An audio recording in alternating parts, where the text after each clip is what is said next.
Allora dichiaro aperta la seduta,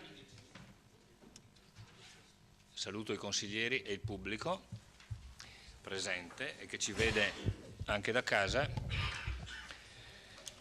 e diamo subito la parola per l'appello al segretario. Buonasera. Botteon Adriano, Carnelaus Graziano, Costa Giuseppe, Dareggian Antonio, Darcier Caterina, De Bastiani Alessandro, avvertito che arriva in ritardo. De Valier Fabio, Dus Marco, Fasan Bruno, Fiorin Fiorenza, Maset Giuseppe, assente giustificato. Posocco Gianluca, Sant'Antonio Paolo, Saracino Matteo, Sonego Elisa, avvertito che arriva in ritardo, forse. Tocchet Silvano, presente.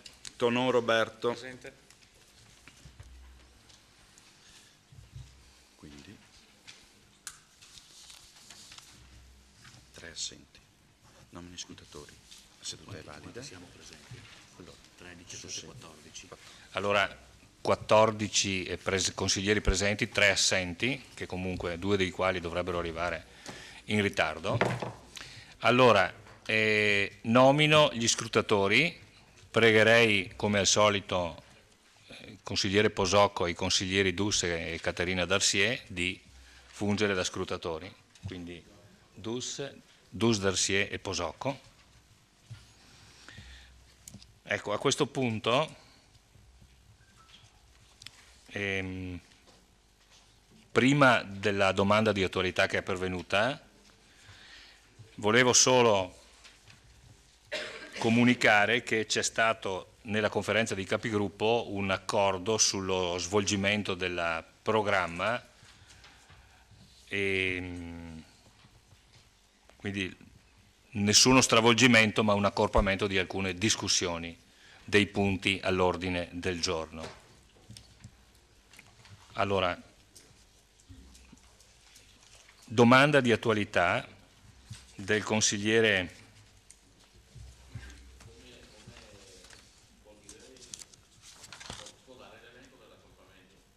sì, allora anticiperemo soltanto l'intervento tecnico del dottor Paparotto subito dopo le comunicazioni del sindaco, dando accesso alle domande tecniche che i consiglieri vorranno fare, diciamo al di là dei tempi concessi, saranno, ecco, scorporando quindi quelle che sono le domande tecniche dal dibattito politico. Poi l'ordine del giorno seguirà l'ordine previsto. Abbiamo deciso in conferenza di capigruppo di accorpare nella discussione i punti 3 e 4 all'ordine del giorno, e cioè programma triennale opere pubbliche, piano delle alienazioni, e poi allo stesso modo, ancora a maggior ragione, i punti 5 e 6, cioè programma degli incarichi di collaborazione autonoma e bilancio di previsione, che gli anni scorsi erano addirittura, il punto 5 era gli anni scorsi all'interno della discussione sul bilancio, all'interno del punto 6. Poi per il resto l'ordine del giorno prosegue come stabilito, quindi soltanto un accorpamento. Allora, è pervenuta la domanda di attualità a firma dei consiglieri Bruno Fasan e Gian Antonio Darè, ai quali do la parola per illustrare la domanda.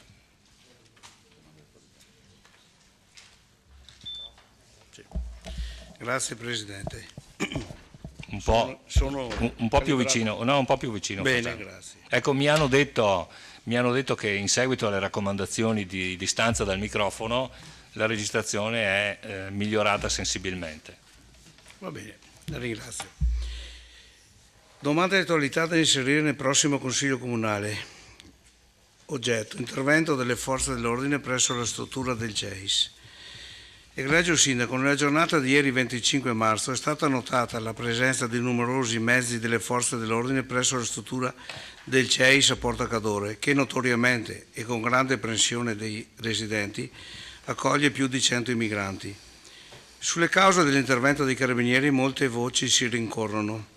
Si dice della presenza dei NAS che hanno voluto controllare se la struttura ha tutti i requisiti atti all'accoglienza di più di 110 ospiti e se gli standard abitativi per ospitare così tante persone sono rispettati.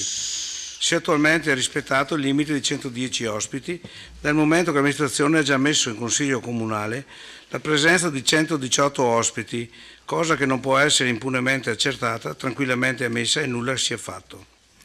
Si vocifera anche che le forze dell'ordine hanno voluto controllare se la struttura attualmente ospitava il numero degli ospiti dichiarato e per quale il CEIS prende un congruo rimborso dallo Stato, cioè soldi di tutti noi, dal momento che c'è reale pericolo che gli ospiti siano volontariamente dispersi nella clandestinità. Corre voce anche che i carabinieri sono intervenuti su precisa denuncia degli ospiti per maltrattamenti da parte dei cooperanti della struttura, i quali hanno già notevoli problemi personali da risolvere e che il CEIS ha messo a disposizione di attività atte all'accoglienza, non si sa, per una fase di recupero sociale oppure semplicemente per risparmiare sui costi. Ma la voce che si ripete con più frequenza e che più preoccupa alla luce degli ultimi eventi di terrorismo internazionale è che le forze dell'ordine hanno voluto controllare la reale identità degli ospiti per identificare eventuali presunte infiltrazioni terroristiche.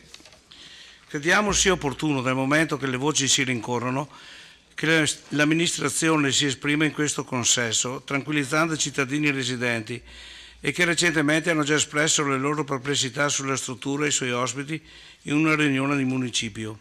Chiediamo inoltre, visto l'aggravarsi della situazione internazionale e se le minacce dell'ISIS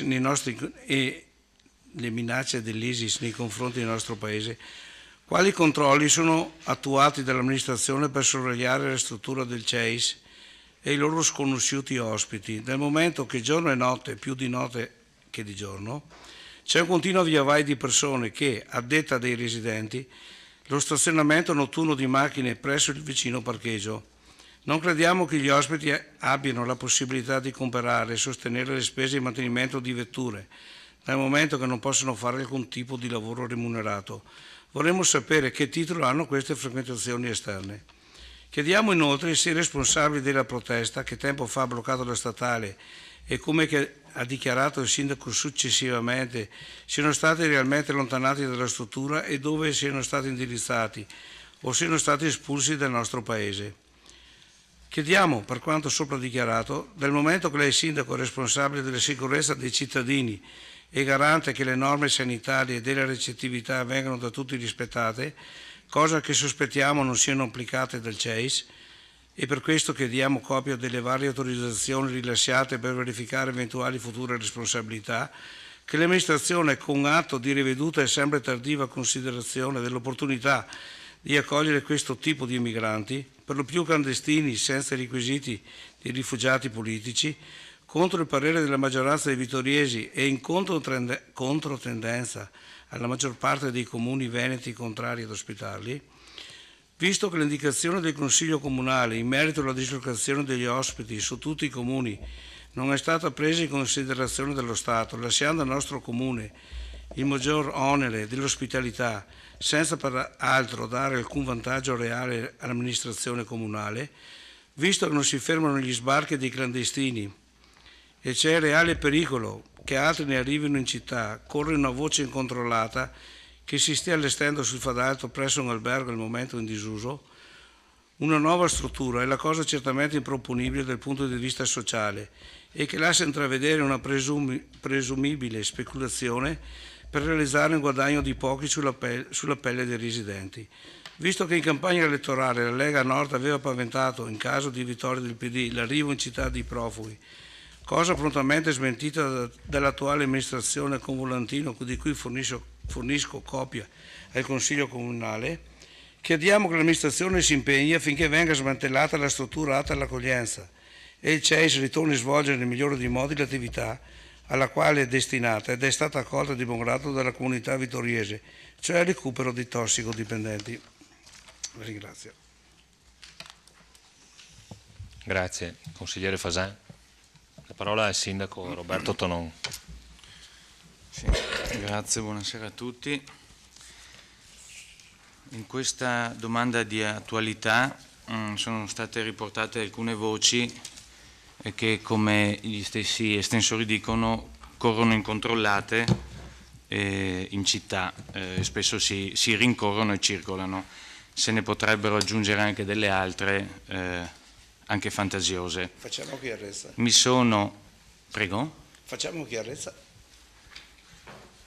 Mi sono informato in merito questa mattina, sentendo sia le forze dell'ordine che il prefetto, e come è naturale in questi casi non vengono fornite particolari informazioni quando ci sono indagini in corso, ogni amministratore lo sa. Nel merito delle richieste rispondo nel modo seguente. Per quanto riguarda le autorizzazioni rilasciate per verificare il rispetto delle norme sanitarie e della ricettività, ci sono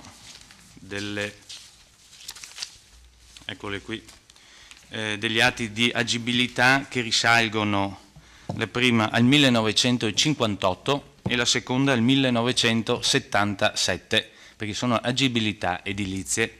Trattasi di categoria catastale B1, corrispondenti a collegi e convitti, educandati, ricoveri, orfanatrofi, ospizi, conventi, seminari, caserme.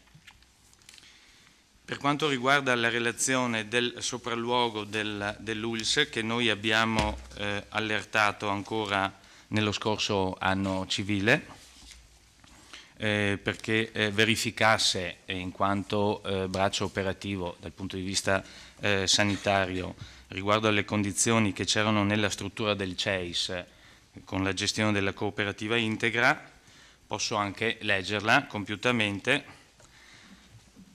La relazione del sopralluogo eseguito da personale del Dipartimento di Prevenzione presso la struttura del CEIS di Serravalle Vittorio Veneto in data 27/11/2014, dopo gli interventi finalizzati all'ampliamento degli spazi disponibili per l'accoglienza di profughi, a seguito di sospensione dell'attività della comunità terapeutica e dal miglioramento di alcuni elementi gestionali, lavanderia, arredi, eccetera. Da tale relazione si evince che, applicando i parametri previsti dall'allegato 2 della nota regionale protocollo 41-23-44 del 2 ottobre 2014, ad oggetto standard igienico-sanitari per la valutazione dei siti di ospitalità, è possibile definire un range di ammissibilità compreso tra 3,5 metri e 6 metri quadri per persona profughi. Considerando che lo standard di 3,5 metri per persona è palesemente applicabile alle sole situazioni di estrema emergenzialità, che la comunità di profughi attualmente ospitata dalla struttura in parola ha presentato eventi sanitari, scabbia e polmoniti, certamente frutto, almeno quale concausa, di condizioni di sovraffollamento, codesta direzione ha comunque messo in atto provvedimenti e interventi finalizzati a una buona gestione delle condizioni igienico-sanitarie generali della struttura e degli ospiti, incluso il rapido accesso all'assistenza medica generale. È opinione dello scrivente che il numero massimo complessivo di soggetti ammissibili nei locali in argomento non possa superare il valore di 110, valore derivato dall'applicazione di uno standard di superficie pari a 4,75 metri quadri per persona, che è esattamente l'intermedio fra il valore minimo e il valore massimo, cioè tra i 3,5 metri e i 6 metri. Questa è la lettera che manda l'ULSS. Oggi gli ospiti sono esattamente 110. Per quanto riguarda poi il controllo invece sulla sicurezza, questo è affidato alla PL che passa spesso e anche ai carabinieri con cui abbiamo diversi incontri. Abbiamo avuto diversi incontri. Per quanto riguarda invece la richiesta di smantellamento, perché così si parla, della struttura atta all'accoglienza del CEIS, i due estensori della domanda sanno meglio di me che non rientra nelle competenze del sindaco. Trattasi di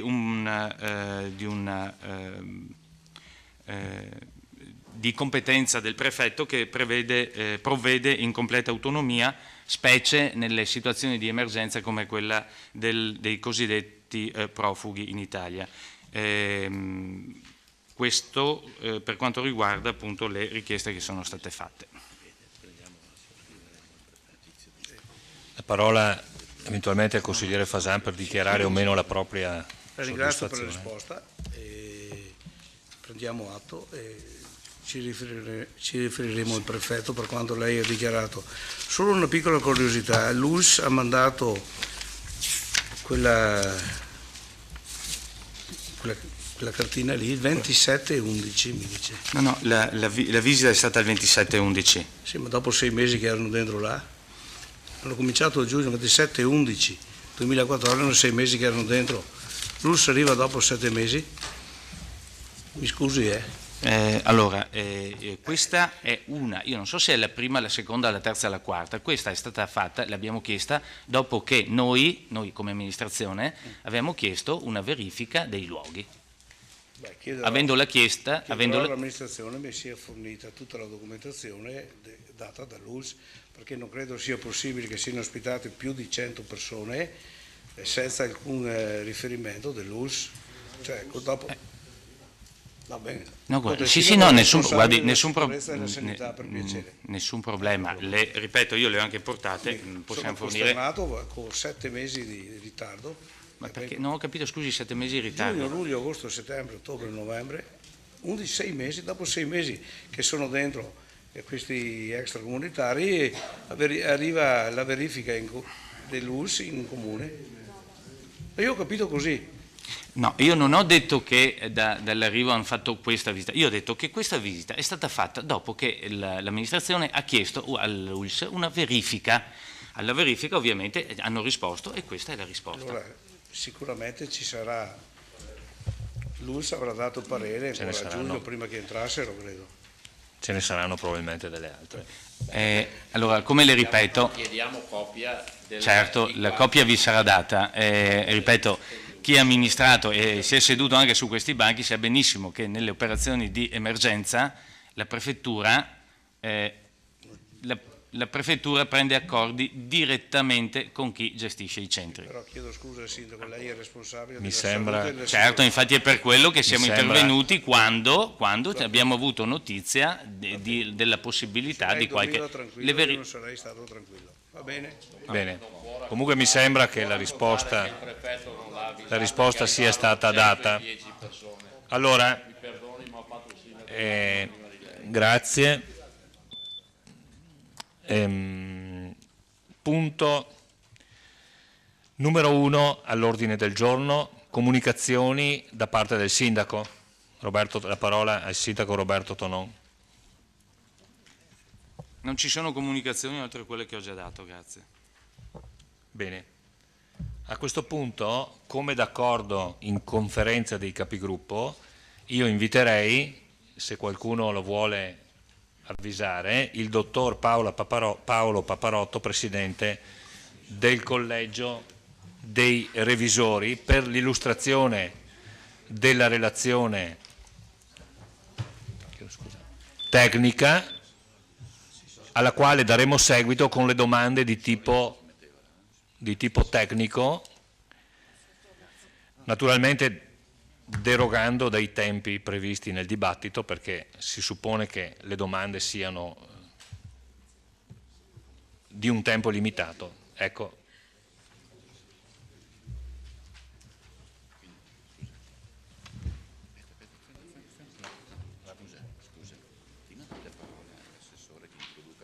Certo. Allora, dottor Paolo Paparotto è seduto qui vicino a me, do però la parola all'assessore per una breve introduzione sull'argomento. Prego.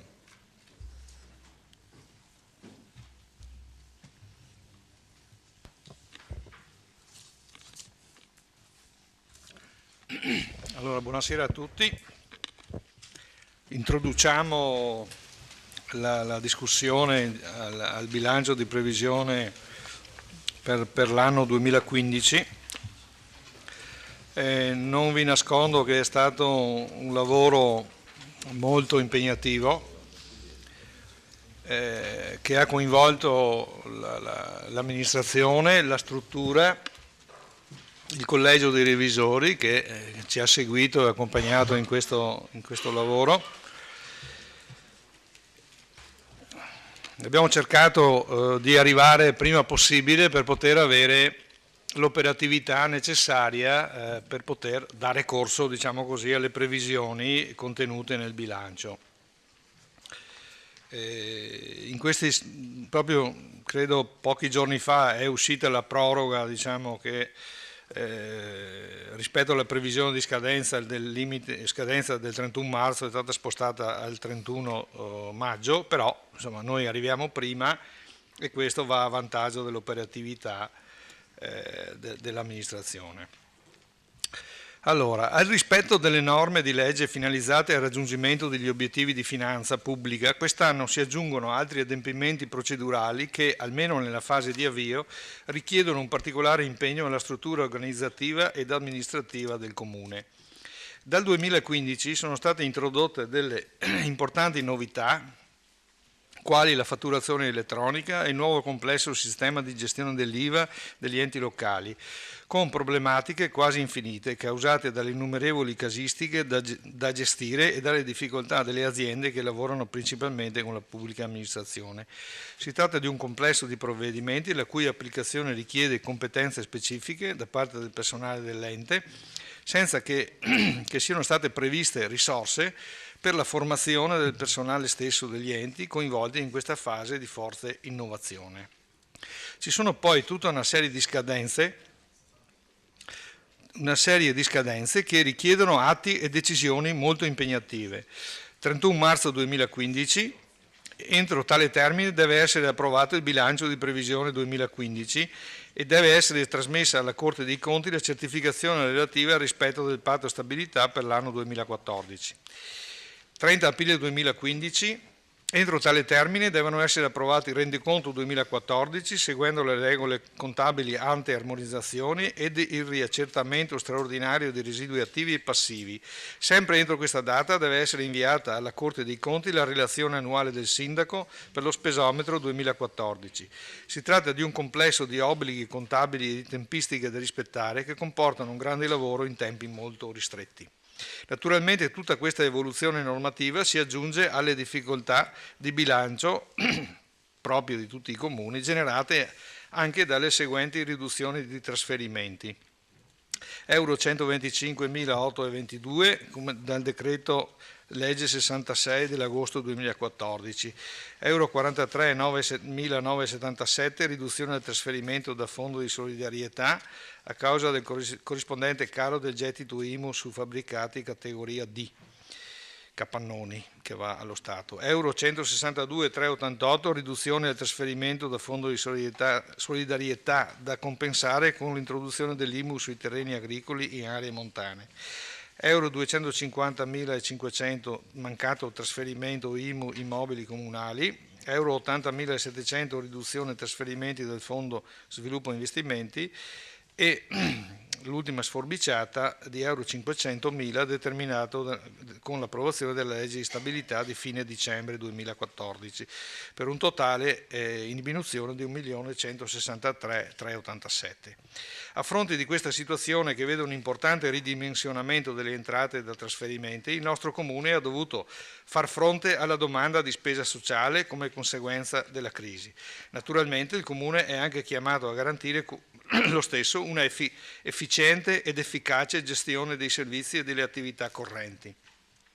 In questo quadro di generale difficoltà, le entrate tributarie proprie, sostanzialmente IMU e Tasi, hanno assunto un peso sempre più grande nell'insieme delle risorse a disposizione del Comune per poter garantire la sostenibilità del bilancio, sia per le parti di spesa corrente che per gli investimenti. Le entrate derivanti da imposte comunali ICI, IMU e IMU più Tasi, sempre nel periodo considerato 2010-2015 sono state le seguenti. Ecco, io vi salto la lettura di questi dati perché li avete già nella relazione. Leggo solo i dati 2014-2015 che sono quelli più recenti.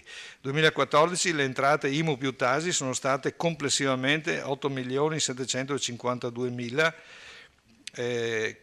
al Comune rimangono 6.281.699 perché va tolto la percentuale che va girata allo Stato per costituire il Fondo di solidarietà comunale. 2015 si prevede un 9.503.000 e il Comune rimangono 7.032.699.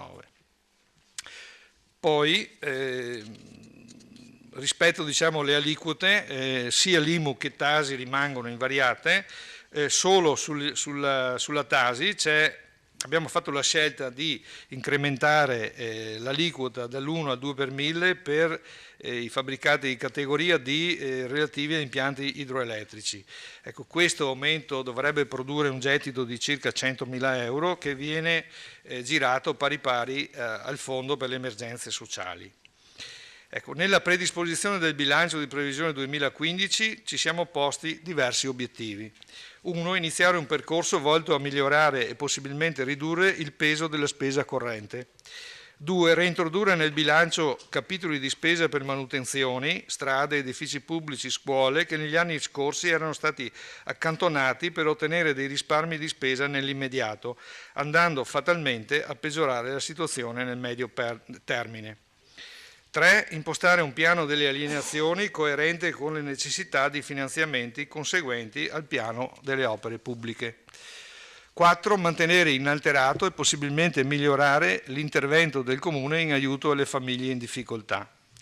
5. Mantenere invariato il peso della tassazione comunale rispetto al 2014.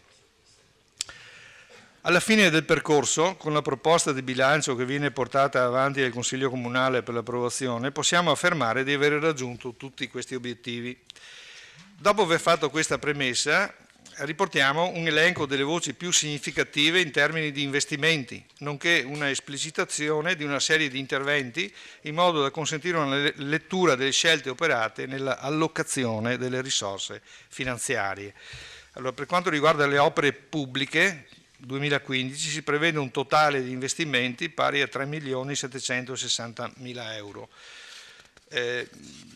che vanno dall'intervento di riordino e riqualificazione e messa in sicurezza della viabilità urbana per 300.000 euro, la riqualificazione e valorizzazione del Parco Papadopoli per 150.000 euro, l'ammodernamento del polo sportivo, il primo stralcio per 150.000 euro, il primo stralcio sempre di quel piano denominato Vittorio si muove, primo stralcio per 150.000 euro, ristrutturazione scuola materna Collodia Carpesica per euro 400.000, adeguamento strutturale e sostituzione infissi nella scuola primaria Crispi per euro 300.000, completamento di Palazzo Todesco euro 200.000, riqualificazione energetica sede municipale 410.000, revisione ed efficientamento impianto di pubblica illuminazione per euro 1.700.000. Un altro ambito sempre degli investimenti riguarda interventi sul patrimonio, acquisti di mezzi, attrezzature, opere di urbanizzazione, interventi di manutenzione straordinaria sulle strade, la segnaletica, eccetera, per un totale previsto di investimenti pari a 2.722.650. Quindi sommando queste due voci, opere pubbliche più investimenti, si arriva a una somma di 6.482.650. Poi ci sono una serie di dati su investimenti in ambito così di alcune voci abbastanza significative. Allora, avviandomi alla conclusione, le funzioni sono quelle relative alla cultura e beni culturali, dove si prevede un investimento di 894.990 euro contro 752.100 dell'anno scorso.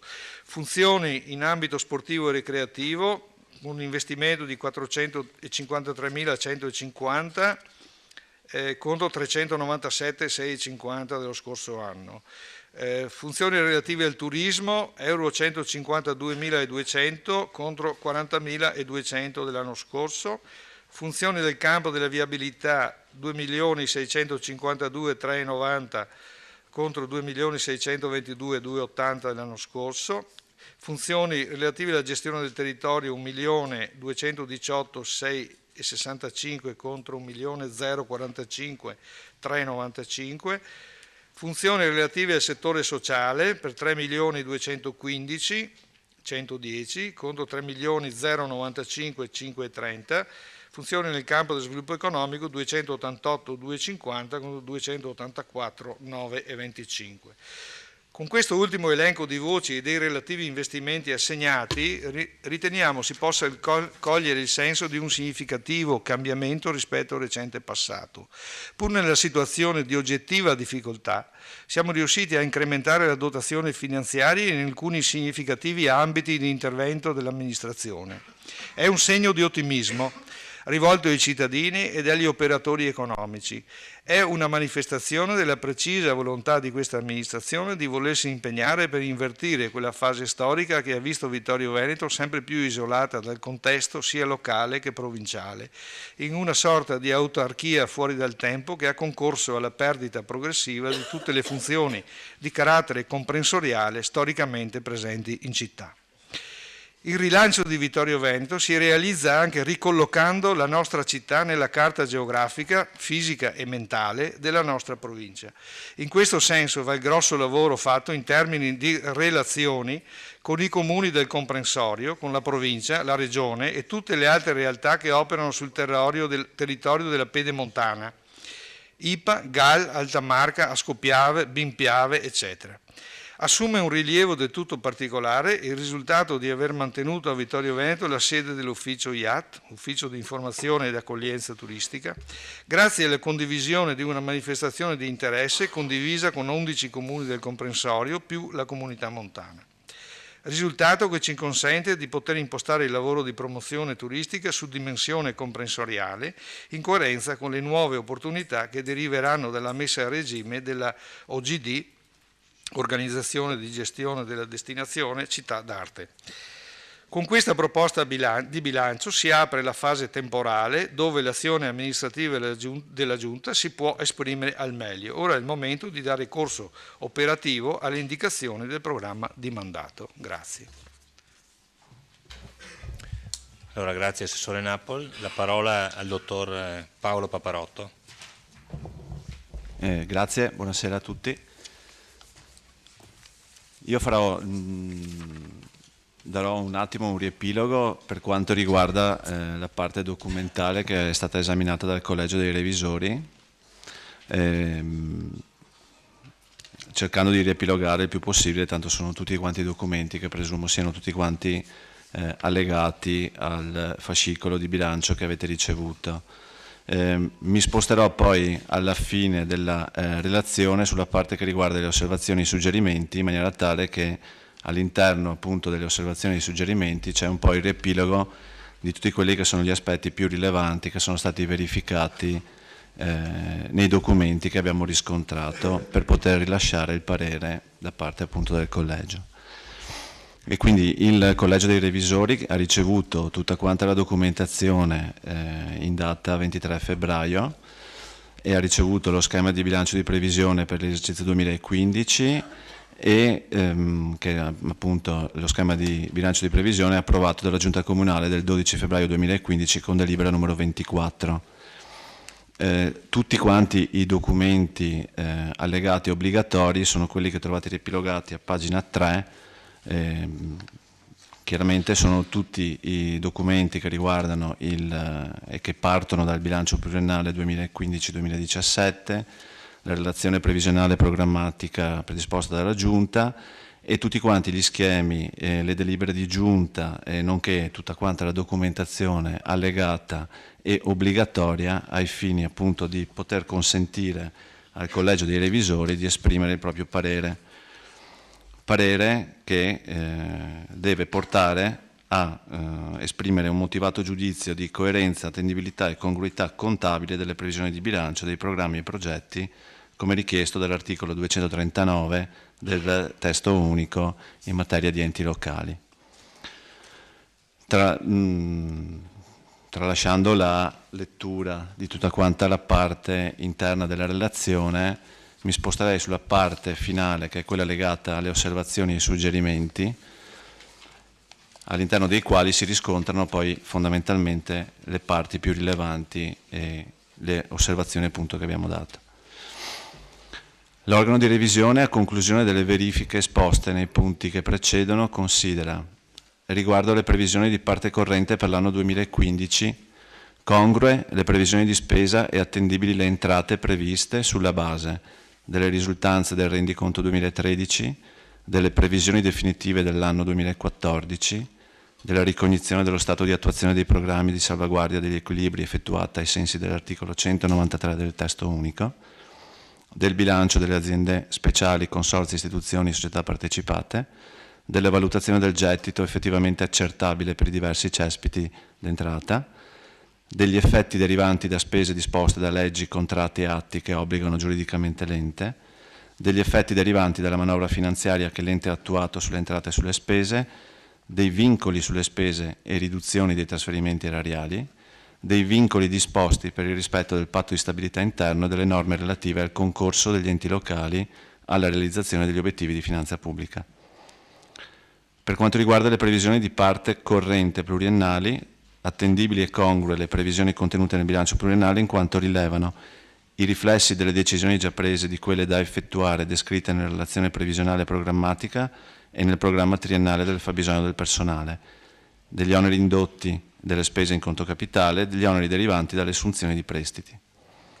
Riguardo alle previsioni per investimenti, conforme la previsione dei mezzi di copertura finanziaria delle spese per investimenti all'elenco annuale degli interventi del programma triennale dei lavori pubblici legati al bilancio, coerente la previsione di spesa per investimenti con il programma amministrativo, il piano generale di sviluppo dell'ente, il piano triennale dei lavori pubblici e la programmazione dei pagamenti, ritenendo che la realizzazione degli interventi previsti per l'anno 2015 sarà possibile a condizione che siano concretamente reperiti i seguenti finanziamenti.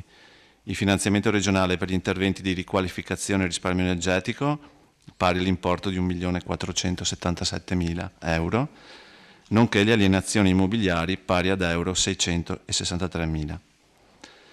Riguardo agli obiettivi di finanza pubblica e quindi il patto di stabilità, con le previsioni contenute nello schema di bilancio, l'ente può conseguire negli anni 2015, 2016 e 2017 gli obiettivi di finanza pubblica. Per quanto riguarda la salvaguardia degli equilibri, in sede di salvaguardia degli equilibri sarà possibile modificare le tariffe e le aliquote dei tributi di propria competenza in deroga all'articolo 1,169 della legge 296 del 2006. In sede di salvaguardia degli equilibri, i proventi di alienazione potranno essere utilizzati solo per ripristinare gli equilibri di parte capitale. L'obbligo di pubblicazione, l'ente deve rispettare l'obbligo di pubblicazione del bilancio dei documenti allegati, nonché in forma sintetica, aggregata e semplificata entro 30 giorni dell'adozione. Dei dati relativi alle entrate e alla spesa del bilancio di previsione in formato tabellare aperto, secondo lo schema definito con il decreto del 22 settembre del 2014, degli indicatori dei propri tempi di pagamento dei relativi agli acquisti di beni e servizi e forniture con cadenza trimestrale secondo lo schema definito sempre dal decreto in pari data. Adempimenti per il completamento dell'armonizzazione contabile. Nel corso del 2015 l'ente dovrà avviare le attività necessarie per dare attuazione agli adempimenti dell'armonizzazione contabile, con particolare riferimento all'aggiornamento delle procedure informatiche necessarie per la contabilità economico-patrimoniale, all'aggiornamento dell'inventario, alla codifica dell'inventario secondo il piano patrimoniale del piano dei conti integrato, alla valutazione delle voci dell'attivo e del passivo nel rispetto del principio applicato della contabilità economico-patrimoniale, alla ricognizione del perimetro del gruppo di amministrazione pubblica ai fini del bilancio consolidato, all'avvio della procedura per la ricognizione straordinaria dei residui attivi e passivi. Utilizzo dell'avanzo di amministrazione non vincolato. Come indicato nel principio contabile applicato alla contabilità finanziaria legato al decreto legislativo 118 del 2011, la quota libera del risultato di amministrazione può essere utilizzata con il bilancio di previsione o con provvedimento di variazione di bilancio, solo a seguito dell'approvazione del rendiconto, per le finalità di seguito indicate in ordine di priorità: per la copertura dei debiti fuori bilancio, per i provvedimenti necessari per la salvaguardia degli equilibri di bilancio ove non possa provvedersi con mezzi ordinari, per il finanziamento di spese di investimento, per il finanziamento delle spese correnti a carattere non permanente, per l'estinzione anticipata di prestiti. Vincolo parziale dell'avanzo di amministrazione. Come già evidenziato, nella parte nella quale sono state esaminate le spese in conto capitale, il Collegio dei Revisori raccomanda l'accantonamento di una parte dell'avanzo di amministrazione pari ad almeno 66.300 euro per le finalità di cui l'articolo 56 bis, comma 11 DL 69 del 2013. Determinazione della cassa vincolata. In attuazione del principio applicato della contabilità finanziaria, al fine di dare corretta attuazione all'articolo 195 del testo unico, il Collegio dei Revisori ricorda l'obbligo di provvedere all'acquisizione del conto del tesoriere uscente al fine di poter deliberare in merito e darne comunicazione al nuovo tesoriere. Le conclusioni. In relazione alle motivazioni specificate nel presente parere, richiamato l'articolo 239 del testo unico e tenuto conto del parere espresso dal responsabile del servizio finanziario, delle variazioni rispetto all'anno precedente, l'organo di revisione ha verificato che il bilancio è stato redatto nell'osservanza delle norme di legge, dello statuto dell'ente, del regolamento di contabilità, dei principi previsti dall'articolo 162 del testo unico, dei postulati dei principi contabili degli enti locali e del principio contabile numero 1 degli enti locali. Ha rilevato la coerenza interna, la congruità e l'attendibilità contabile delle previsioni di bilancio dei programmi e progetti. Ha rilevato la coerenza esterna ed in particolare la possibilità, con le previsioni proposte, di rispettare i limiti disposti per il patto di stabilità e delle norme relative al concorso degli enti locali e alla realizzazione degli obiettivi di finanza pubblica. Pertanto il Collegio esprime parere favorevole sulla proposta di bilancio di previsione 2015 sui documenti allegati.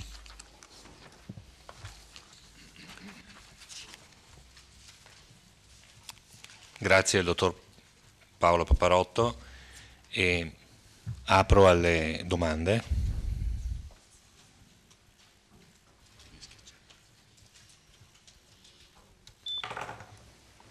Consigliere Darè. Prego. Sì, vorrei fare una domanda. Se questo bilancio lei ha dato parere favorevole,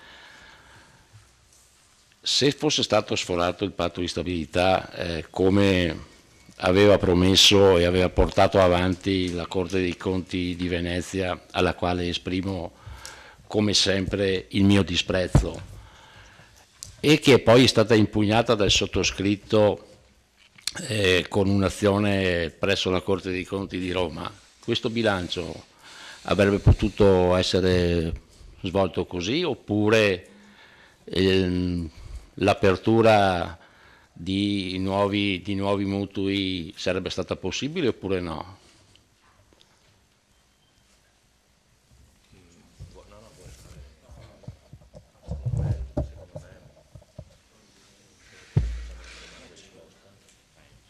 Allora facciamo un giro di domande, se intanto il dottor Paparotto si prende nota.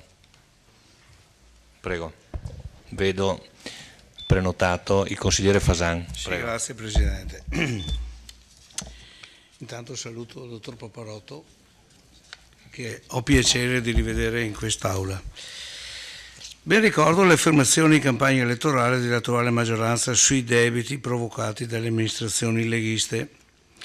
Ben ricordo anche le offese provocate ai revisori dei conti dai consiglieri comunali dell'allora minoranza ed ora in maggioranza, per le quali non finirò mai di porgere le mie scuse agli stessi a nome di tutti i consigli comunali che si sono succeduti in questa Aula, perché inqualificabile gazzarra non degna di un consesso che rappresenta i cittadini vittoriesi. Lo dico con tutto il cuore. Ma il tempo è galantuomo e dal momento che nell'ultimo bilancio non è stato consentito ai revisori di esprimersi nel merito dell'indebitamento dell'amministrazione, credo che ora non possono esimersi da rispondere alle mie domande. Ricordo che in campagna elettorale la digressione metodica delle nostre amministrazioni, adducendo presunti sforamenti del patto di stabilità e l'aumento di debiti a danno della comunità, e ricordo che il consigliere Botteon in consiglio comunale toglieva dal cilindro delle bugie delle cifre che sinceramente mi avevano turbato. Poi, alla fine, come un'apparizione, mi è scorsa davanti agli occhi la pagina 22 del parere dell'organo di revisione alla proposta di bilancio, la scheda verifica della capacità di indebitamento. L'incidenza percentuale sulle entrate correnti data dall'indebitamento lasciato dalla precedente amministrazione è pari dall'1,86. Sono giusto? Risibile, il che testimonia il buon governo della Lega Nord. Abbiamo lasciato in eredità all'attuale amministrazione una capacità indebitoria pari a 5 volte di quella da noi creata. Se andiamo a pagina 23, e qui c'è, possiamo leggere: l'indebitamento dell'ente subisce la seguente evoluzione. Dall'anno 2012 all'anno 2017 il debito va progressivamente diminuendo, passando da 15.268 euro a 8.731 e passando da un debito pro capite da 533 euro a 307 euro. Ma sono gli stessi dati riportati dai nostri bilanci e non creduti. Non è che li avete copiati dal nostro ultimo bilancio non sapendo che ci davate ragione? Punto di domanda. Oppure, ed è la cosa più semplice, non eravate abbastanza bravi da capire prima ed ora avete rimediato la lacuna? Non voglio scuse per la precedente amministrazione, alla quale mi onoro di aver contribuito per il bene della città, e non manca giorno che i miei concittadini me lo ricordino, ma basta che, per favore, professiate un po' di umiltà. Faccio 3 domande a Paparotto. Chiedo se è possibile per il visore di conto fare un bilancio e un piano opere pubbliche senza la certezza delle entrate. Prima. Chiedo se è possibile fare un piano opere pubbliche senza l'indicazione dei finanziamenti, dove si prendono i finanziamenti. Chiedo se è possibile spostare finanziamenti da Tasi per finanziare nel bilancio spese per il sociale. Grazie consigliere Fasan, anche se volevo sottolineare il fatto che stavamo parlando di domande tecniche, le ultime che lei ha fatto. Ho fatto una premessa perché sì, è stato però, piacevole vedere che avevamo ragione. Però vi chiederei, no, perché altrimenti si apre il dibattito politico e non era questo, ok, non era questa la nostra intenzione. Vedo che si è prenotato il consigliere Costa, prego. No, appunto, io volevo semplicemente dire che se dobbiamo trattenere il dottor Paparotto per le domande tecniche, cerchiamo di attenerci alle domande tecniche. Comunque le assicuro, consigliere No, Costa, è sicuro. A rigore io dovrei conteggiare. Lasciami finire. Lascio finire. Per piacere, lasci finire. Quindi certo. Per piacere, per coerenza, visto che lei, Presidente, dice che la pensa come me, alla risposta del consigliere Darè non va, alla richiesta del consigliere Darè non va data nessuna risposta, perché è solo un'ipotesi. Alle affermazioni un po' ingenue del consigliere Fasan, che mi sembra abbia parlato sostanzialmente come un consigliere di primo pelo, cioè sembra che sia stato partorito ieri, l'altro ieri e subito cacciato in consiglio, perché se mi viene a dire come si fa a fare un programma di opere pubbliche se non si ha certezza dei finanziamenti, vabbè, io le dico come è stato possibile prendere e comprare la mafia senza sapere che cosa farne. Okay. Perché allora entriamo in un discorso politico. Per piacere, cerchi di rimanere sempre. Consigliere Costa, appunto. Ho capito. Allora alla revisione dei conti, inutile che lei o la...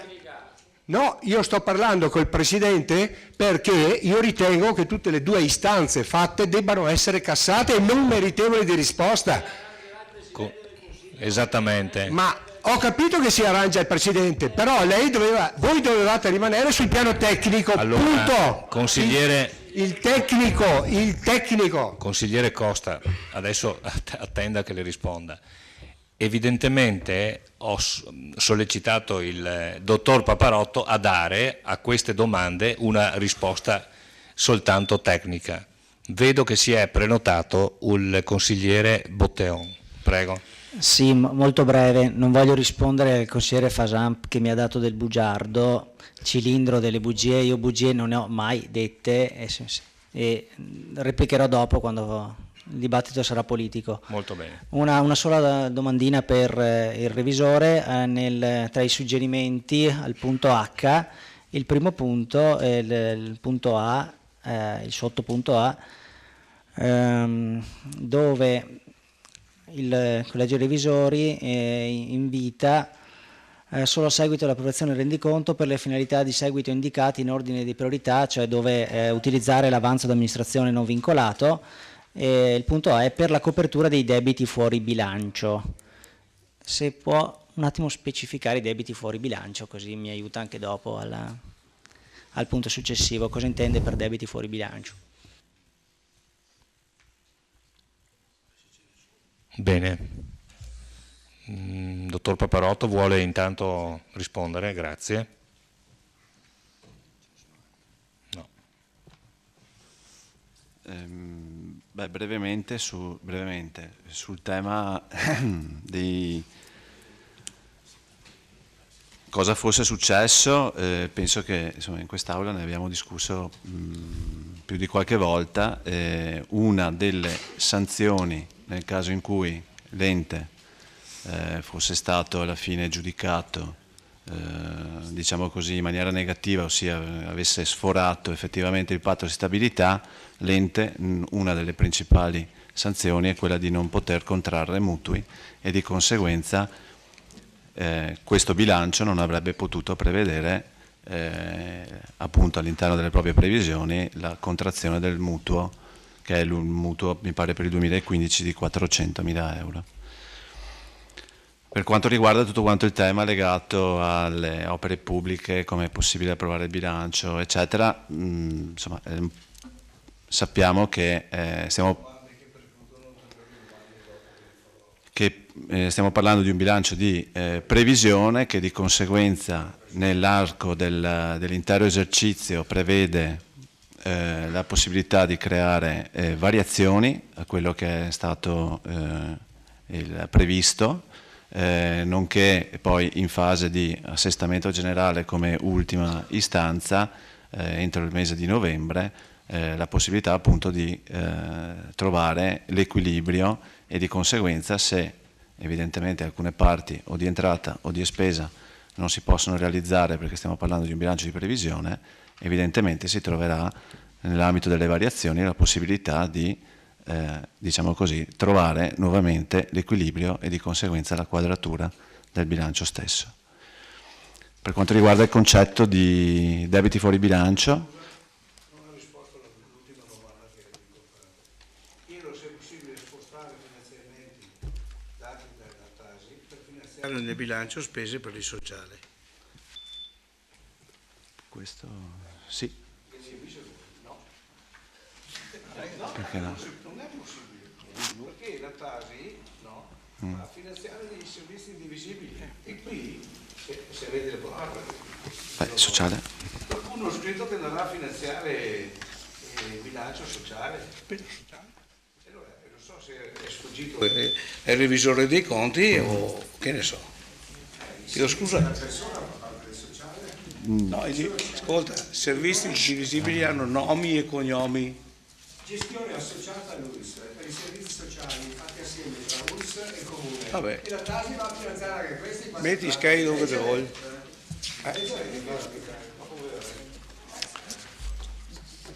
Debiti fuori bilancio? Allora, sono situazioni che si vengono a creare e che generano appunto delle poste che nella fase in cui si sta, diciamo così, che non sono state fondamentalmente previste negli esercizi precedenti o che comunque non hanno trovato copertura negli esercizi precedenti. Voi ricorderete che l'ente in questo caso non ne ha, perché debiti di fuori bilancio non ne sono mai stati riscontrati. Come collegio dei revisori abbiamo solamente posto l'attenzione ed evidenziato quei debiti, diciamo così, non debiti, ma eventuali situazioni che potevano generare debiti fuori bilancio, delle famose cause che l'ente ha dovuto, diciamo così, affrontare e sostenere negli anni passati, che ad oggi hanno trovato tendenzialmente una soluzione e che evidentemente non hanno le caratteristiche in questa fase di essere considerati debiti fuori bilancio. Evidentemente nel momento in cui si presentano o si dovessero presentare, comportano poi tutta quanta una serie di attività di rilevazioni e di obblighi che vengono imposti e al collegio dei revisori e soprattutto all'ente, in modo particolare tutto quello che è poi la comunicazione e quelli che sono gli non tanto esposti ma quanto le comunicazioni e gli obblighi nei confronti della Corte dei Conti, perché il tema del debito fuori bilancio è un tema che sì, comporta una serie di adempimenti e di conseguenze che poi devono essere gestite a livello di organo superiore.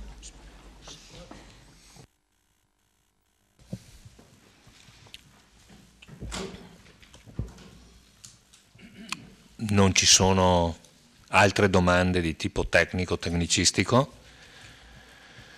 Chiedo ai consiglieri.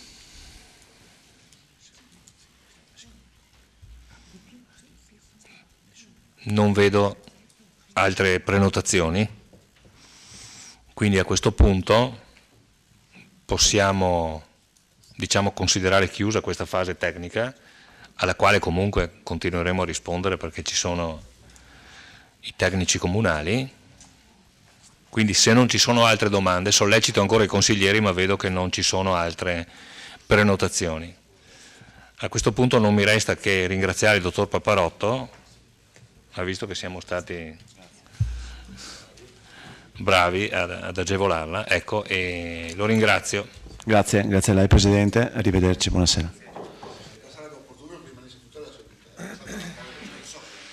Naturalmente, visto il tempo che ci aveva dato, visto l'orario che ci aveva dato, io lo invito a rimanere eventualmente a disposizione per quel che può fino agli impegni che ci aveva preannunciato. Bene, a questo punto l'ordine del giorno prosegue nella sua naturale cadenza. Punto 2 all'ordine del giorno, determinazione aliquote Tasi anno 2015, e qui do la parola all'assessore Napol per l'illustrazione.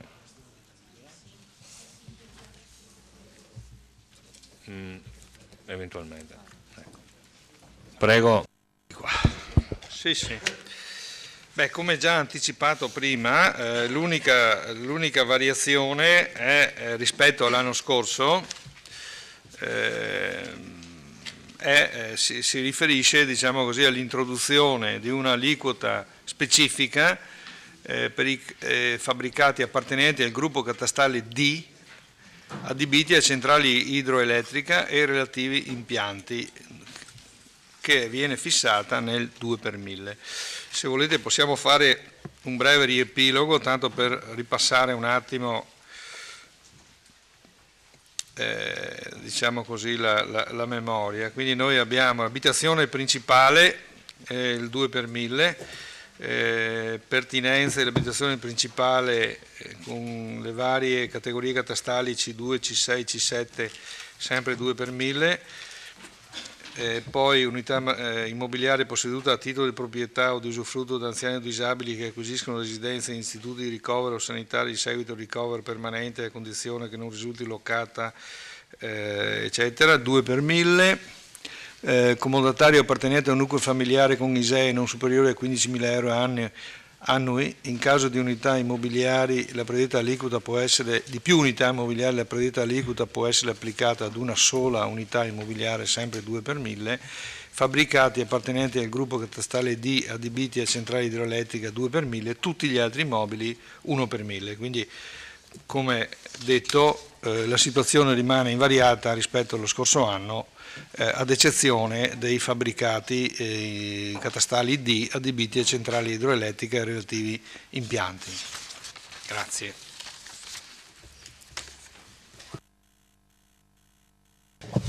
Grazie. Assessore Napoli, apro il dibattito.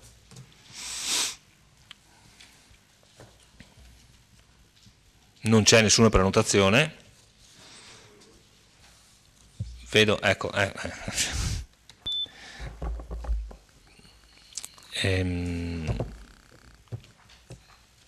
Sì, consigliere Sant'Antonio, ho avuto una difficoltà perché si è acceso il... Lei è sul posto del consigliere Maset, quindi nessun problema. Prego, consigliere Sant'Antonio. Ecco, volevo solamente far notare che se andiamo a vedere la tabella delle spese dei servizi indivisibili 2015 su 2014, notiamo che sono stati posizionati circa 400.000 euro in più rispetto a quelli dell'anno scorso, significa un più 10% circa. Queste spese devono essere coperte in buona sostanza dalla Tasi, che quest'anno è stata aumentata come previsione. Dall'analisi della stessa tabella dei servizi indivisibili si vede che sono stati tolti 174.000 euro rispetto al 2014 per la sicurezza, per la polizia locale. Dopo, casomai, qualcuno spiegherà se è vero o non è vero. Il che significa probabilmente meno budget per il comandante dei vigili e quindi meno sicurezza in generale per la nostra popolazione. Sono stati invece aumentati di circa 270.000 euro rispetto al 2014 il budget per la manutenzione del verde, acquisti, spese varie, che dopo magari qualcuno spiegherà cosa sono questi acquisti. Sempre rispetto al 2014 sono stati aumentati di altri 300 e rotti mila euro per la manutenzione e le tutele del patrimonio, che vorremmo sapere in buona sostanza dove andranno a finire questi soldi. Tanto per fare un'analisi anche di quanto è stato il gettito della Tasi, perché è utile vedere anche questi numeri. Allora, la preview della Tasi dell'anno scorso era 2.907.000 euro e c'è stato un gettito maggiore, che significa che sono stati recuperati più soldi, sono stati ricavati più soldi, circa 150.000 euro in più. Cosa significa questo? Anche, volendo, che magari fissando anche la soglia, l'aliquota del 2 per 1000 poteva stare anche più bassa. Si recuperavano lo stesso i 2.900.000 euro, ma anche un pelino in meno, che erano stati previsti. Quindi sono stati recuperati già più soldi rispetto alla previsione. Non solo, quest'anno si sono andati a mettere in previsione, in preview, ancora più soldi per la Tasi. Non so in che modo escano, in qualche modo probabilmente ci sarà, nelle varie simulazioni ci sarà qualche condizione per cui si vede che ci può essere un ricavo maggiore. Il che significa che l'anno scorso è stata messa l'aliquota del 2 per 1000, era più che sufficiente, anzi era abbastanza consistente. E il problema non è, secondo me, come ha detto il consigliere Fasan, se si possono andare in buona sostanza a recuperare dei soldi e a spenderli nel sociale, ma se pensiamo un attimo a quello che ha detto l'assessore al bilancio Napoli, che in buona sostanza sono quest'anno dalla tabellina eccetera che ha enunciato, ci sono stati più soldi per la cultura, più soldi per il turismo messi in budget e più soldi per il sociale, circa 400.000 euro, sono esattamente, più o meno, tagliati con l'accetta, i soldi che vanno recuperati dalla Tasi. Allora ha senso per una città andare a recuperare i soldi per la Tasi, per in qualche modo, in queste condizioni, in questa contingenza economica, andare a fare bella figura, ponendo dei soldi in più per la cultura, dei soldi in più nel settore del turismo, dei soldi in più nel settore del sociale. Tutto sommato questi soldi sono soldi che vengono dalle nostre tasche. Quindi vado ad aumentare una tassa per dire ok, sono stato bravo, ho messo dei soldi in più e quindi in buona sostanza sui punti strategici su cui ho puntato, sono stato bravo a recuperare dei soldi, bella forza, vengono dalla Tasi. Questa è la prima considerazione. La seconda e ultima considerazione è che il solito problema dei bollettini a cui io sono molto affezionato. Ho letto sui giornali che anche quest'anno, a distanza di 8 mesi, un anno circa, non vengano fatti i bollettini. Sul giornale, non so se è verità o bugie, c'era scritto anche che l'assessore ha detto che basta ricopiarli, no? Tanto non è un problema. Non è vero che basta ricopiarli.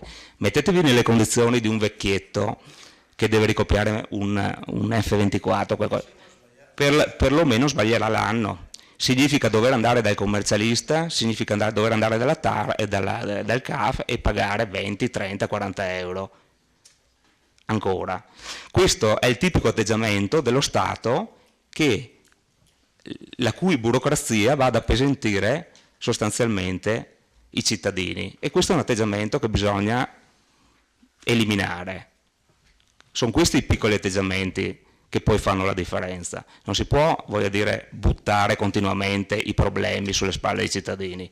Questo è un tipico piccolo problema che si poteva risolvere brillantemente, perché è passato un anno. Io un anno fa ho detto: datemi 10.000 euro e le banche dati possono essere bonificate. Le banche dati possono essere bonificate. Grazie. Grazie consigliere Sant'Antonio. Si è prenotato il consigliere Fasan.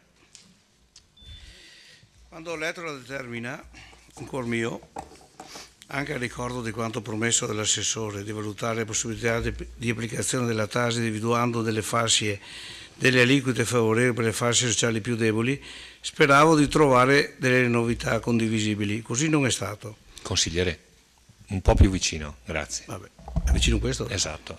Il risultato non cambia. Giusto?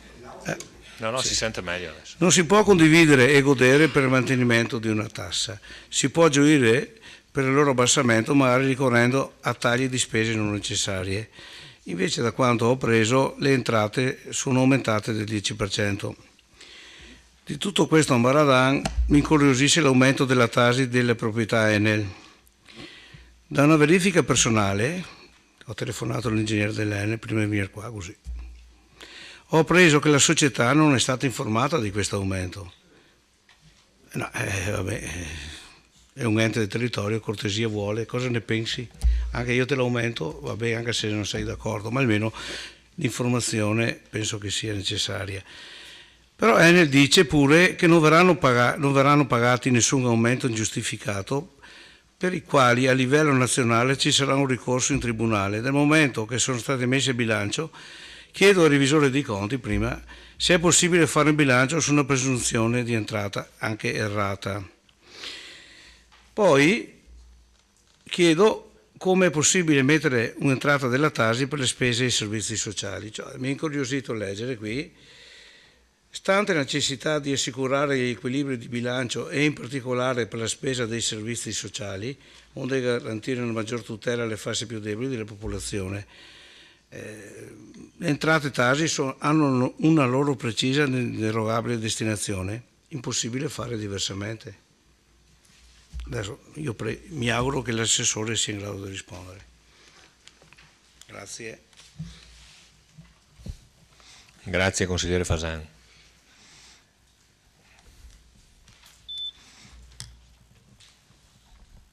Si prenota il consigliere Carnelos. Prego.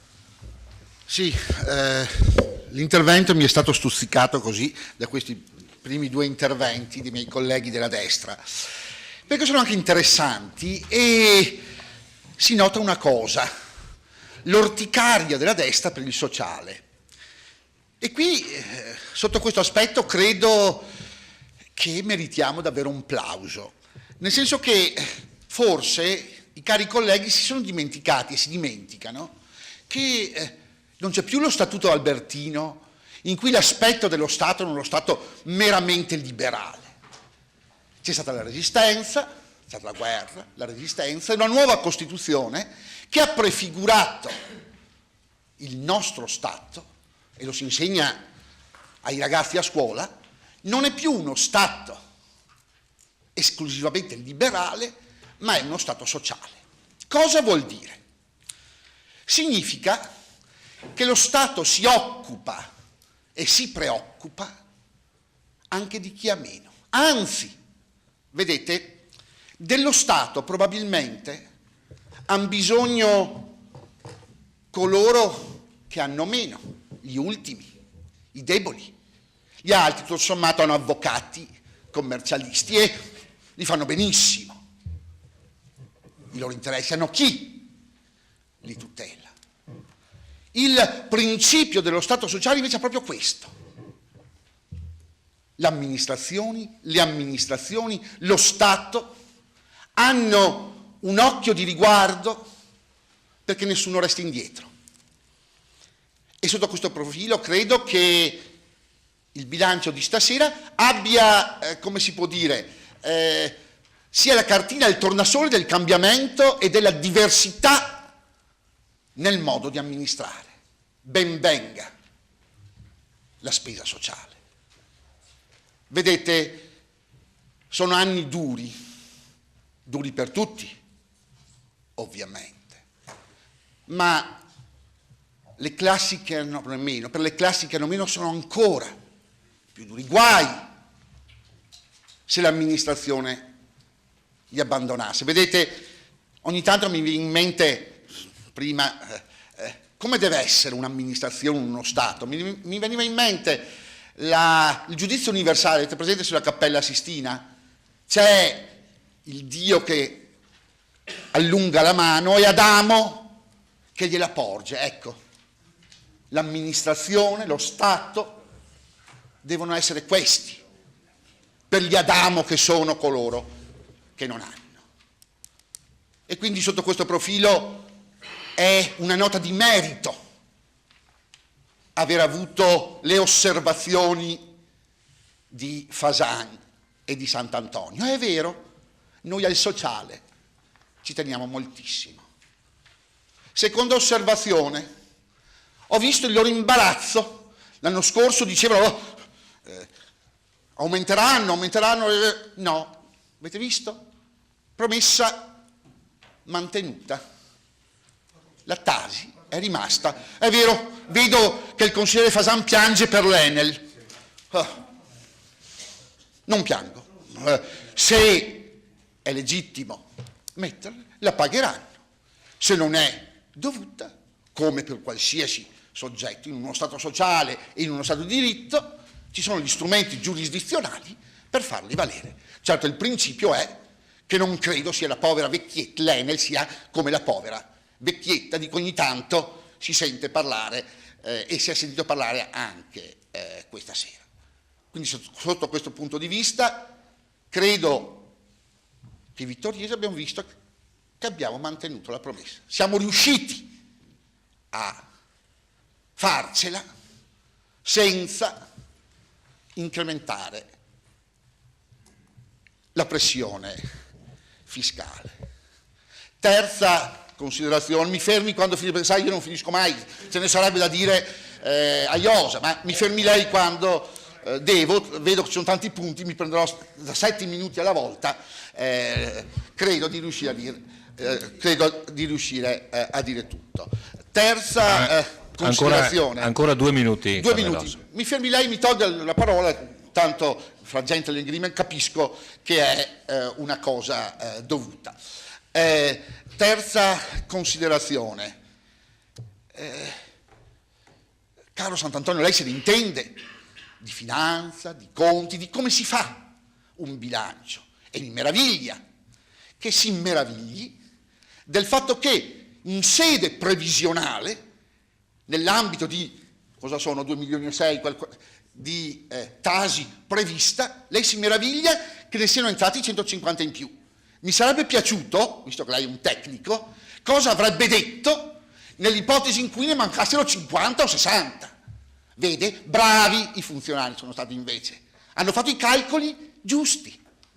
E, ripeto, diceva prima Paparotto, il bilancio deve essere prudente, il bilancio deve essere veritiero, e lo è stato. Se ci sono 150.000 euro in più, benissimo. Sono stati bravi a fare le previsioni. Certo, se lei pretende, è vero, non l'ha mai fatto l'amministratore pubblico, se lei pretende che in un bilancio di previsione si riesca a determinare alla lira quali sono le entrate, qui siamo di fronte alla perfezione. Lei sa benissimo che è umanamente, contabilmente, economicamente, finanziariamente impossibile prevedere all'esattezza. L'importante è che coloro che fanno questa previsione non la facciano in meno, perché ora sì sarebbero state le grane. Questo non è avvenuto e credo che sotto questo profilo davvero l'amministrazione è stata prudente, è stata meticolosa ed è stata finanziariamente corretta. Il resto dopo, grazie. Grazie consigliere Carnellos. Si è prenotato il consigliere Saracino, prego. Sì, buonasera a tutti. Io avrei dei quesiti da porre. Allora, l'intervento del consigliere Faraon l'anno scorso chiedeva una rimodulazione delle aliquote che invece sono rimaste mutate, con la sola eccezione dell'aggiunta della centrale idroelettrica. Il gettito stimato a quello del 2014 risulta più alto. Questo è un aumento dovuto al gettito dell'Enel, una previsione sottostimata o cos'altro? Inoltre, visto che c'è questo gettito maggiore, è possibile finalmente introdurre delle aliquote per agevolare i cittadini con i redditi più bassi? E vorrei concludere chiedendo se in questi mesi sono state adottate misure concrete per provvedere ad un incrocio dei dati catastali, anagrafici e fiscali per poter meglio rimodulare la tassazione sulla Tasi al fine di renderla più equa e sostenibile possibile da parte della comunità. Grazie. Grazie Saracino. Consigliere Saracino, e credo che convenga fare un giro appunto di interventi. Si è prenotato il consigliere Posocco, prego. Io sono rapido, Presidente. Non volevo intervenire, poi il buon consigliere Carnellos mi stuzzica sempre. La Tasi da quanti anni la paghiamo? Non mi ricordo. Ecco, non mi ricordo chi l'ha messa. Ecco, sì, per dire. E cosa volevo capire per la vostra parte politica, chi sono i deboli per voi? E questo Stato sociale chi sta aiutando? Volevo capire cosa intendete per deboli in Italia. Volevo capire se i 3 miliardi di euro che lo Stato italiano dà a chi ospita i migranti significa aiutare i più deboli o significa aiutare chi specula, chi guadagna sulle spalle degli altri. Voglio capire questo. Voglio capire i 3 miliardi di euro, se fossero investiti in altra maniera, magari aiuterebbero veramente quelli che noi definiamo i più deboli. Poi comunque quando dico così siete capaci, non riferito a lei ma in generale, di accusarci di populismo, di demagogia e così. Grazie. Grazie consigliere Posocco. Si è prenotato il consigliere Darè, prego. Solo per rispondere, ormai è un classico, no? Non posso non rispondere al consigliere Carnellos. Vorrei dire che lo Stato sociale non è che è cambiato, il voler aiutare il sociale è cambiato improvvisamente quest'anno con la nuova amministrazione.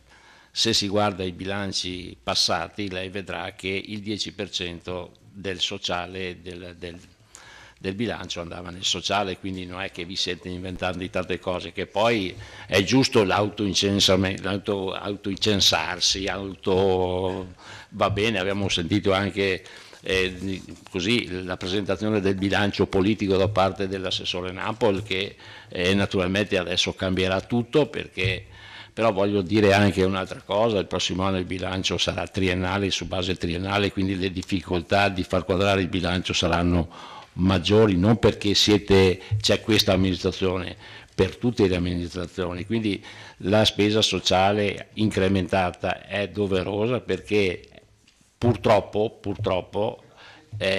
questo è l'andamento di questo Stato, che vede in difficoltà sempre di più, e sicuramente la ripresa mi pare sia, se c'è, è una ripresa abbastanza difficile e quindi con un aggravio del sociale molto importante. È giusto che l'amministrazione comunale faccia la sua parte, io non entro nel merito della Tasi, io entro nel merito che bisognerà fare forse qualche risparmio, perché su questo bilancio non c'è stato nessun taglio, da come ho visto. Credo che il prossimo anno ci saranno difficoltà sociali ancora maggiori, quindi bisognerà prevedere proprio su questo. Io non entro nel merito perché è stato aumentato, anche perché il prossimo anno, caro Sindaco, non ci saranno le aliquote, non ci sarà l'addizionale Enel, sarà finita e sono 4 o 5... no, ma quest'anno è ancora attiva, quindi le difficoltà saranno maggiori. Grazie consigliere D'Arè. Nell'ordine si è prenotato il consigliere Sant'Antonio. Sì, volevo rispondere al consigliere Carnelos. È il secondo intervento. Sì, lo considero il secondo intervento, diamo allora... Come volete, per me si può anche No, replicare. se lei è d'accordo, consigliere Sant'Antonio, allora facciamo... Beh, ma non è che sia obbligatorio chiudere il primo, se vuole replicare, altrimenti... Sì, volevo, visto che non ha risposta al consigliere Carnelos, che non mi sta ascoltando in questo momento, sto rispondendo alla sua osservazione. Allora, consigliere, allora facciamo così, facciamo rispondere l'assessore. È meglio così, è meglio così. Allora, la parola all'assessore Napoli. Grazie Presidente. Diciamo che rispetto al tema strettamente Tasi ci siamo un po' allargati, ma forse è giusto così, perché insomma vabbè, il bilancio è qualcosa di onnicomprensivo.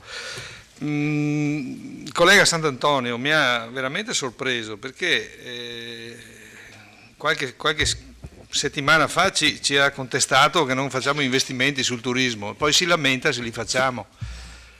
Quindi, non so, voglio dire, noi stiamo lavorando per fare il bilancio da qualche mese, quindi se lei cambia opinione così velocemente facciamo fatica a starle dietro.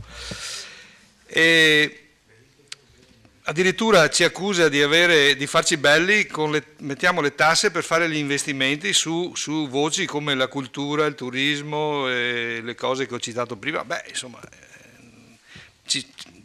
voglio dire, siamo in un momento di difficoltà, riteniamo che fare investimenti mirati su voci strategiche del bilancio di una città come Vittorio Veneto, che queste voci sono fondamentali se vogliamo sperare di poter risalire un po' la china, mi sembra una scelta corretta. Questa qui non è un titolo di demerito, punto primo. Punto secondo, come ho detto prima, le imposte ai cittadini sono rimaste esattamente le stesse, non sono cambiate, né diminuite né aumentate, sono esattamente le stesse dell'anno scorso. E quindi io credo che insomma, prendiamo atto di questa cosa. L'incremento di entrata sulla voce IMU Tasi è derivato semplicemente dal fatto che, sempre con nostra amica Enel, sono state definite una serie di dipendenze che derivavano dal completamento di accatastamento di vari impianti che erano in corso di definizione da alcuni anni. Quindi, completata questa fase, c'è stata un'entrata straordinaria che ha consentito di avere un incremento. Tutto qui. Discorso di bollettini. Ecco, i bollettini, noi non è che siamo stati fermi, poi non è un anno che siamo qua, perché sono 9 mesi. Se togliamo luglio e agosto dell'anno scorso diventano 7. Così dire, io probabilmente comincio a respirare adesso, ma se noi facciamo l'elenco e mettiamo in fila le cose che sono state fatte in questi mesi da settembre a adesso, gli uffici responsabili che ho qua alla mia destra ne sono buoni testimoni, nel senso che è stato non per merito nostro, particolare, ma perché siamo incappati in una fase dove gli adempimenti e gli obblighi e i cambiamenti si sono susseguiti in una velocità e in un numero così consistente, veramente da mettere a dura prova, come dire, l'equilibrio così anche fisico di chi opera in queste cose. Comunque, bollettini. Allora, in questo primo periodo dell'anno sono state fatte delle estrapolazioni delle banche dati delle imposte citate per avere, della Tasi in particolare, dell'IMU e Tasi, per verificare l'invio del maggior numero di modelli possibili. E anche in questo, voglio dire, mi riallaccio all'intervento del collega del consigliere Saracino, più variabili noi andiamo a introdurre e meno, come dire, l'invio diventa agevole. Tenuto conto che le due imposte condividono gli stessi criteri per la formazione della base imponibile, ma differiscono per soggettività passiva, ovvero chi paga, e per gli oggetti esenti, ovvero immobili che non la pagano, non si possono inviare modelli di pagamento sia di IMU che di Tasi, ancorché destinataria di più modelli di pagamento, sia la medesima persona. Basti pensare infatti che nell'IMU i terreni agricoli sono soggetti all'imposta, ma non per i coltivatori diretti, perché Vittorio Veneto è comune parzialmente montano, che invece pagano per i fabbricati rurali la Tasi all'1 per 1000 per legge, che a loro volta sono esenti dall'IMU. Ma gli esempi possono continuare. I terreni agricoli sono entrati a far parte dell'IMU dal 2014 per il Comune di Vittorio Veneto, con la scadenza del pagamento senza sanzione entro martedì prossimo 31 marzo. L'abitazione principale è esente IMU, eccetera. Per tale motivo e per raggiungere il maggior numero di persone con un più possibile corretto conteggio dell'imposta da pagare, si è preferito indirizzare il servizio di invio, almeno in questa prima fase, dei modelli di pagamento precompilati ai contribuenti della Tasi con la sola abitazione principale e pertinenze e occupanti non titolari di immobili secondo la banca dati del catasto. Stimando si raggiungono circa 5.300 persone fisiche residenti su circa 16.800 contribuenti totali, rappresentando oltre il 31% dei possibili destinatari. Bisogna tenere presente però che questa percentuale è destinata ad aumentare se dai contribuenti togliamo tutte le partite IVA che hanno una molteplicità di situazioni immobiliari. Ad ogni modo, anche gli esclusi dall'invio del modello del pagamento precompilato per quest'anno non sono gravati da oneri aggiunti, posto che le aliquote restano le stesse dell'anno scorso, come già detto. Il servizio di invio dei modelli e pagamento Tasi precompilata dunque va alla fascia di popolazione, potremmo dire più debole, che possiede solo l'abitazione principale o neppure quella essendo solo inquilini, esonerandola, come già detto, dal sostenere il costo per la compilazione del modello di pagamento stesso. L'ufficio tributi è comunque a disposizione, come l'anno scorso, per l'esame di ogni situazione, il calcolo e la compilazione del modello di pagamento per tutti coloro che vi si recheranno gratuitamente.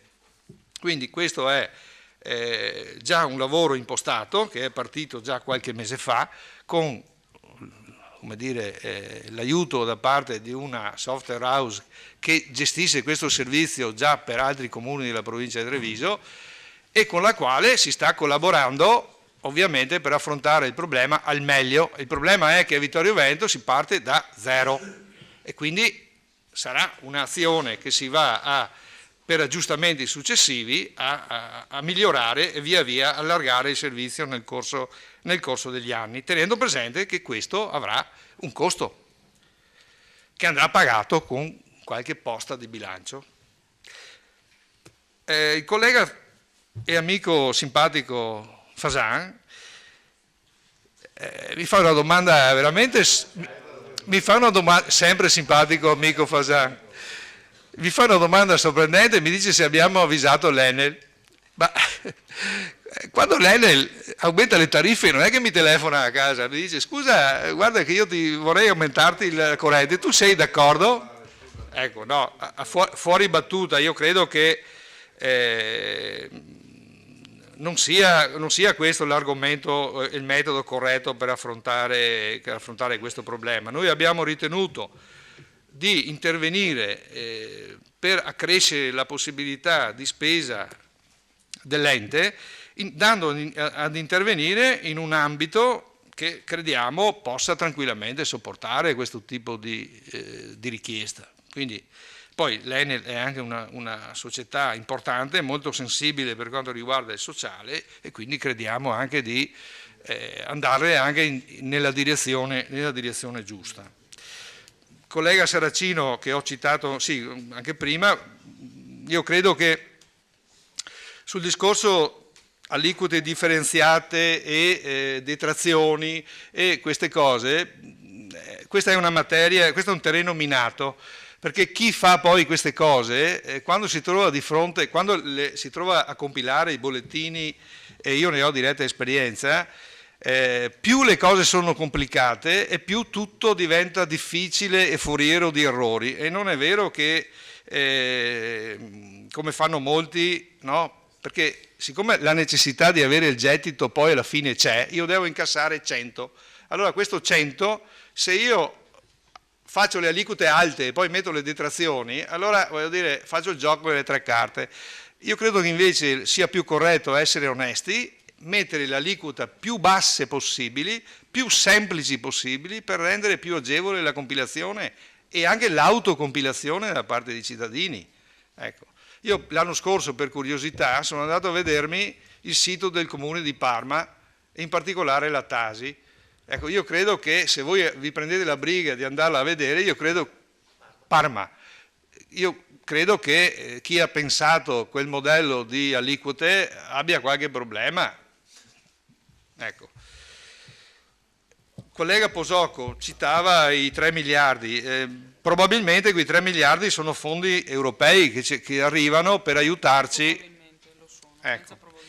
La collega De Nardi, che è il nostro ufficiale di collegamento su queste cose, è infallibile. Condivido il ragionamento che ha fatto poi l'ultimo intervento il consigliere D'Arè, nel senso che diciamo che noi non abbiamo mai impostato i nostri ragionamenti così chiamiamolo sul rivendicare meriti o trionfalismi.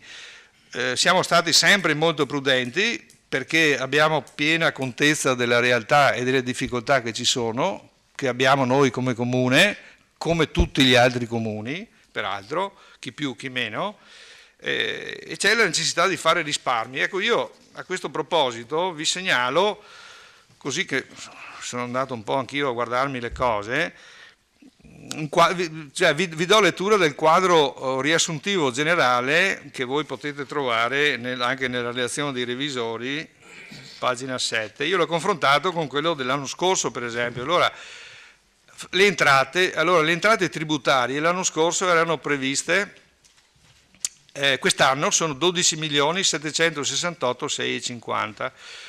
L'anno scorso erano previste in 14.948.030. Poi c'è il titolo secondo, entrate da contributi e trasferimenti correnti dello Stato, della Regione e di altri enti pubblici, 1.649.650 quest'anno, 1.896.090 l'anno scorso. Titolo terzo, entrate extratributarie, 4.933.850 quest'anno, 4.772.050 l'anno scorso. Poi abbiamo titolo quarto, entrate da alienazioni da trasferimenti di capitale da riscossione di crediti, 6.290.650 contro 2.958.050. Titolo quinto, entrate derivanti da accensione di prestiti, 3.400.000 contro 3 milioni dell'anno scorso. Ecco, su questa cosa, entrate derivanti da accensione di prestiti, è bene fare una precisazione. Nel senso che il vero prestito sono 400.000 euro previsti per la scuola di Carpesica, gli altri sono anticipazioni di cassa, che è come dire un fido che la banca ti concede per coprire eventuali ammanchi di liquidità. Anche perché sui giornali di questi giorni è venuta fuori la storia un po' bizzarra del comune di Villorba che avrebbe chiesto un prestito, così dicono i giornalisti, per pagare gli stipendi. Cosa palesemente assurda e impossibile. Si tratta semplicemente dell'anticipazione di cassa, come è sempre stato da qualche decennio a questa parte. Titolo sesto, 3.208.000 entrate da servizi per conto di terzi, che questi sono rimasti invariati, per un totale di 32.250.800 previsti in entrata contro 30.713.228 dell'anno scorso, 220 l'anno scorso. Spese correnti, ecco, l'anno scorso, quest'anno sono previste in 17.567.150, l'anno scorso erano 19.627.270, quindi insomma c'è una riduzione. Titolo secondo, spese in conto capitale. Ecco, quest'anno sono aumentate le spese in conto capitale, quindi 6.482.650 contro 3.862.100 dell'anno scorso. Spese per rimborso di prestiti, titolo terzo, 4.993.000 quest'anno, 4.919.900 l'anno scorso. No, basta. Quindi no, volevo solo dire... Sì, stiamo sconfinando. Non fuori microfono, non fuori microfono. Dopo. Sì. No, allora, sull'indebitamento veniamo dopo perché ci sono, come dire, le sorprese. Grazie. Allora, si vede una prenotazione, ma si è già... Fasan, lei sarebbe al secondo intervento? Esatto. Era fai Sant'Antonio prima, no? Che avanza il secondo intervento. Sì. Ok, secondo intervento, Fasan, a lei la parola, prego. Sant'Antonio lo saltiamo? Aveva prenotato prima di me? Fasan, lei si è prenotato, non so, mi dica lei cosa vuol fare. Se facciamo vicepresidente. Sì, d'accordo. No, Adesso vedo Fasan vuole... Allora è vero, aveva prenotato lui prima e ha aspettato la risposta di Bon, Napoli.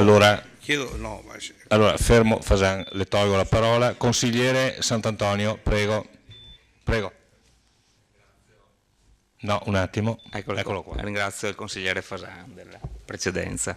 Allora, rispondo al consigliere Carnelos. Io non vorrei che il mio discorso fosse stato travisato o frainteso o mi sono spiegato male, perché evidentemente anche io non sono contrario a mettere i soldi né sulla cultura né sul turismo né tanto meno sociale, viste anche le mie origini popolari, ok? Quello che io sono contrario è il metodo con cui vengono, voglio dire, quando si trova un chiavistello, cioè vengono presi i soldi dal chiavistello, chiamiamolo così, delle tasse, cioè quando si trova il grimaldello per poter tirare dentro dei soldi, si utilizza quello. I soldi si possono anche trovare da altre fonti del bilancio. Allora, i 400.000 euro che sono stati posizionati su cultura, turismo e sociale, tra l'altro sociale un'inezia, perché su 3.200.000 euro sono stati aggiunti 120.000 euro, quindi un'inezia. Trovo sul turismo è stato quasi raddoppiato, ma sempre su valori bassi. I 400.000 euro che sono stati tirati fuori, in buona sostanza, e posizionati su queste tre voci qua, sono sostanzialmente quelli della Tasi. Allora, e non è vero, come dice lei, siamo stati bravi a non abbassare le tasse, perché la Tasi era già alta. L'anno scorso era già alta, e la dimostrazione del fatto che era alta è che non si sono ricavati i 2.900.000 previsti, ma se ne sono ricavati 150.000 euro in più, il che significa che se mettevo l'aliquota più bassa, allora centravo l'obiettivo che mi ero prefisso.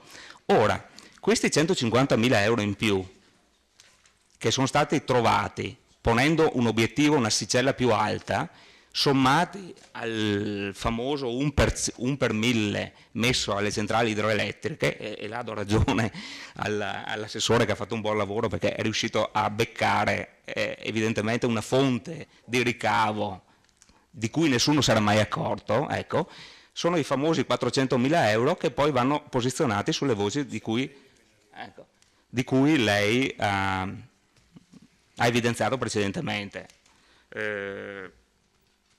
Basta, Questo volevo dire, cioè il modo, non sono contrario a dove vengono posizionate queste entrate, ma il modo in cui facilmente si utilizza la leva delle tasse per poter, voglio dire, un buon lavoro si fa anche in altro modo, non semplicemente accorgendosi che c'ho il rubinetto della tassa, basta che lo apra e mi arrivano dei soldi.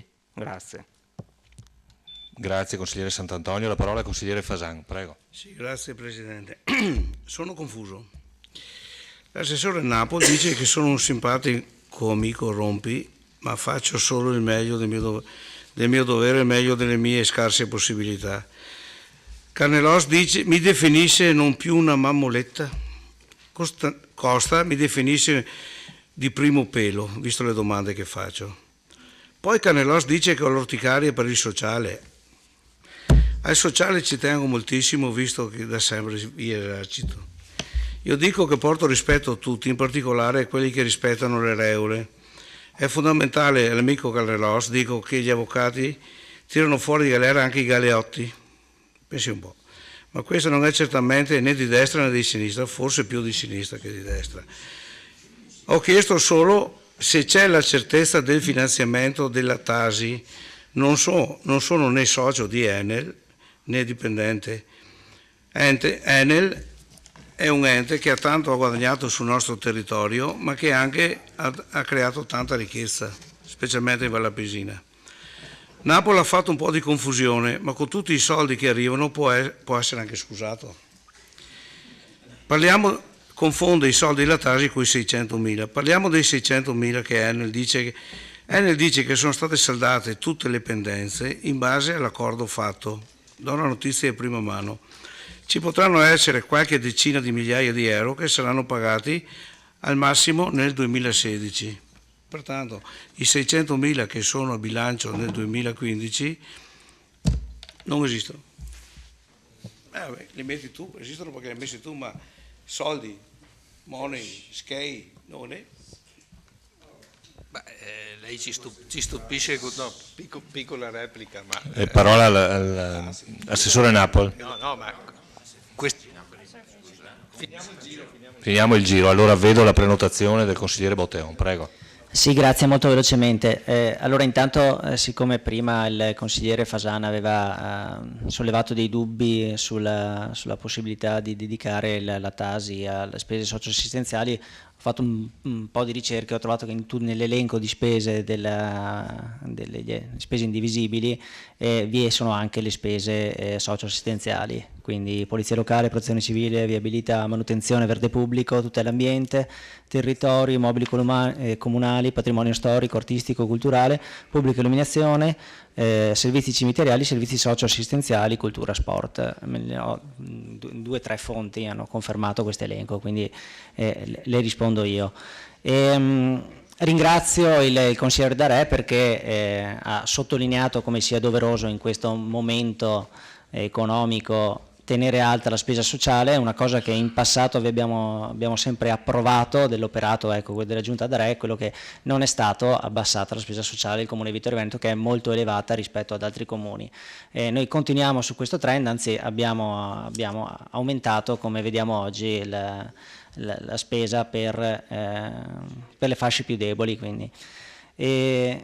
Come farlo? Siccome è sorta la necessità, come farlo? È stata trovata la strada dell'alzamento all'1 al 2 per 1000 per i fabbricati appartenenti al gruppo catastale adibiti a centrale idroelettrica, e in questo modo si è trovato appunto la strada per aumentare le spese dei servizi sociali, onde garantire una maggior tutela alle fasce più deboli della popolazione. Penso che sia una cosa assolutamente lodevole, senza toccare tutte le altre aliquote.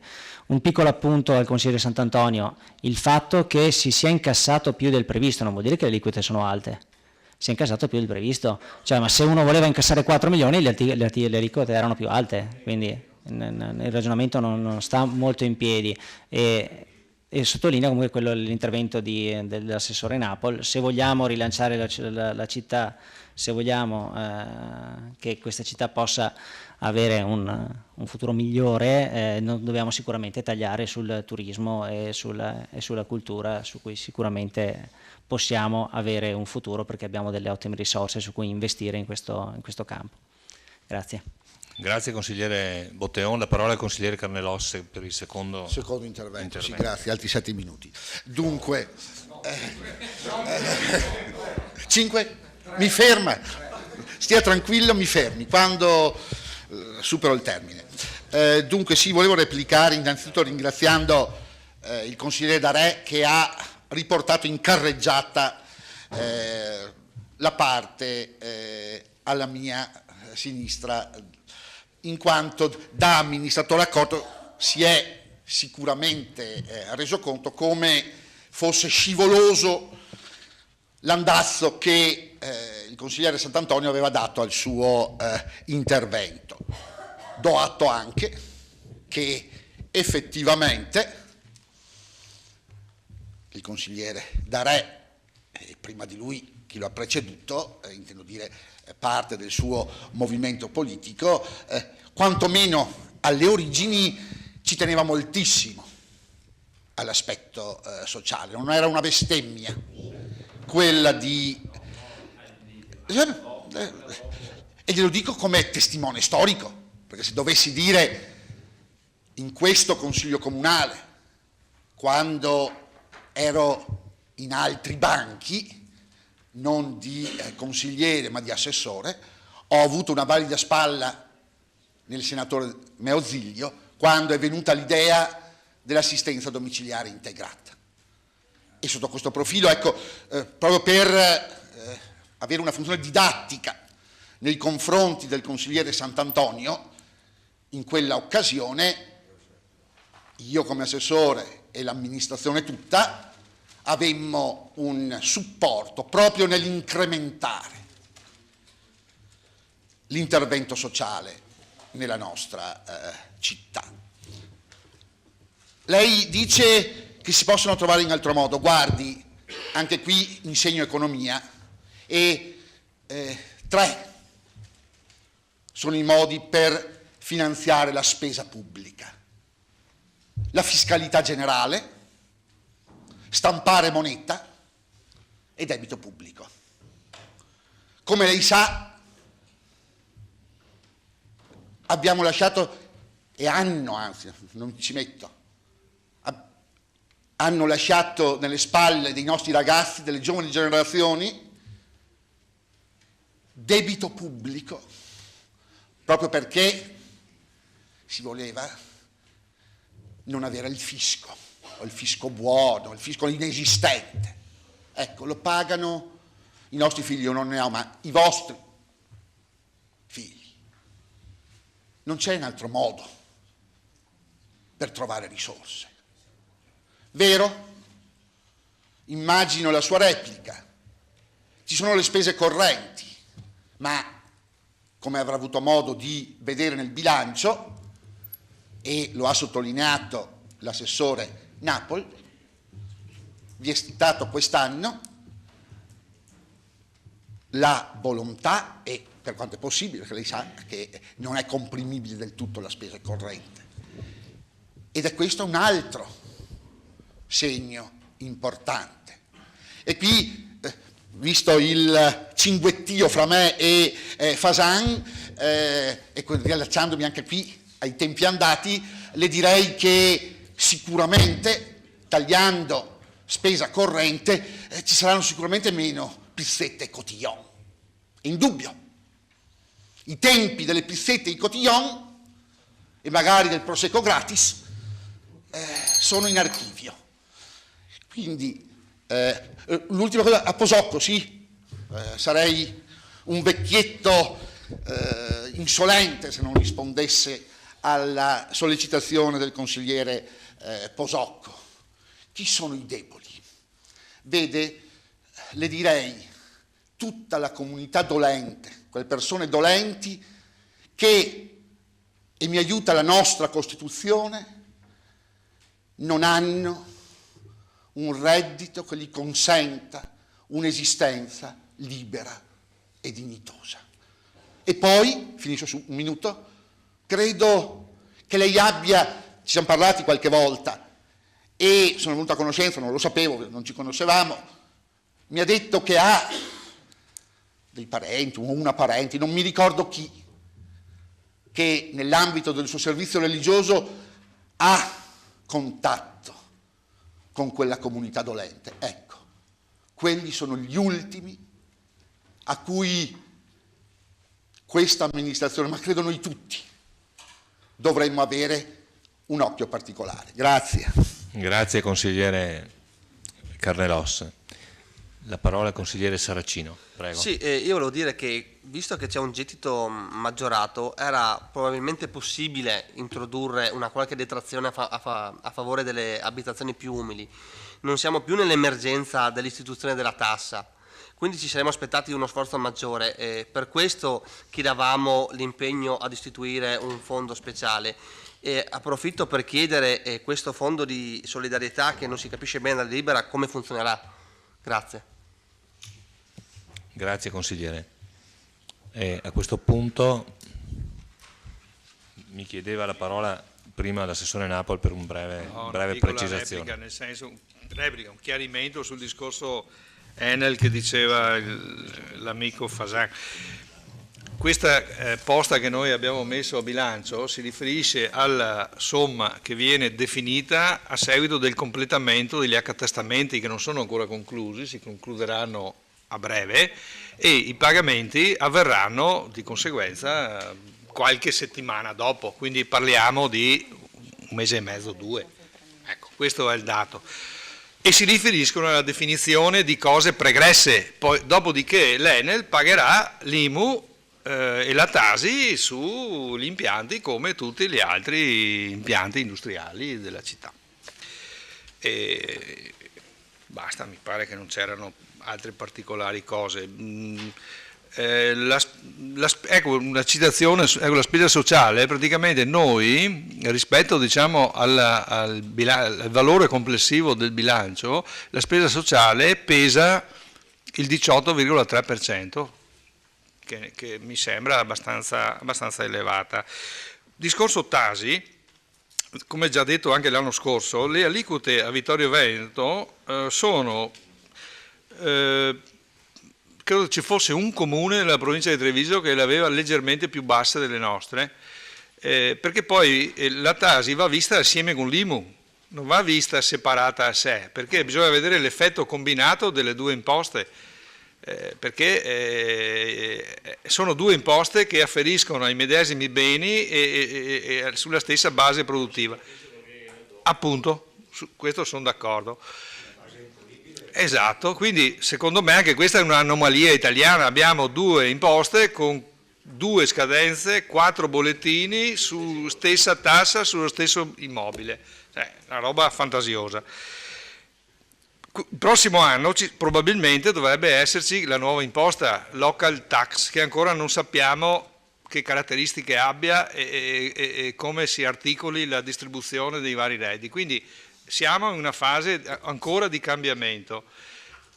Ecco, credo che noi siamo stati fermi, come ripeto, le aliquote di Vittorio Veneto sono tra le più basse della provincia di Treviso, credo che noi abbiamo 2 o 3 comuni che sono più o meno come noi, gli altri sono tutti sopra.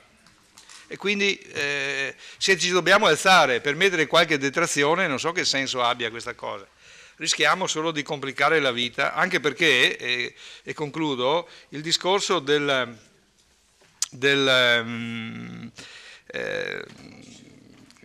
mi è scappata la cosa che volevo dire. Beh, niente, mi verrà strada facendo. Sì, anche quella è un'altra storia, cioè voglio dire, siamo in una fase veramente difficile perché programmare anche tagli e riduzioni di spesa richiede programmazione, richiede di avere una situazione organizzativa e disponibilità di risorse certe, voglio dire, in qualsiasi azienda chi amministra lavora su questo orizzonte e con queste situazioni. Qua noi ci troviamo in una situazione come camminare sulle sabbie mobili, nel senso che chi sta sopra di noi cambia le carte in tavola e ce lo dice dopo, e quindi noi ci dobbiamo adeguare e rincorrere una situazione che è difficile, e credo che lo sappiamo tutti quanti che è difficile. Ecco. Quindi io credo che con grande equilibrio e buon senso abbiamo agito per cercare di raggiungere l'obiettivo di avere le risorse per poter investire negli ambiti che vi ho detto prima, senza andare, come dire, a intaccare o a appesantire il prelievo fiscale sui cittadini. Quindi siamo fermi lì, non è che a noi piaccia agire su questo rubinetto perché è semplice, lo fanno tutti i comuni, e quindi chi più chi meno, non facciamo la classifica che chi ha l'IMU un po', o la Tasi un po' più alto è cattivo e chi ce l'ha un po' più bassa è buono.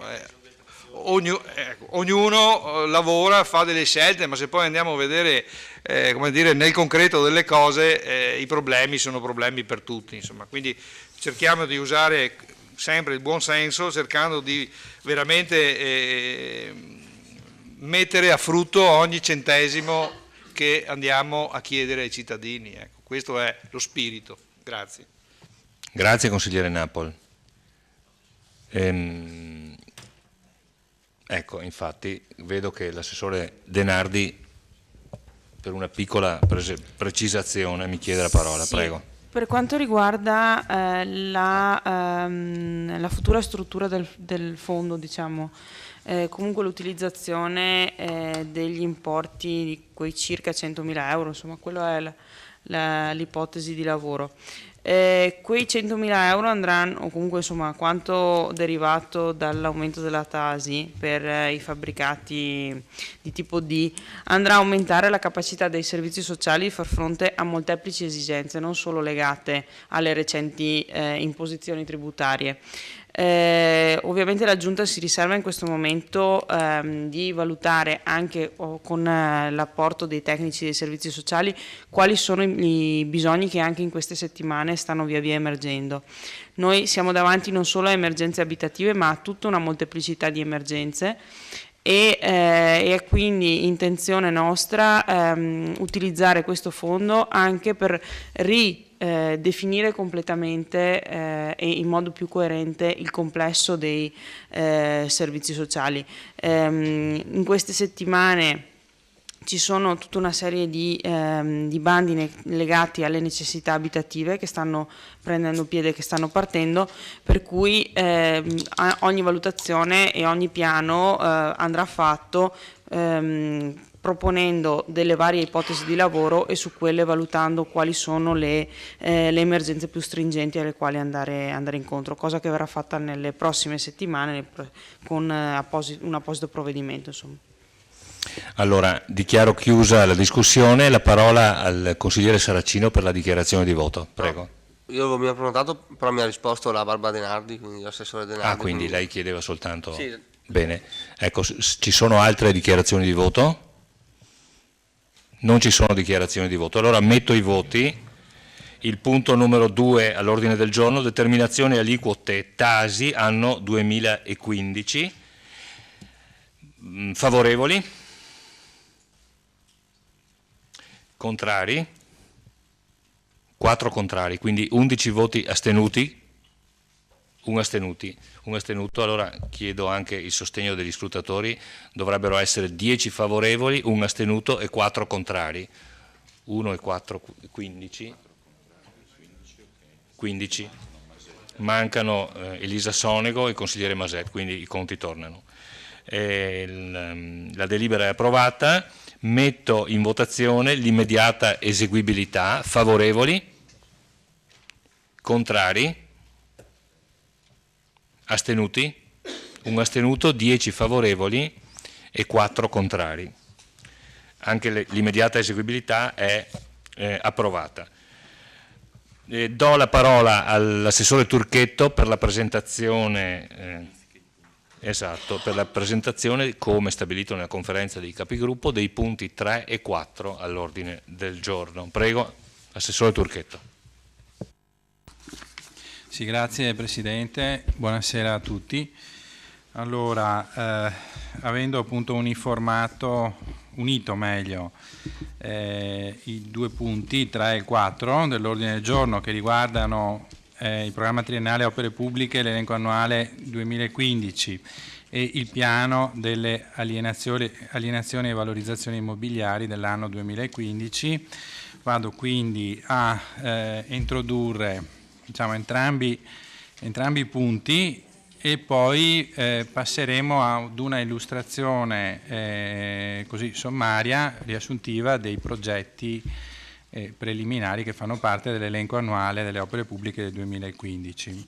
Allora, per quanto riguarda, comincio dalle opere pubbliche, diciamo che con l'insediamento della nuova amministrazione nel 2014 si è data naturale continuità ai lavori già in essere, portando a termine le opere in corso di realizzazione, avviando quelle già appaltate, iniziando le procedure di appalto per quelle già finanziate ed informando per la rimanente parte il piano annuale 2014 secondo due principi cardine.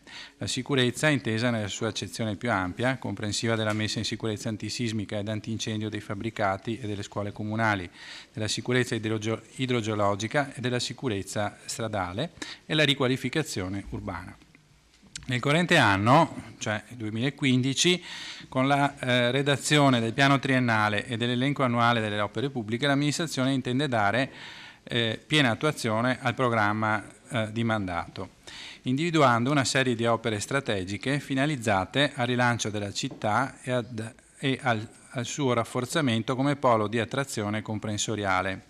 In particolare i settori di intervento ritenuti in tal senso strategici sono la mobilità e i trasporti per la possibilità di garantire migliori e più funzionali collegamenti interni alla città a livello comprensoriale, più in generale con l'area chiamiamola metropolitana del Veneto centrale, lo sport per la capacità di restituire il ruolo di centralità alla città rispetto al proprio comprensorio, le funzioni culturali ed urbane il cui potenziamento può generare nuova attrattività. Vista l'impossibilità di finanziare il complesso delle progettualità in un singolo anno, si è dato seguito all'individuazione di progetti generali realizzabili in più interventi o stralci funzionali, in modo da dare continuità e coerenza negli anni all'azione dell'amministrazione. Non sono previste nuove strade o nuove costruzioni, ma ci si è concentrati sulla ristrutturazione, il riordino, la riqualificazione ed il potenziamento del patrimonio, sia stradale che in termini di edifici esistente.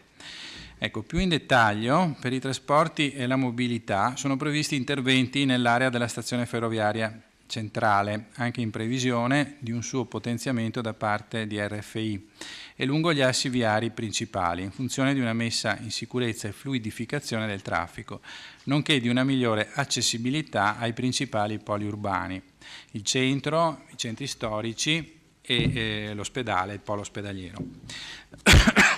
Scusate. Per lo sport è previsto l'ammodernamento del polo sportivo di Piazza Aldo Moro. Il primo intervento è la messa a norma della pista di atletica, visto in chiave propedeutica di un successivo potenziamento del polo sportivo. Per la cultura è previsto un intervento per il completamento del complesso espositivo di Palazzo Todesco e negli anni successivi investimenti finalizzati all'apertura della sezione archeologica del Museo del Cenedese e alla realizzazione in aree centrali di un innovativo contenitore culturale costituito da spazi bibliotecari di tipo multimediale rivolto in prevalenza ad un'utenza giovanile e scolastica a valenza comunale e comprensoriale. Prosegue inoltre il capitolo, importante capitolo, relativo alla messa in sicurezza dell'edilizia scolastica, per la quale sono previsti due interventi di consistente entità. Per l'alto valore simbolico e culturale a cui assurge, è inoltre da menzionare la previsione di un significativo intervento di riqualificazione di Parco Papadopoli, che segue un primo iniziale intervento di messa in sicurezza e valorizzazione della villa eseguito nell'estate del 2014 e volto ad arrestare i processi di degrado ambientale in atto da anni.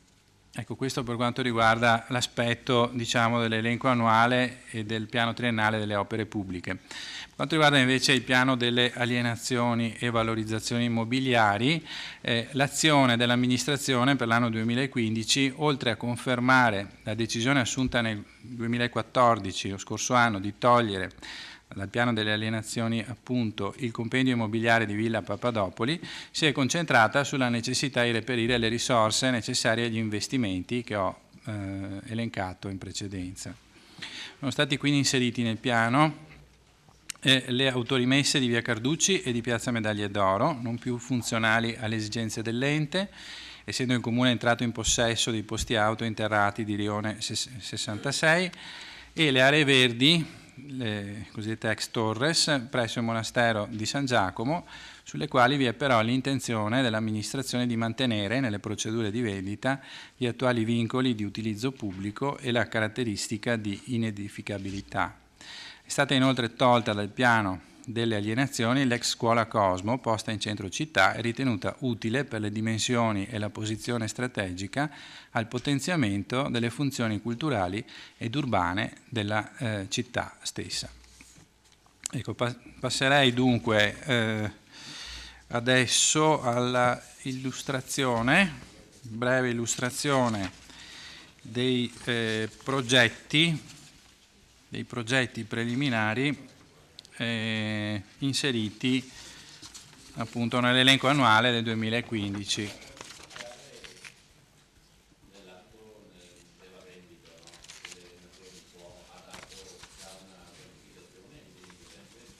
Sì, c'è.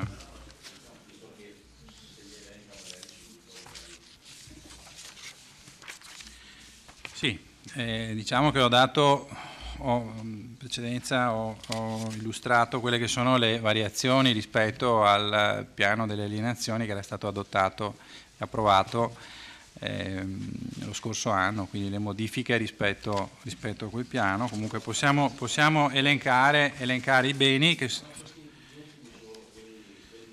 Sì. Beh, facciamo così, li elenchiamo tutti, così facciamo prima, è più chiaro. Allora, il piano delle alienazioni contiene l'ex scuola elementare di Fadalto per un importo di 100.000 euro stimato, la ex scuola elementare di Fais per un importo di 60.000 euro, l'ex scuola elementare di San Lorenzo per un importo di 75.000 euro, l'ex scuola elementari Manzoni per un importo di 225.000 euro, il complesso ex Maffield per un importo di 1.650.000 euro, i 5 alloggi di Via da Ponte per un importo complessivo di 250.000 euro, i parcheggi coperti di Via Carducci e di Piazza Medaglie d'Oro. I parcheggi sono 4 garage in Via Carducci e 6 posti auto che stanno nel parcheggio di Piazza Medaglie d'Oro per un importo di 117.000 euro, e la palazzina ex Inam di Via Carducci per un importo di 210.000 euro e l'ex asilo di Piazza Gallina per 190.000 euro, l'ex asilo di Via Calcada 80.000 euro, l'area ex Torres a San Giacomo 500.000 euro. Ecco, questi sono quindi gli importi, i beni che fanno parte, che compongono il piano delle alienazioni e gli importi relativi. Allora, passando alla illustrazione, quindi torniamo alle opere pubbliche. Sono state elencate prima dall'assessore, dal collega di giunta, assessore Napol, e comunque le elenco. E sono la prima opera, interventi di riordino, riqualificazione e messa in sicurezza della viabilità urbana per l'anno 2015, la riqualificazione e valorizzazione di Parco Papadopoli, l'ammodernamento del polo sportivo, primo intervento, un altro lavoro che abbiamo denominato Vittorio si muove, primo intervento, la ristrutturazione della scuola materna Collodia Carpesica, l'adeguamento strutturale e la sostituzione degli infissi della scuola primaria Crispi, il completamento di Palazzo Todesco, la riqualificazione energetica della sede municipale, l'efficienza e risparmio energetico sull'impianto di illuminazione pubblica. Ecco, questi due ultimi interventi che sono di efficientamento energetico sono stati diciamo, portati avanti dal collega Mognol con l'ufficio appunto delle politiche energetiche. Allora, entrando un po' più nel dettaglio dei progetti, allora abbiamo detto il primo progetto si chiama Interventi di riordino, riqualificazione e messa in sicurezza della viabilità urbana dell'anno 2015. Allora abbiamo preparato alcune slide che illustrano diciamo, la situazione della nostra città per quanto riguarda la viabilità. Abbiamo indicato gli assi principali, i nodi principali del traffico cittadino e in marron quelle che sono le aree, diciamo, residenziali, i centri storici della nostra città. Ecco, questa è la situazione dello stato attuale sostanzialmente. Nella prossima slide possiamo vedere quelli che potranno essere gli interventi di questa tipologia di interventi, appunto, che abbiamo denominato interventi di riordino, riqualificazione e messa in sicurezza della viabilità urbana. Prevediamo infatti per ogni anno di mettere su questo capitolo un determinato importo. Abbiamo indicato quelli che sono i possibili ambiti di intervento. Il nodo, l'incrocio, diciamo, tra via De Nadai e viale del Cansiglio, la Vittoria Alata Sud, la rotatoria, o comunque il nodo, l'incrocio tra via Pinto e via della Bressana, questo a carico, ovviamente, lavori a carico della provincia. C'è già una convenzione in essere su questi lavori. Questi sono i nodi, insomma, che in futuro potrebbero essere presi per mano. E poi, da ultimo, ma in realtà per primo, il nodo che riguarda l'accesso al polo ospedaliero, che è in realtà proprio il lavoro oggetto di questo primo intervento da eseguirsi nell'anno 2015. Ecco, quindi il primo intervento che abbiamo previsto per questo capitolo di spesa, chiamiamolo così, è la realizzazione del nuovo accesso al polo ospedaliero della nostra città. Questo è lo stato di fatto. Come si può vedere, è uno stato di fatto caratterizzato da una molteplicità di incroci. Si può dire che esiste una certa confusione. Insistono su questa strada, su via Forlanini, l'accesso all'ospedale, via Carbonera che dà accesso agli altri servizi sanitari, all'hospice, alla casa di riposo, al futuro ospedale di comunità. Poi c'è via Gramsci e ci sono altre vie minori, diciamo, che danno sempre in questo ambito su via Forlanini. La soluzione prevista per migliorare la sicurezza, la fluidificazione del traffico e per cercare di individuare in modo unitario e preciso l'accesso al polo dei servizi sanitari cittadino è appunto quello della realizzazione e della creazione di una rotatoria che intercetti appunto le strade principali di questa zona, di quest'area. Passando al secondo intervento, il secondo intervento riguarda la riqualificazione del parco di Villa Papadopoli. Questo è un intervento che abbiamo presentato anche alla Regione, abbiamo acquisito un finanziamento regionale, abbiamo vinto un bando regionale, abbiamo acquisito un finanziamento regionale. È un intervento che riguarderà il muro di cinta, l'ambito del muro di cinta che in alcuni aspetti è degradato. È un intervento che riguarderà anche interventi sul patrimonio arboreo, diciamo, storico del parco e anche sulla ghiacciaia, sul belvedere che è rappresentato dalla foto in basso a destra. Passando poi all'altro intervento, quello dell'ammodernamento del polo sportivo. Il polo sportivo che si trova nel centro città. Abbiamo fatto alcune planimetrie di inquadramento generale. Come si può vedere, il nostro polo sportivo cittadino si trova vicino alle principali aree della nostra città, quindi vicino al campus scolastico, vicino al polo ospedaliero e vicino al centro città.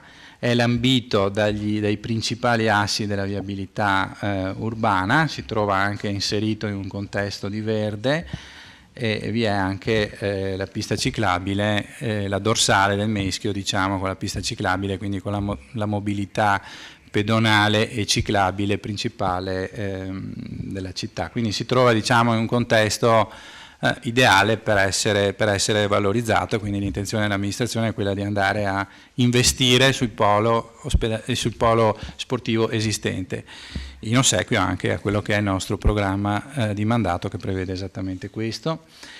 Ecco, più in dettaglio possiamo vedere appunto il polo sportivo, che è costituito dalla palestra Pontavai, dalla pista di atletica, dal complesso Victoria Sport, dalla piscina comunale, dal palazzetto dello sport. La viabilità esistente è indicata in questo caso in marron, e esiste anche una viabilità di progetto, esistono delle progettualità per poter consentire un accesso dal centro città, e quindi un migliore accesso al polo sportivo, appunto. Ci sono anche delle aree che possono essere sfruttate per il ricavo di ulteriori parcheggi a supporto, appunto, delle attività che intendiamo potenziare. Il primo intervento, quello messo in questa annualità, riguarda il recupero della pista di atletica. Oggi si trova soprattutto la pavimentazione della pista di atletica, che è una importante infrastruttura, una pista di atletica dotata di 8 corsie, una delle più importanti della provincia, e si trova in condizioni tali per cui non è utilizzabile soprattutto per le gare, per le attività agonistiche, perché non è omologata a causa del degrado della pavimentazione. Abbiamo previsto quindi un intervento che consenta di recuperare la piena funzionalità questa struttura sportiva, che ha anche un ruolo, appunto, come minimo comprensoriale, perché come dicevo prima è una struttura che ha pochi eguali in tutta la provincia, tutta la nostra provincia. Quindi l'intervento riguarda, appunto, il recupero della pista di atletica. Ecco, con quest'altro lavoro che abbiamo denominato Vittorio si muove, primo intervento, andremo a realizzare un parcheggio nella zona di via San Gottardo, nell'area ad ovest dei binari ferroviari, in posizione opposta rispetto all'attuale stazione ferroviaria, un'area di proprietà di RFI oggi non utilizzata e in stato di particolare abbandono, di particolare degrado. Quindi l'obiettivo è quello di recuperare quest'area, che si trova in posizione strategica perché può essere a supporto della stazione ferroviaria, quindi dei trasporti ferroviari, a supporto dell'area Fenderl, che è un'area strategica per il centro città, soprattutto in previsione dei futuri sviluppi che quest'area avrà, con la costruzione con la realizzazione del Pala Fenderl, e quindi dell'ampliamento anche delle attività culturali e sociali che in quest'area verranno svolte, e in previsione anche della realizzazione della nuova sede della Protezione Civile degli Alpini, che potrà essere realizzata, appunto, nel fabbricato che insiste su questo terreno, su questo lotto, dove andremo a realizzare, appunto, il parcheggio. Ecco, in questa seconda visione, in questa seconda slide, possiamo vedere le possibili evoluzioni di quest'area, quindi oltre a migliorare la situazione complessiva della zona che si trova ad ovest dei binari ferroviari, potrà essere realizzato un collegamento con il centro città, che abbiamo indicato con una freccia, a Frecciarossa, e un collegamento che potrà essere con un sottopasso o con un sovrappasso, una volta che sarà eseguito anche il potenziamento della infrastruttura ferroviaria che arriva fino alla stazione centrale. Ecco, direi possiamo andare avanti ed entriamo nello specifico del progetto. Abbiamo inserito in questa slide due viste, una fotografia della situazione attuale in alto.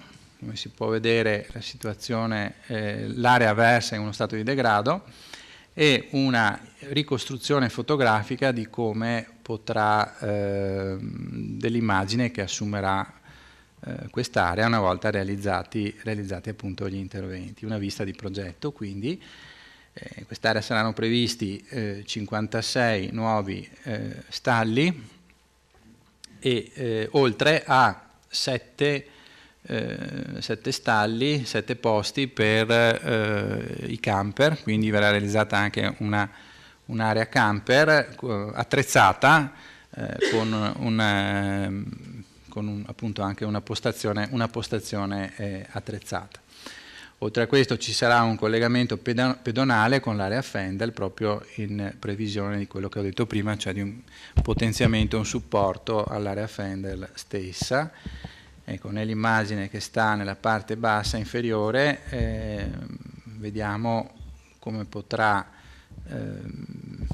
l'immagine potrà assumere quest'area nel complesso Fendel più parcheggio che andremo a realizzare.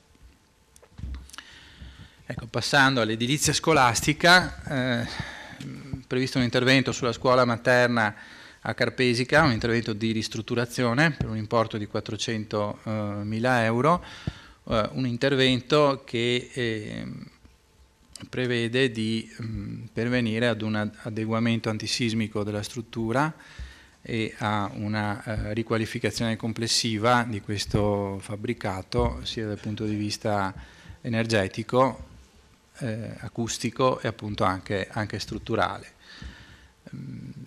Verrà risolto anche il problema, possiamo tornare indietro un attimo, risolto il problema del collegamento tra le zone che si trovano, il collegamento tra, diciamo, la parte interna ed esterna dell'area, quindi tra il fabbricato e la scuola verrà fatto un collegamento diretto con il giardino retrostante, e è previsto anche un marciapiede sulla parte antistante che consentirà di collegare appunto le due aree che si trovano a sud e a nord del fabbricato. Sono due aree tra l'altro commerciali che oggi invece non hanno un collegamento pedonale sicuro, quindi ci sarà una messa in sicurezza anche dal punto di vista,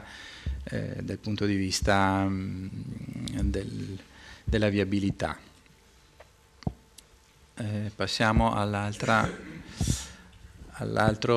intervento di edilizia scolastica che prevede l'adeguamento strutturale della scuola primaria Crispi. Ecco, anche questo è un mero intervento di recupero strutturale della scuola che porterà ad avere una scuola adeguata sismicamente. La scuola è una scuola importante, anche dimensionalmente importante, posta nel cuore del quartiere di Ceneda, e quindi questo recupero strutturale è decisamente un intervento importante e doveroso.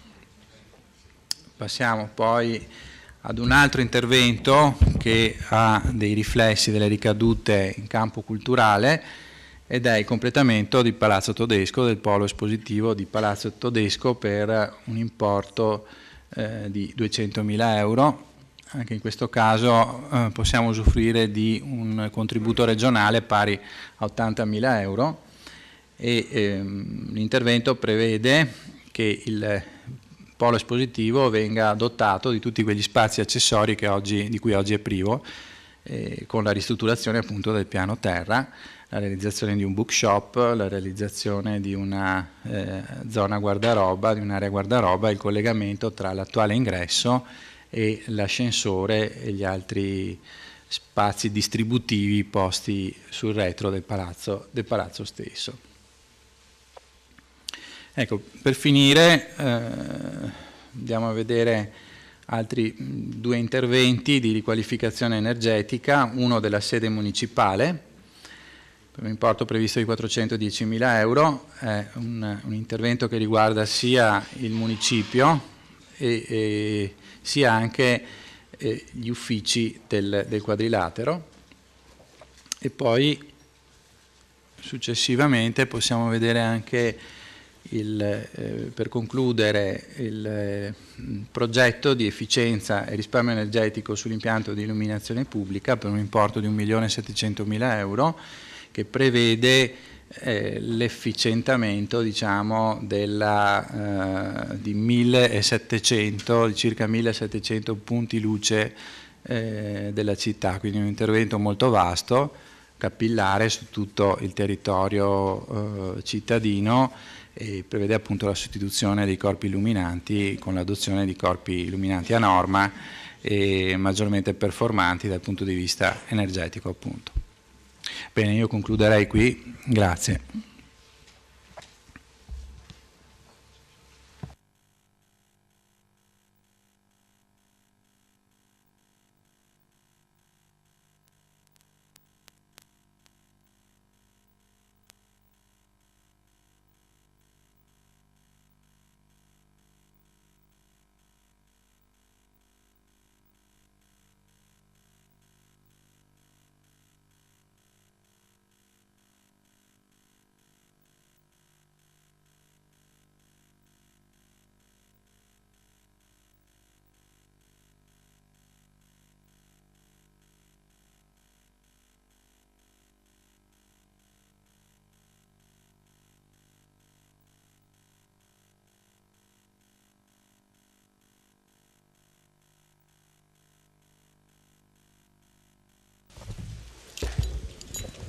Chiedo scusa, ho tentato di recuperare un documento che non trovo, eventualmente mi avrebbe sostituito il consigliere De Bastiani.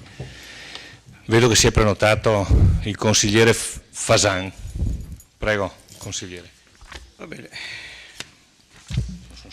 17 minuti? No, perché lui ha domandato 7 minuti, io ne manderò 17. 14. Vabbè, 14. Ce la farò. Con un po' di buona volontà. Osservazioni, piano allineazioni. Dalla lettura del piano allineazioni mi è venuta in mente la famosa locuzione sunsering, con cui qualcuno in questa sala, professando potenza e sapienza, ha apostrofato la precedente amministrazione. Vedete, quando scrivo sono più cattivo che sino. Ora ricordando Bongraziano, oso proferire: chi di sunsering riferisce, di sunsering riferisce, e così sia. Andiamo avanti. L'ex scuola elementare Manzoni a Porta Cadore. Non sai cos'è il sunsering? Eri fuori allora? Anche tu? Spiega cosa che è il sunsering. Ex scuola elementare Manzoni a Porta Cadore. Andiamo avanti che è tardi.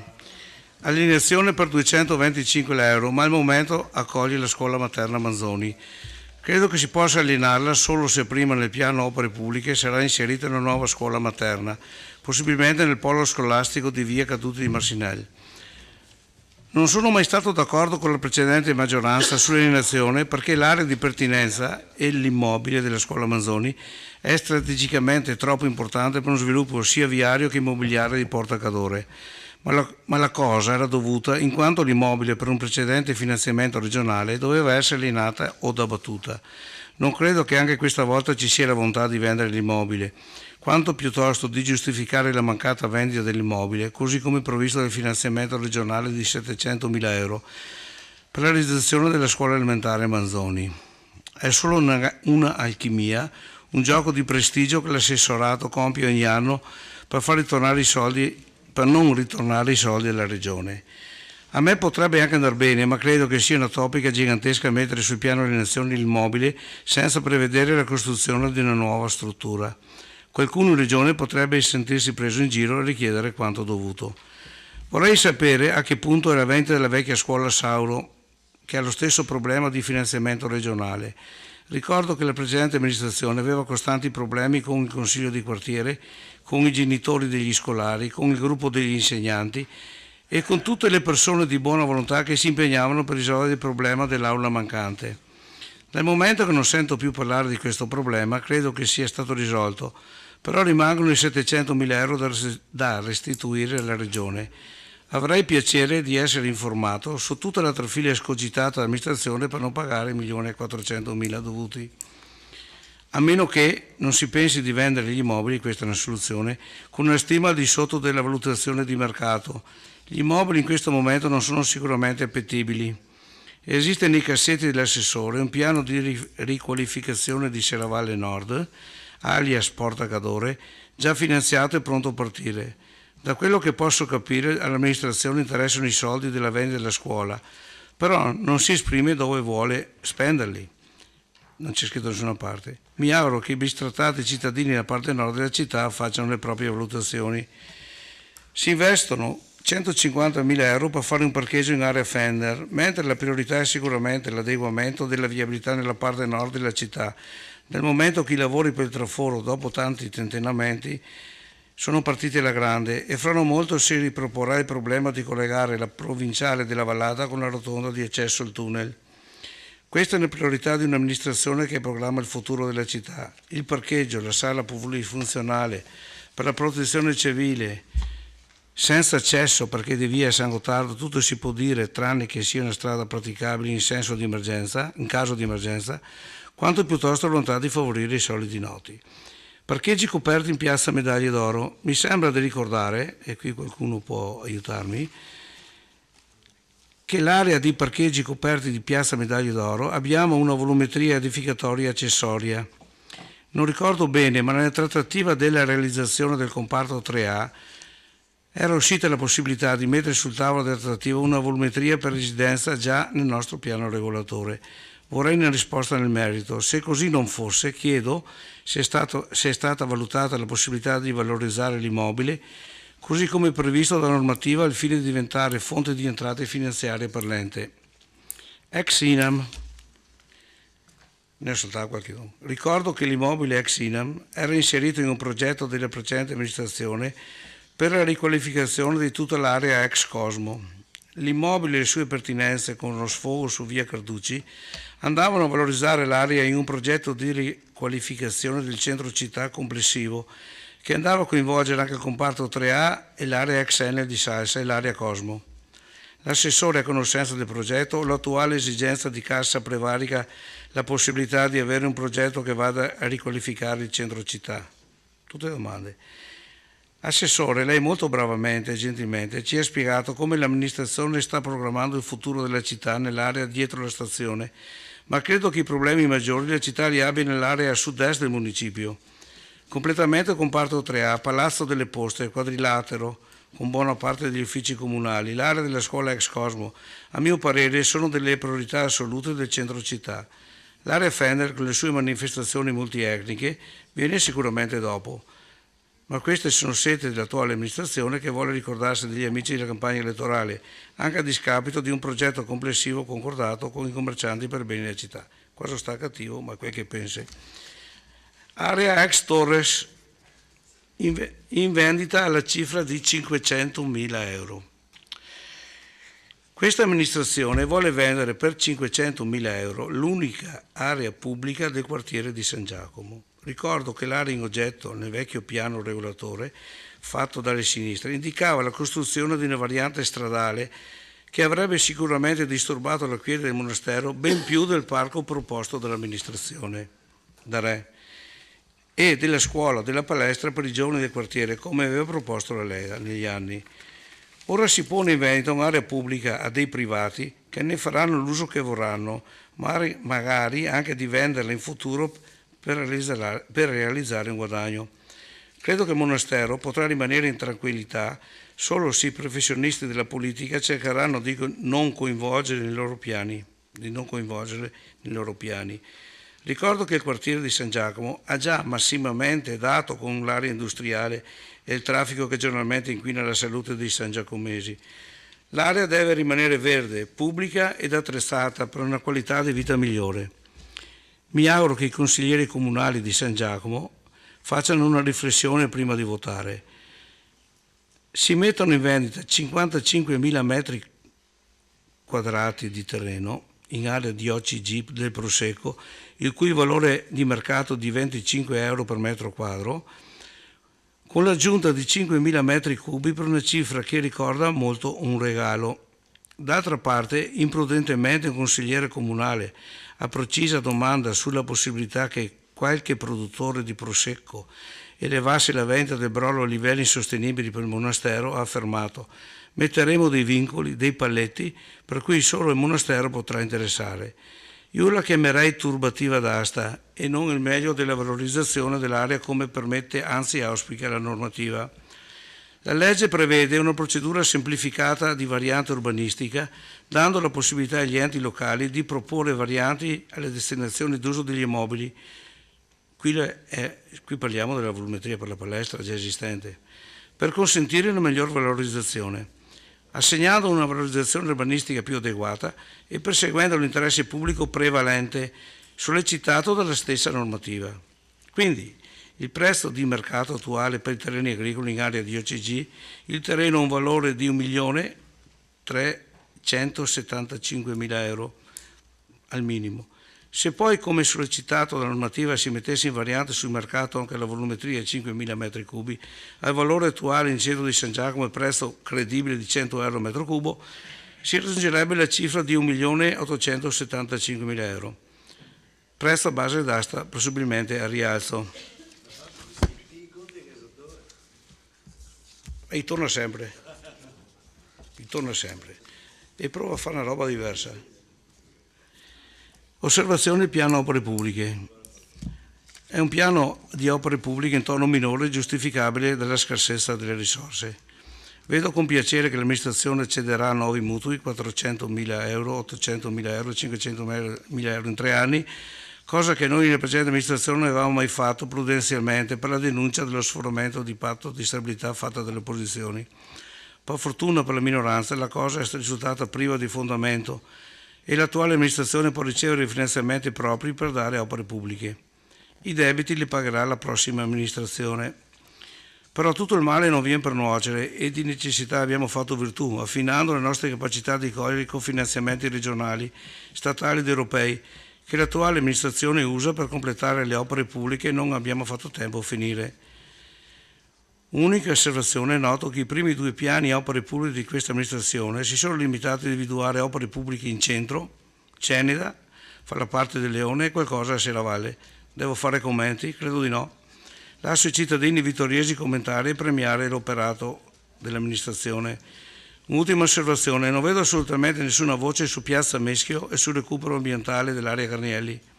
È possibile sapere come si sta posizionando l'operato dell'amministrazione su questi fondamentali problemi della città? Per Piazza Meschio il termine ultimo per il termine di lavori è domani, cioè il 25 luglio. In merito sul piano opere pubbliche voglio fare 2 osservazioni sul 25 aprile, scade il termine. Cosa ho detto? Domani, perché 25 aprile è domani, sai? No. Da qua 25 aprile è domani. Vai avanti. Prego, consigliere, Grazie. l'aggiorno ha esattamente 2 minuti e mezzo di tempo. Va bene, sarò velocissimo. Non sono d'accordo sul progetto,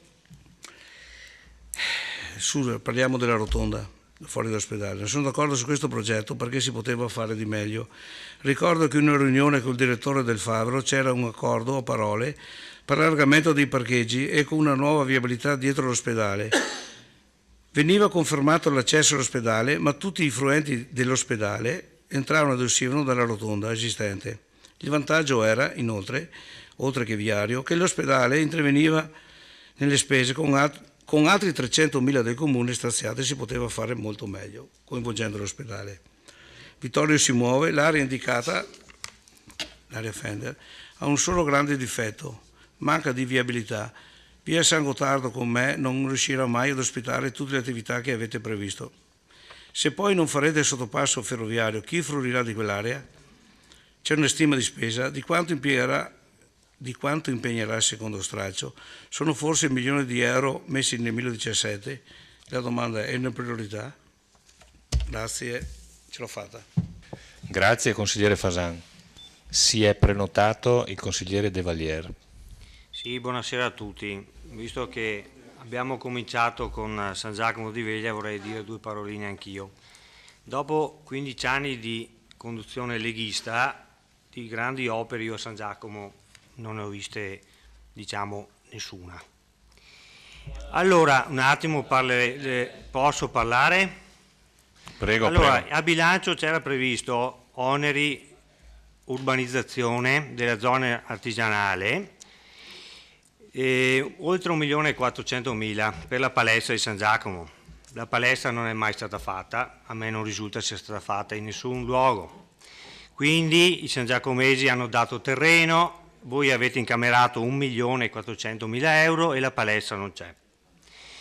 Parlate della scuola, benissimo, avete fatto una scuola piccola, avete lasciato, quella nuova parlo, e avete lasciato in centro San Giacomo una scuola vecchia, desueta, con delle piante di fico che crescono nel tetto, perché appunto avete legato l'ampliamento della scuola nuova e alla vendita della vecchia. Allora io vorrei capire, visto che siete tanto bravi nel finanziamento, eccetera, non avete fatto mutui, come mai avete legato queste due cose, sapendo che in prospettiva non sarebbe mai andata venduta? Quindi avete soppresso il futuro per molti anni della popolazione sangiacomese al fatto che non avranno un ampliamento, visto che bisogna vendere qualcosa che è invendibile.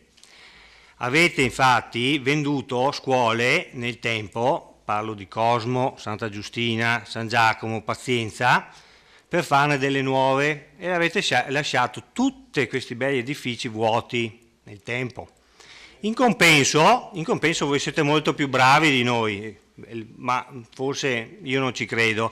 Avete speso la bellezza di 1.446.000 euro in mutui per comprare la Mafil. Bellissimo esempio di lungimiranza politica. Con 1.446.000 euro la scuola di San Giacomo sarebbe pienamente fatta, comprensiva di palestra. Ora venite a fare le pulce a noi sul Brolo, benissimo, inedificabile, l'ha messo la sovrintendenza, voi volevate fare un bel palazzone, sento un progetto Snozzi, non so quante migliaia di euro abbiate pagato in progettualità, poi avete progettato la palestra, sempre nello stesso sito.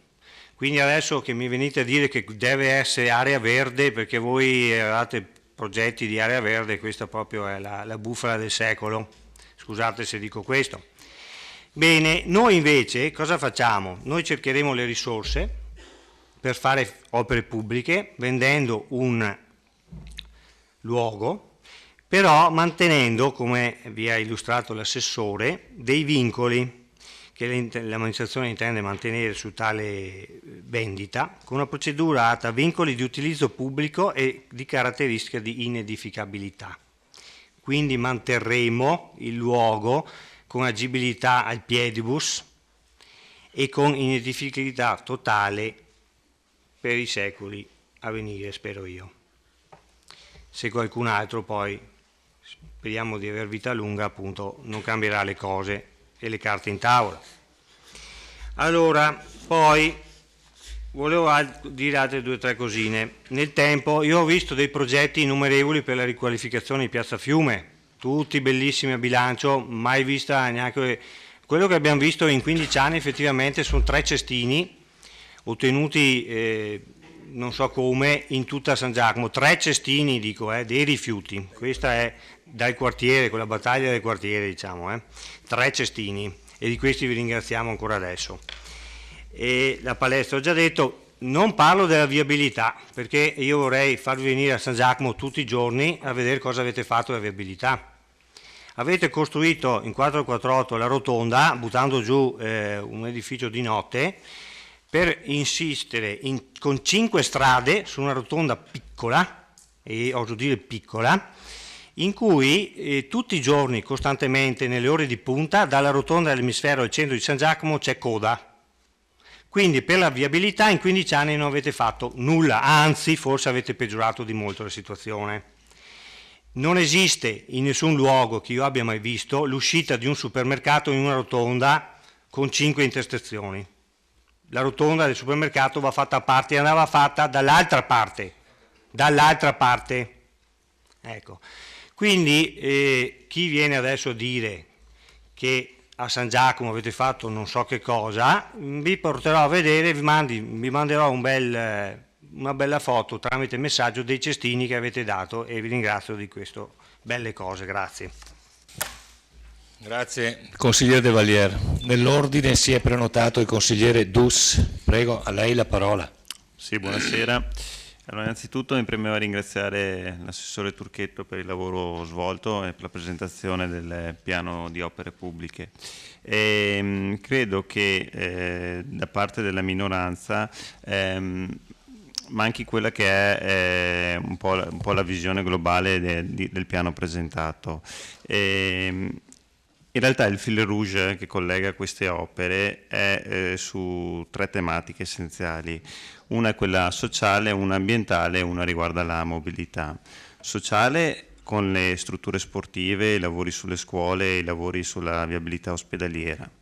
Ambientale, quelle sul Parco Papadopoli e gli interventi di riqualificazione energetica e per quanto riguarda la mobilità, quelli per i percorsi ciclopedonali e i parcheggi. Per cui si devono vedere queste opere con una valenza extra quartierale, cioè non dicendo semplicemente queste opere sono concentrate solo sulla parte centrale della città, perché queste opere vanno ad interessare delle strutture che poi vengono usate da tutti i cittadini vittoriesi e non solo. Per cui insomma questo è un buon piano di opere pubbliche e spero che possa prendere velocemente avvio. Grazie. Grazie consigliere Dus. Nell'ordine si è prenotato il consigliere Darè. Prego, a lei la parola. Sì, voglio rispondere al consigliere De Valliere che ci ringrazia dei tre cestini, però io voglio ricordare al consigliere De Valliere che c'è una scuola nuova a San Giacomo e non l'ha certa pensata lei, perché mi ricordo che la sua parte politica evidentemente voleva restaurare la vecchia scuola Sauro, naturalmente in pieno centro storico con 25.000 auto al giorno, non so, mi hanno detto numeri, li butto là, poi li aggiusti lei.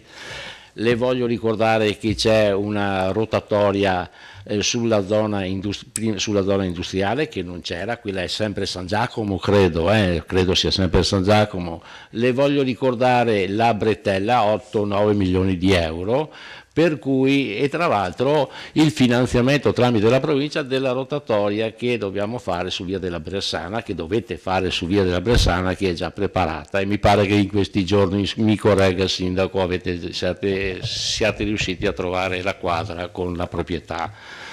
Quindi non vuol dire che non abbiamo fatto niente a San Giacomo, per lei non abbiamo fatto niente a San Giacomo. Ma voglio ricordare che, tornando adesso sul Brolo, sono 55.000 metri quadrati che sono stati acquistati proprio da questa amministrazione, e voglio ricordare all'assessore al bilancio che in quei tempi scriveva sui giornali Sansering. Allora è Sansering quando si compra, ma è Sansering anche quando si vende, allora no.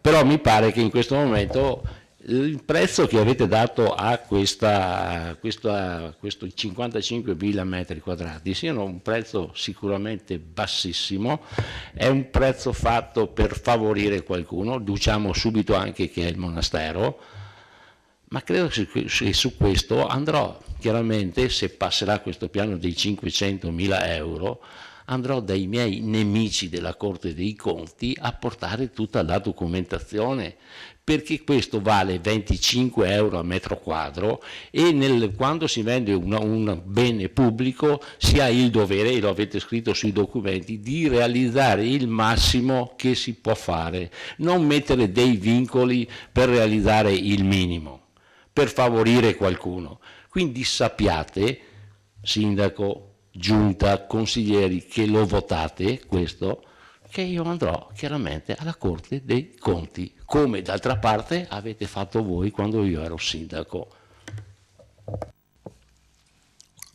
Grazie consigliere Darè. Vedo la prenotazione del consigliere Sant'Antonio. Prego. Sì, io volevo un attimo fare il punto sul programma delle opere pubbliche, perché secondo il mio punto di vista questo è un programma abbastanza virtuale, nel senso che queste opere pubbliche probabilmente non si realizzeranno, perché c'è una incognita che prima ha esposto anche il revisore, ovvero se noi andiamo a vedere nella lista delle opere pubbliche e facciamo due conti, c'è circa il 66%, cioè 6 milioni e 6 su 10 milioni di investimento nei 3 anni, che sono collegate a una variabile aleatoria. La variabile aleatoria sono le alienazioni, ovvero queste opere pubbliche saranno realizzate solamente se saremo in grado di vendere i beni che abbiamo in cassetto. Ora voi sapete che la difficoltà di vendere, non so quanti immobili abbiamo venduto quest'anno, non ho idea, qualcuno, 0 forse, ecco. Che significa che se io vincolo un piano investimenti a una variabile aleatoria che ha probabilità di essere realizzata allo 0%, probabilmente, voglio dire, pochissime di queste opere verranno realizzate. Quindi volevo sostanzialmente porre alla vostra attenzione quello che ha esplicitamente detto il revisore precedentemente, e lo ha anche scritto nella relazione di commento, insomma, il bilancio. Questo è per quanto riguarda le opere, quindi bellissimo piano, tantissime opere, ma forse pochissime verranno realizzate. Quindi anche qua c'è la voglia di dimostrare probabilmente un ampio spettro di lavori che sicuramente, diciamo così, il 30%, il 40% non verranno realizzati, anche di più. Relativamente invece, due note velocissime sulle alienazioni degli edifici. Mi chiedevo, prima vedendo la scuola di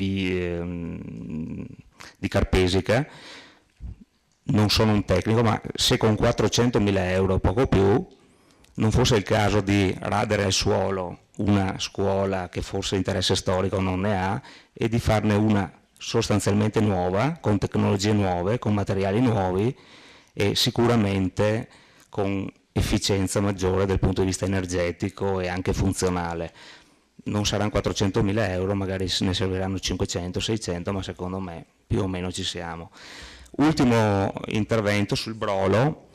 Anche dal mio punto di vista, questo è un fatto strettamente personale, su un'area di quel genere, piuttosto che mettere dei vincoli e venderla a basso prezzo, la terrei di proprietà del comune, anche vista la vicinanza a un luogo particolarmente importante, e la terrei senza venderla. In buona sostanza non venderei il Brolo. Grazie. Grazie consigliere Sant'Antonio. La parola al consigliere Saracino. Sì, grazie, e vorrei fare i complimenti a De Valé per l'intervento sul Brolo, che condivido. E a proposito del Brolo vorrei fare due domande tecniche, vediamo se l'assessore può rispondermi. E volevo chiedere, si può inserire nel bando di alienazione la riserva di destinazione? E se si può in qualche modo, una volta venduto il Brolo, vincolare quella somma perché venga reinvestita nella scuola di San Giacomo. Dopodiché ho altre domande sul discorso delle opere pubbliche. Prima abbiamo visto questo Vittorio Veneto si muove. Io vorrei chiederle a che punto è il discorso con l'RFI, che penso sia più importante, cioè il potenziamento della linea ferroviaria con annesso passo. C'è un accordo, si sta parlando, non si sta parlando. Dopodiché su Palazzo Todesco c'è una progettualità a lungo termine per l'uso del palazzo, visto che sta comportando una serie di investimenti non indifferenti da parte dell'amministrazione, questa e quella precedente.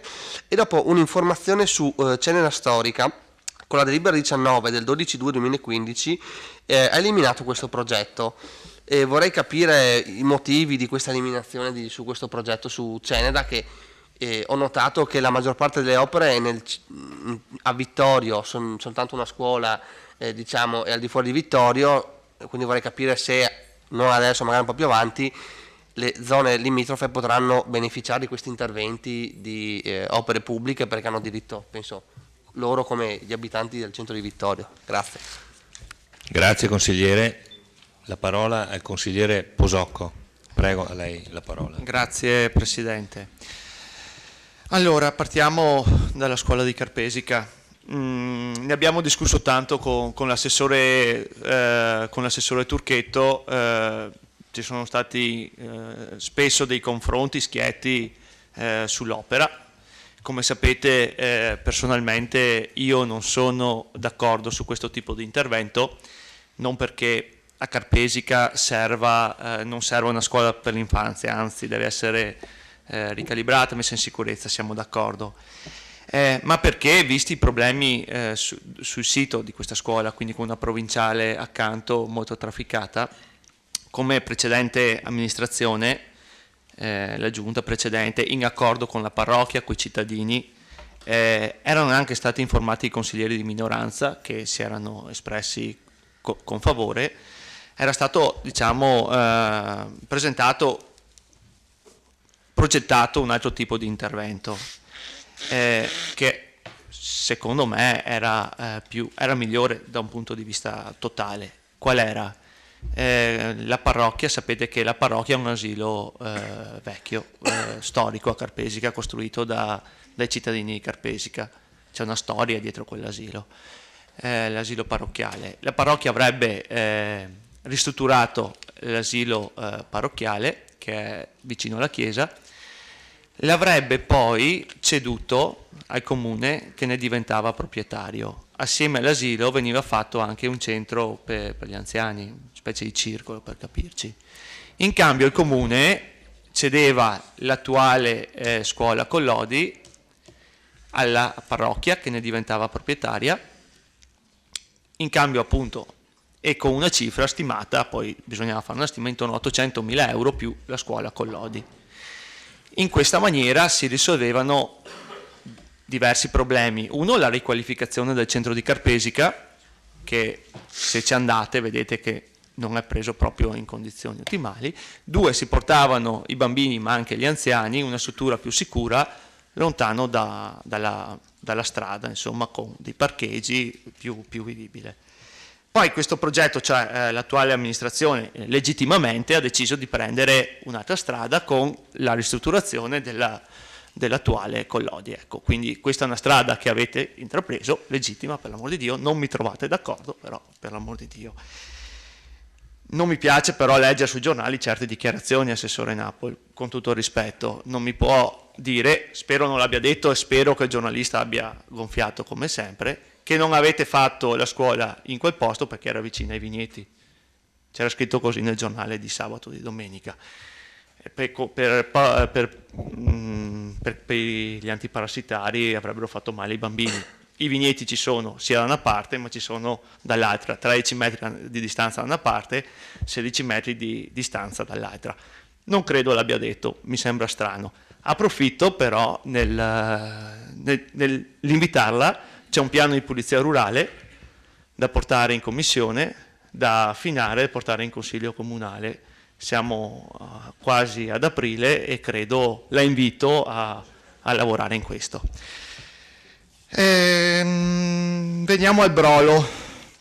Il Brolo è l'alienazione di quell'area là, è una cosa che personalmente mi fa impazzire, perché io qua non vi capisco. Non vi capisco per due ragioni. Partiamo dal presupposto che quella terra è terreno di tutti noi, di tutti i vittoriesi, punto. Ok. Anche sì, qualsiasi.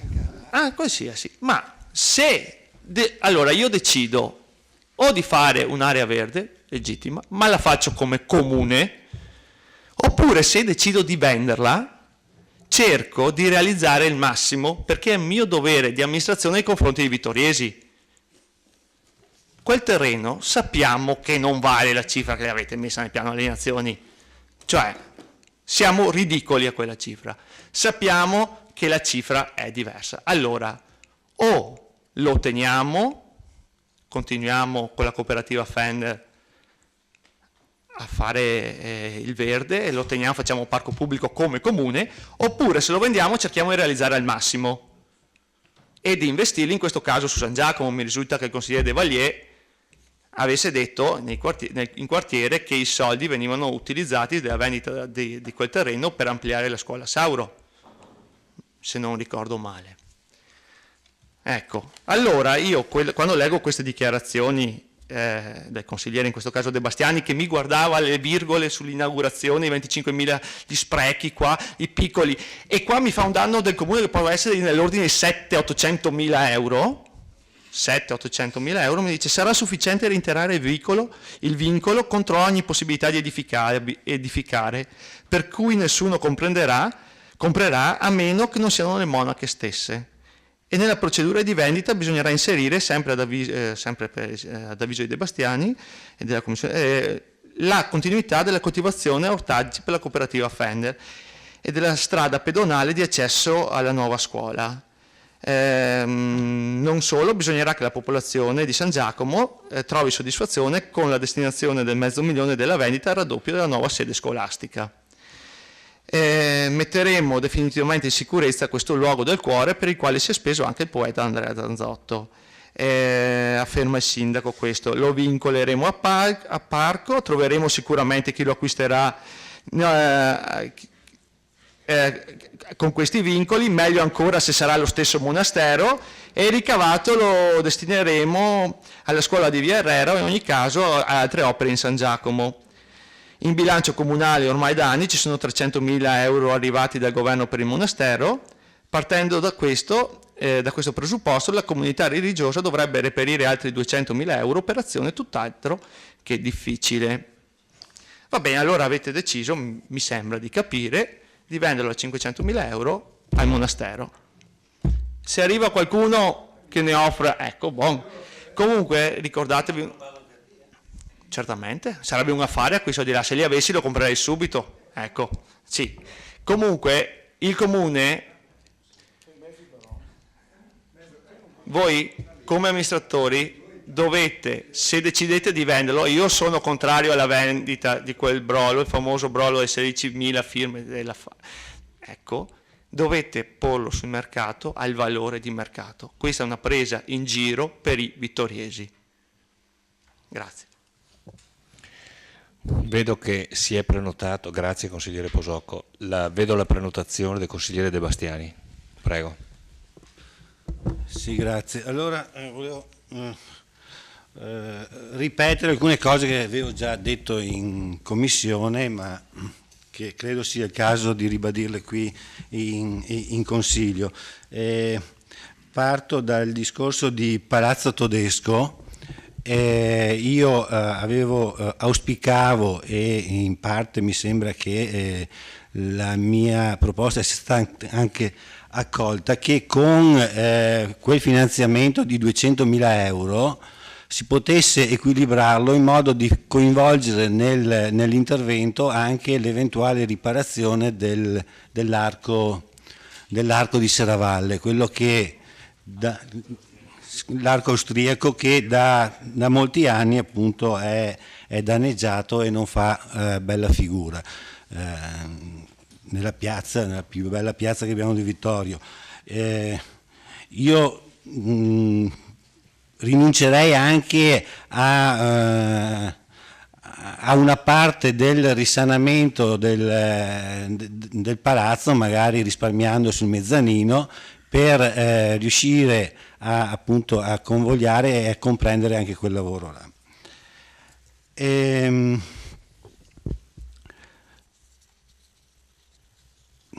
Parliamo del Brolo, visto che è l'argomento più... Io sono d'accordo che con il consigliere D'Arè che può sembrare che la vendita di quel bene sia a favore di qualcuno, e mi sembra che questo qualcuno siano i cittadini di San Giacomo, per 3 considerazioni fondamentalmente. I cittadini di San Giacomo si sono espressi con grande preoccupazione per il fatto che la vendita del terreno possa prevedere un'intensa piantificazione di un vigneto che andrebbe che mette in preoccupazione i genitori della scuola che è di appresso. Sappiamo che l'uso di pesticidi su questo tipo di coltivazioni può essere molto dannoso, soprattutto per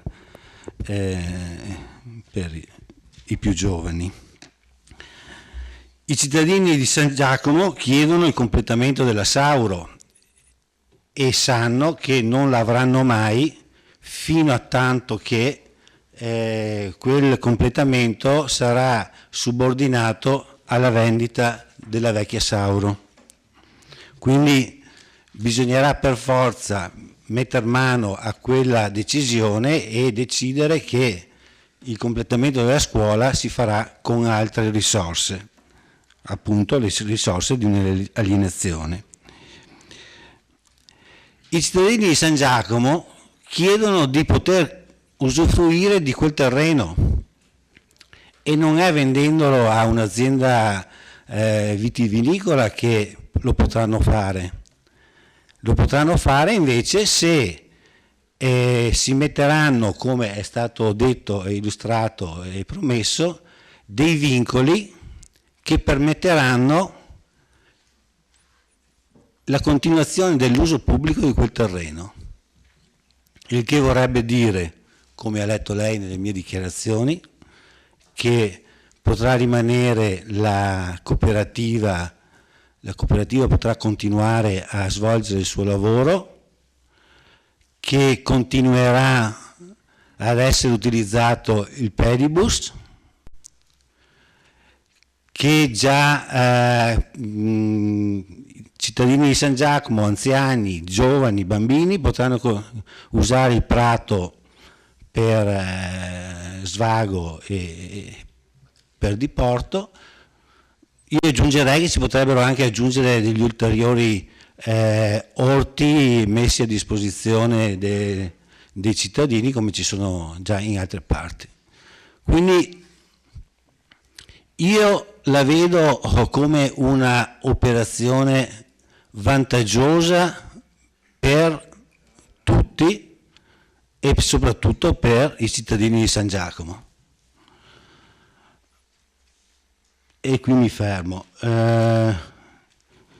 Sì, invece mi sembra di capire che voi vorreste venderlo per destinarlo appunto a un grande vigneto per recuperare. Questo avete detto questo?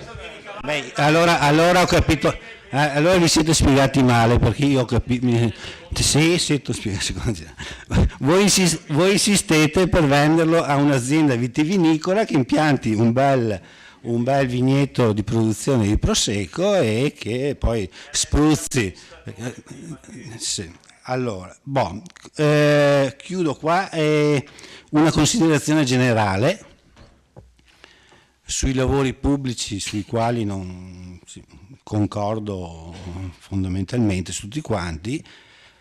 Mi auspico che fra un anno, con il prossimo piano di lavori pubblici, i lavori programmati rientrino in un disegno più vasto e completo, che dovrebbe essere quello disegnato dal PAT, che da tanti anni aspettiamo, la città aspetta e non è ancora realizzato, e che è lo strumento il primo strumento, il principale strumento indispensabile per una buona programmazione nel futuro della città.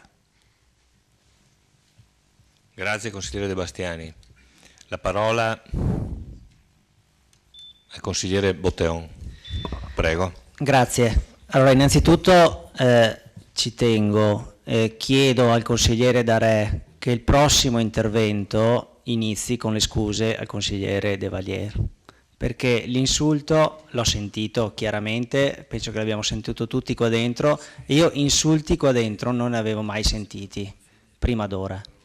Il fatto di essere sindaco non le dà dei diritti supplementari di essere stato sindaco di questa città, di essere stato sindaco.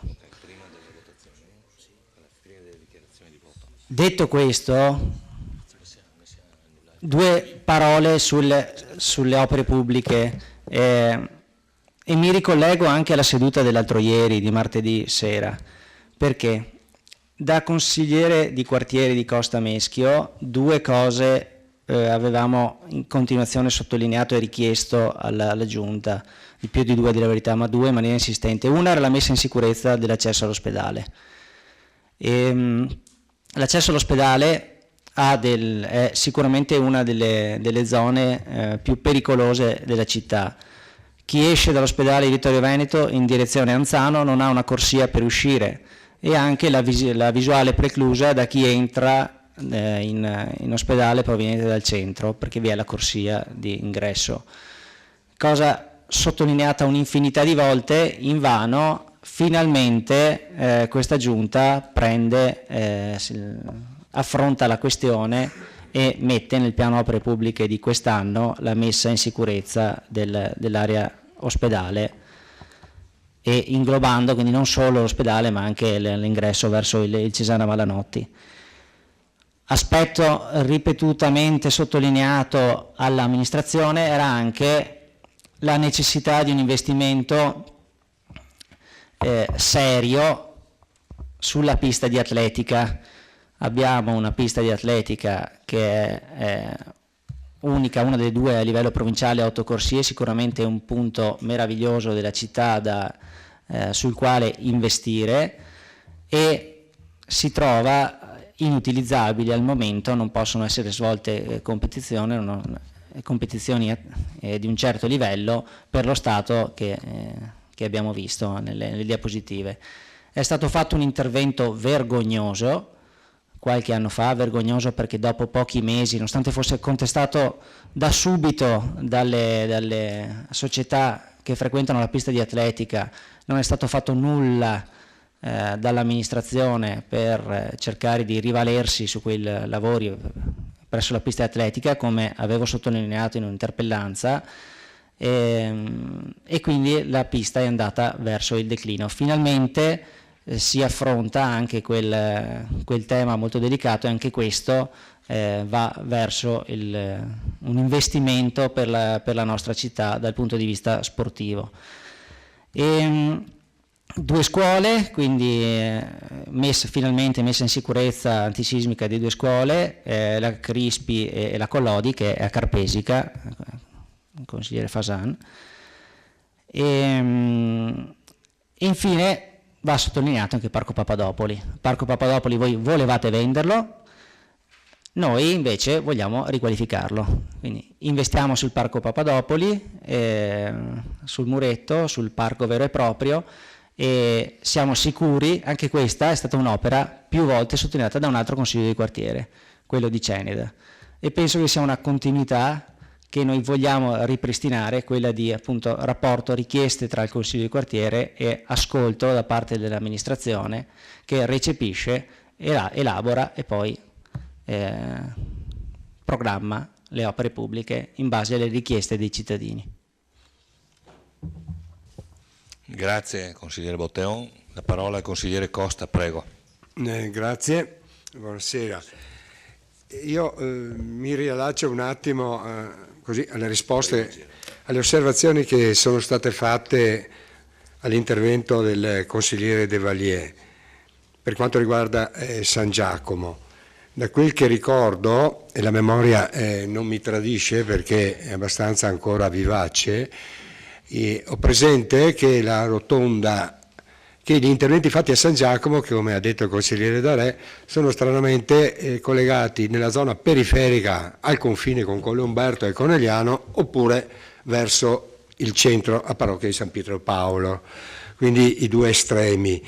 Per quanto riguarda la rotonda, mi pare che sia stata inaugurata o comunque ha preso a svolgere la propria funzione 3, 4, 5 mesi prima delle elezioni, la rotonda, come opera fatta dalla precedente amministrazione, ma da quel che ricordo il Comune ci ha messo 80.000 euro, era in un accordo di programma, che era stato ripetuto perché prima, 2 o 3 anni prima, era stato fatto un altro accordo di programma dove addirittura c'era l'ANAS che entrava con 300.000 euro, ma poi nel secondo, Veneto, ecco, chiedo scusa del nome dell'ente, mi sembrava ANAS, vado a vedere.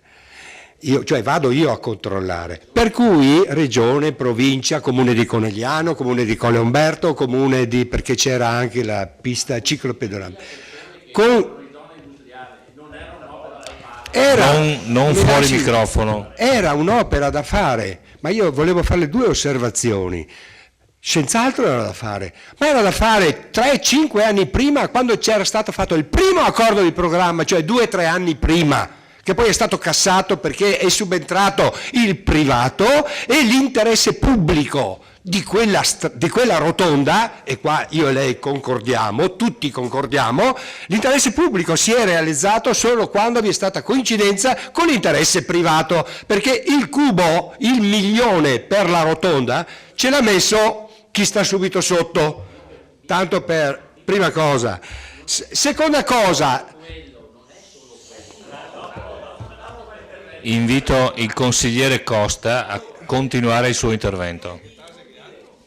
è stato... Consigliere Darè? Lo so, ma per la rotonda Non ci ha messo fuori il microfono, privato, grazie. ha messo 1 milione. Il privato ha messo 1 milione. Il comune di Vittorio Veneto, che ha un bilancio di 30, 31, 32 milioni per 1 anno, 2 anni, 3 anni, tutti questi 3, 5, 10 anni in cui tutti reclamavano la rotonda, ci ha messo 80.000 lire, 80.000 euro. Madonna, va bene, 10.000 euro glieli presto io se hai bisogno, però dopo mi firma che me li restituisce. Quindi la rotonda non è un'opera, chissà, l'abbiamo venduta, ci viene presentata indispensabile, ma fatta in ritardo e perché in coincidenza con l'interesse privato, se no sta a vedere campa cavallo che l'erba cresce. La Bretella ha detto che l'altra opera, che io chiamo e continuo a chiamare Bretella infame, come l'ho sempre detto in questo consiglio, ma infame perché? Perché prima io adesso è un periodo che stranamente ho provato a frequentarla e la vedo sempre stupendamente vuota, mentre la rotonda dell'emisfero è sempre un imbuto sempre più piccolo, per cui adesso ritornerò a fare la vecchia strada che facevo, via Grazioli e giù di là. Ecco, quella lì è infame perché la stessa amministrazione, o quella precedente la sua, ma comunque lo stesso, aveva individuato via sotto le rive come effettivamente strada di percorso che avrebbe potuto collegare la zona industriale con l'autostrada. E lì era anche stanziato 1,6 milioni e poi aumentato a 1,8 milioni, 3-4 anni prima. Poi è venuta fuori questa bretella infame, con tutti i danni e con tutto quello che ha comportato e che è proprio stupendamente vuota. Ci sono certe ore in cui non passa nessuno. Sul brolo di San Giacomo, io non entro in merito, cioè a me fa piacere la proposta che ho sentito che che quanto viene incassato dall'alienazione possa rimanere nella zona, però non riesco a capire un ragionamento che è stato fatto dai consiglieri di minoranza, cioè dicono se dovete venderla cercate di venderla al minor prezzo possibile, al prezzo più alto, però è anche detto e ha anche detto che al limite io preferirei, mi sembra Posocco, il consigliere Posocco, ha detto, io preferirei a questo punto che rimanesse pubblico. Ora, al comune. Ora, tra il fatto che rimanga pubblico, cioè titolare il comune, e sappiamo con tutte le prescrizioni che ci sono, che rimanga pubblico, oppure che io riesca a venderlo con quelle prescrizioni e trovi uno che lo compra, mi porto a casa qualcosa, perché se me lo tengo pubblico non porto a casa Posocco, non porto a casa niente, chiaro? Se invece lo vendo con delle prescrizioni che siano rispettose dell'ambiente, che tutelino il monastero vicino e tutto quanto è stato detto qua, io preferirei anche venderlo a un prezzo però con quelle prescrizioni, cioè tra non trovarmi niente in tasca e il bene in un certo modo mio, oppure vendere il bene con quelle prescrizioni per cui non si può fare più di tanto, anzi non fai niente se non 4 piante, io preferirei venderlo con le prescrizioni, almeno porto a casa qualcosa. Grazie consigliere Costa. La parola al consigliere Carnelos. Prego.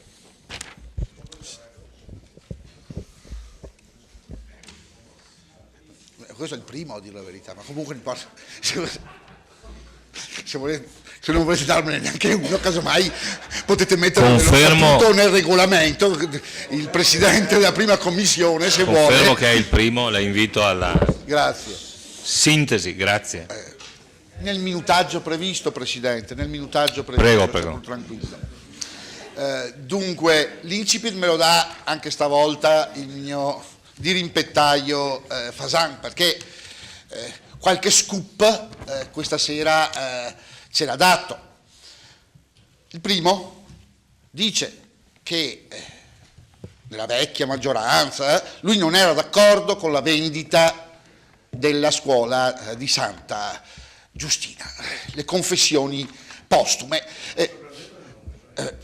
approvandola sempre, il bilancio è sempre stato approvato, mi sono informato, non ne ha votato contro, quindi evidentemente sotto questo punto di vista tenga presente che non è cambiato nulla, nil novi subsoli, abbiamo confermato esattamente quello che lei ha votato per 5 anni e adesso solleva le obiezioni. È vero, l'obiezione è anche un po' velenosa, a dir la verità, nel senso che dice: noi avevamo fatto le scuole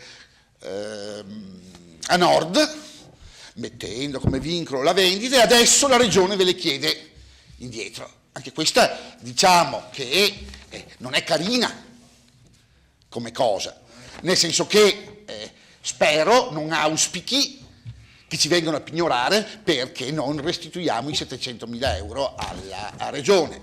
E in ogni caso, vede, se è così, lei prima ha parlato di alchimia, le restituisco la pariglia, chi di alchimia ferisce, di alchimia perisce. Cagliostro l'avete fatto voi, Cagliostro continueremo a farlo anche noi. E questa è la prima cosa.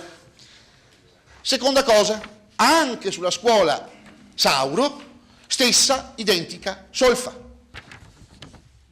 Ci dice, ce l'ha confermato, guardate che le scuole Sauro, le scuole nuove, attenzione, dovete vendere e se non vendete non potete fare altro.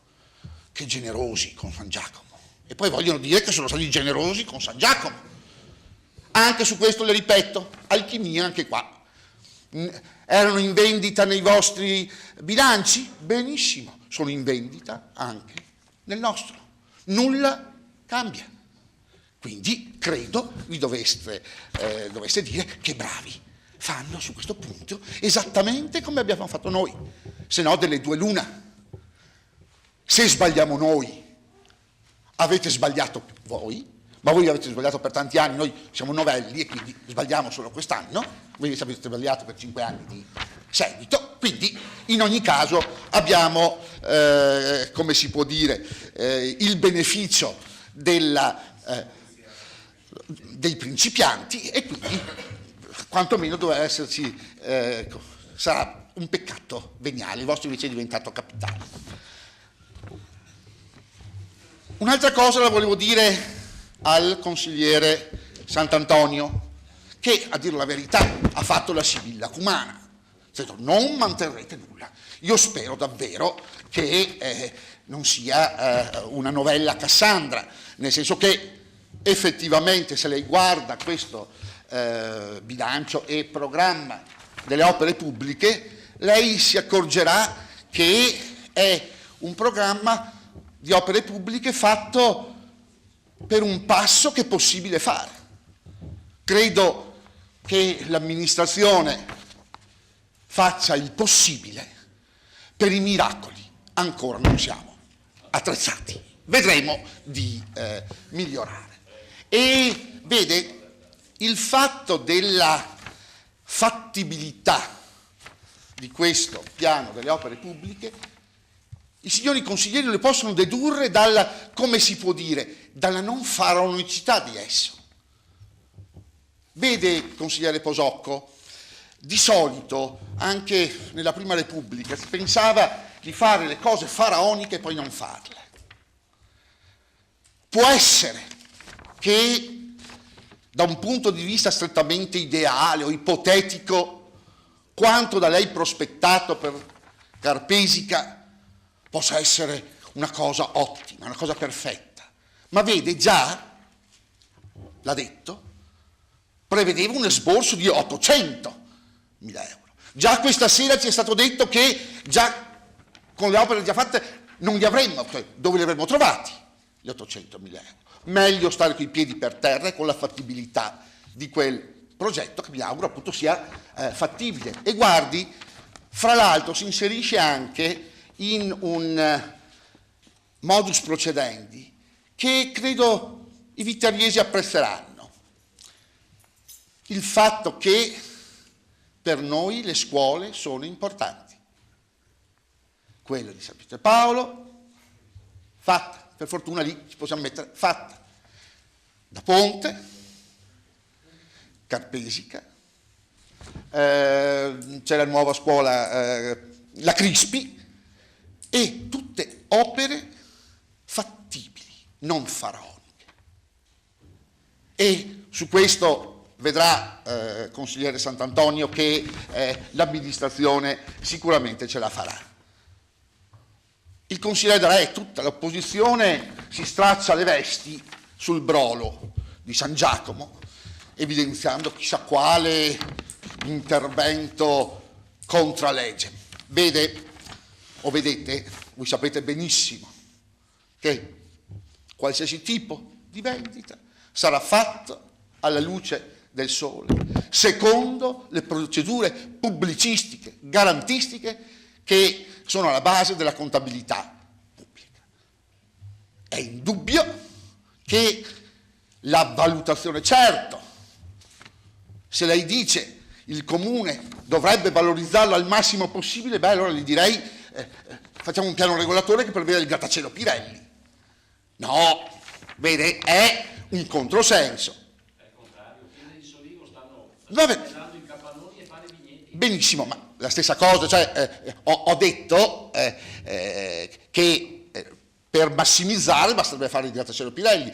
Lei dice, e a questo punto però non sono d'accordo, perché dice massimizzare vuol dire fare il vigneto. No, non ci sta bene neanche quello. I sangiacomesi non lo vogliono il vigneto, giustamente, e i vittoriesi non lo vogliono, noi non lo vogliamo. Allora sì, si piglierebbe 25, 30, ma quello è il prezzo a vigneto. Sicuramente noi venderemo non a vigneto, nel senso che con procedura pubblica, con vincoli pubblici, secondo una pianificazione prevista dalla legge regionale, ove fattibile naturalmente.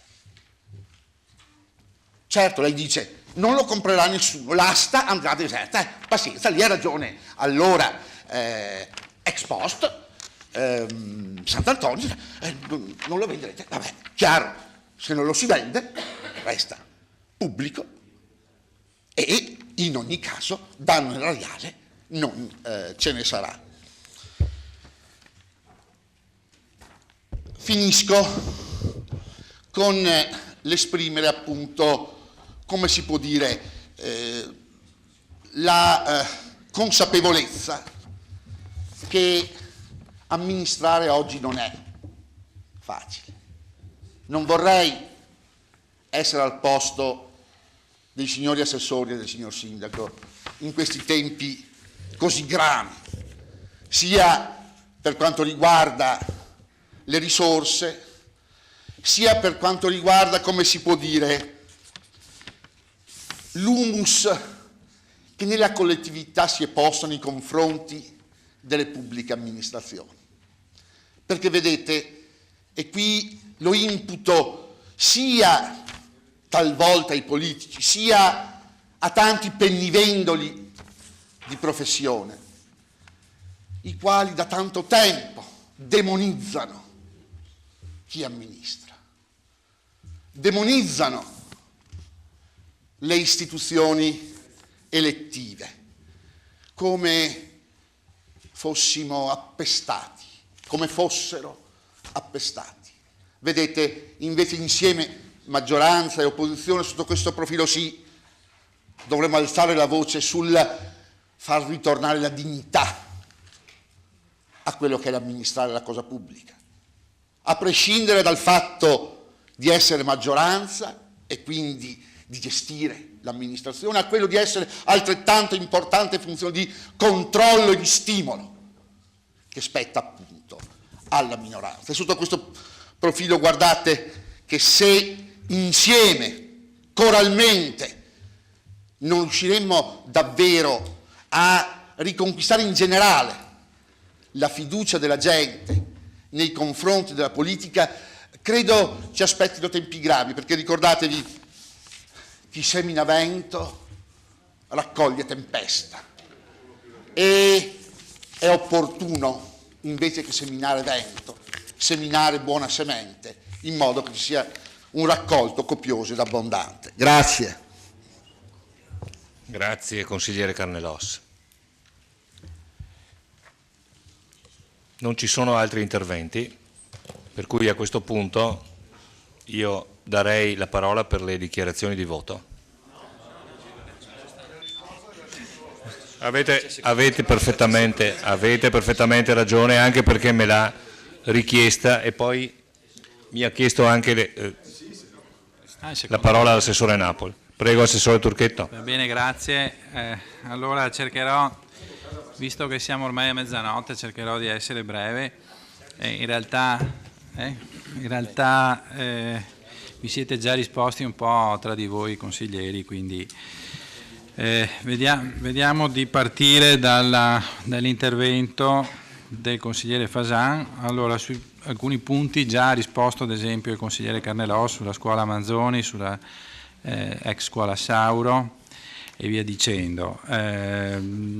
Sui problemi relativi a via San Gottardo, che non sarebbe una via di emergenza secondo lei, in realtà è inserita nel piano della protezione civile come via di emergenza, quindi, e abbiamo ripreso esattamente la destinazione che stava nei piani che avete approvato voi negli anni passati, quindi questa è insomma la destinazione. L'ex INAM, venendo al piano alienazioni, l'ex INAM dice lei era un progetto unico con la ex Cosmo, però anche qui purtroppo in 15 anni questo progetto unico non si è tradotto in nulla, non si è tramutato in nulla e quindi non siete riusciti a vendere nulla e non ha avuto diciamo nessun esito. E invece noi abbiamo fatto non proprio un bando ma un avviso pubblico per manifestazioni di interesse nei confronti del piano delle alienazioni appunto, e sulla palazzina ex INAM c'è stato dell'interesse e quindi molto probabilmente riusciremo a vendere questa palazzina, mentre per la ex Cosmo abbiamo idea, come ho già detto nella relazione introduttiva, di recuperarla, una funzione urbana, culturale ed urbana. Quindi una soluzione per queste due realtà importanti noi ce le abbiamo e andranno sicuramente a buon punto. le priorità, dice, in realtà del centro di città sono il Palazzo delle Poste, l'ex Cosmo citava esattamente, ma è proprio così, cioè l'ex Cosmo intendiamo recuperarla. Il Palazzo delle Poste non si recupera con un progetto pubblico, perché bisogna riempirlo di contenuti, non con un lavoro pubblico, perché c'è già, esiste ed è utilizzabile, fruibile già adesso, ma su questo tema abbiamo delle progettualità che vedremo nei prossimi mesi. Prego? Beh, non si può fare tutto contemporaneamente, chiedo scusa, cioè adesso siamo qui da 8 mesi, o meglio 7 mesi se togliamo agosto e luglio, che francamente ci siamo appena insediati, per cui ecco, quindi vedremo, abbiamo comunque già delle idee sull'utilizzo di Palazzo delle Poste e anche sull'utilizzo dell'ex Cosmo.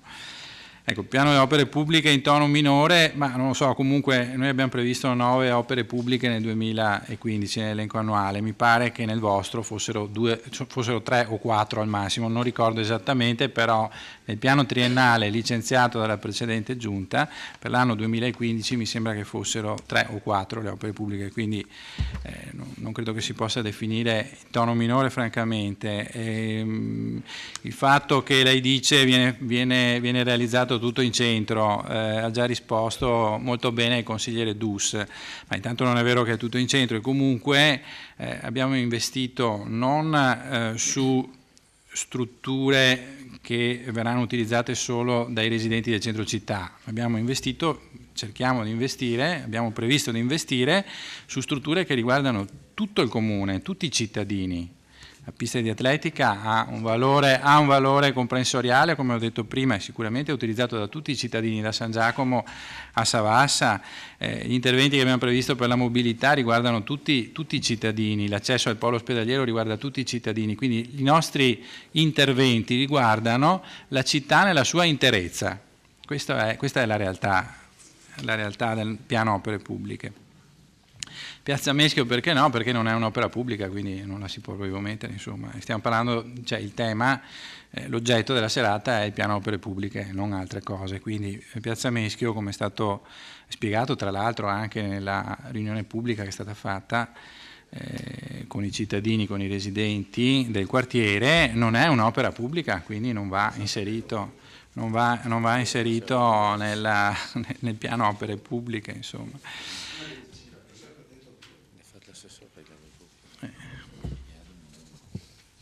Un momento. Ecco, poi sulla rotatoria dell'ospedale, sull'accesso dell'ospedale abbiamo preferito questa soluzione che si può realizzare immediatamente, dà una risposta, ripeto, all'accessibilità a tutto il polo sanitario, tutto il polo sociosanitario, quindi alla casa di riposo, all'hospice, al futuro ospedale di comunità, al pronto soccorso e all'ospedale. Non ho sinceramente capito neanche molto bene a che cosa si riferisse lei con un altro tipo di accesso, tuttavia mi sembra di aver capito che si dovesse passare attraverso i magazzini dell'ospedale, tra l'ospedale e i magazzini, insomma non è certo una soluzione chiara, e comunque noi abbiamo preferito ristrutturare l'ingresso esistente, quello storico, quello individuato e individuabile da tutti. Dunque, per quanto riguarda invece il consigliere Sant'Antonio, che sostiene, intanto lo ringrazio perché ha definito bellissimo il piano, quindi lo ringrazio, insomma, sì. Ha detto che è un bellissimo piano ma irrealizzabile, quindi parzialmente meglio ancora, virtuale, esatto. Però per il bellissimo piano io la ringrazio francamente, insomma, cioè voglio dire, mi fa piacere, virtuale, non è perché è collegato alle alienazioni. In realtà appunto non è che tutti i lavori siano collegati alle alienazioni, ci sono dei mutui, ci sono delle risorse proprie, ci sono dei finanziamenti che abbiamo già reperito da parte della Regione, sia sulla scuola Crispi, sia sul Parco Papadopoli, sia sul Palazzo Todesco. Molto probabilmente otterremo anche un accordo con l'ULS per quanto riguarda l'ingresso appunto al polo ospedaliero, anche lì ci potrà essere un cofinanziamento da parte dell'ULS. e contiamo di avere anche ulteriori finanziamenti. Tutto questo siamo riusciti a raccoglierlo, tutti questi finanziamenti li abbiamo raccolti in qualche mese, per cui nei prossimi mesi contiamo di avere altri finanziamenti, ma soprattutto contiamo di andare a vendere qualche bene. Ovviamente ho parlato dell'ex INAM, ci sono delle proposte anche per altri beni, quindi siamo fiduciosi che riusciremo ad ottenere risorse anche dalle alienazioni. E dice che la scuola di Carpesica sarebbe da fare nuova, sì vabbè, però lo dice anche sostanzialmente il consigliere Posocco, posizione legittima ma molto costosa e sostanzialmente irrealizzabile, ecco, sostanzialmente, quella sì virtuale, ecco, esatto, come suggerisce il sindaco. Il consigliere Saracino, si può vincolare la vendita del brolo alla realizzazione della scuola? Mi sembra di aver capito una cosa del genere, no? Chiedeva. In senso stretto direi di no, però si può assumere l'impegno da parte dell'amministrazione in questo senso, come diceva anche il consigliere Costa, che diciamo i proventi rimangano nell'area, no? Nella zona. Mi sembra di aver capito, ecco, questo diciamo che è un impegno che può assumere l'amministrazione. E a che punto siamo con RFI? Siamo a buon punto, nel senso che ci sono stati vari incontri per quanto riguarda la cessione in comodato dell'area, e su questo ci sono ampie rassicurazioni, mentre invece per quanto riguarda il progetto più ampio di potenziamento dell'infrastruttura ferroviaria c'è stata una richiesta congiunta da parte dei due sindaci di Conegliano e Vittorio Veneto, e auspichiamo insomma che possa avere un seguito. Anche qui siamo ragionevolmente fiduciosi, ecco. Palazzo Todesco, se c'è il progetto culturale, questa mi sembra che è una domanda che ha fatto. In questo momento parliamo dei progetti edilizi, degli investimenti in campo edilizio. Ovviamente stiamo definendo anche per Palazzo Todesco un progetto culturale, non si può fare tutto subito, come ho detto al consigliere Fasan, ovviamente, quindi stiamo però definendo anche quello che è il progetto culturale. Sicuramente servono gli spazi che abbiamo previsto, che sono a corredo dell'impianto del polo espositivo. Ceneda Storica è stata esclusa perché dalle informazioni che abbiamo avuto non ha ricevuto il finanziamento per la quale aveva concorso tramite un bando regionale, ma non è stata esclusa, è stata solo rinviata, diciamo così. Ecco, quindi noi riteniamo che sia un progetto valido e quindi una volta reperite anche per questa progettualità le risorse lo porteremo avanti perché vale la pena. Ecco. Ma sostanzialmente andrei anche a concludere. Il consigliere Posocco appunto ho già detto che la sua posizione sulla scuola di Carpesica è legittima, però 1 milione di euro non ce l'abbiamo, innanzitutto. I tempi che erano previsti per quella soluzione sono tempi che a partire da oggi, visto che siamo ancora al momento zero anche relativamente a quella soluzione, i tempi sarebbero comunque molto lunghi, invece è una realtà che ha bisogno di avere delle risposte veloci e quest'estate noi siamo già in grado di andare in appalto con i lavori della scuola e quindi a settembre-ottobre siamo in grado di consegnare una scuola nuova all'abitato, all'importante centro di Carpesica. E poi per quanto riguarda la richiesta del consigliere De Bastiani su Palazzo Todesco, cioè quella di cercare di recuperare l'adiacente arco austriaco, direi sì che è ovviamente una buona proposta e cercheremo di farlo eventualmente con il ribasso d'asta. Oggi non è previsto con l'intervento su Palazzo Todesco, però con l'eventuale ribasso d'asta si può pensare di utilizzare questo ribasso d'asta per o eventualmente anche un risparmio sui lavori, come ha suggerito lei.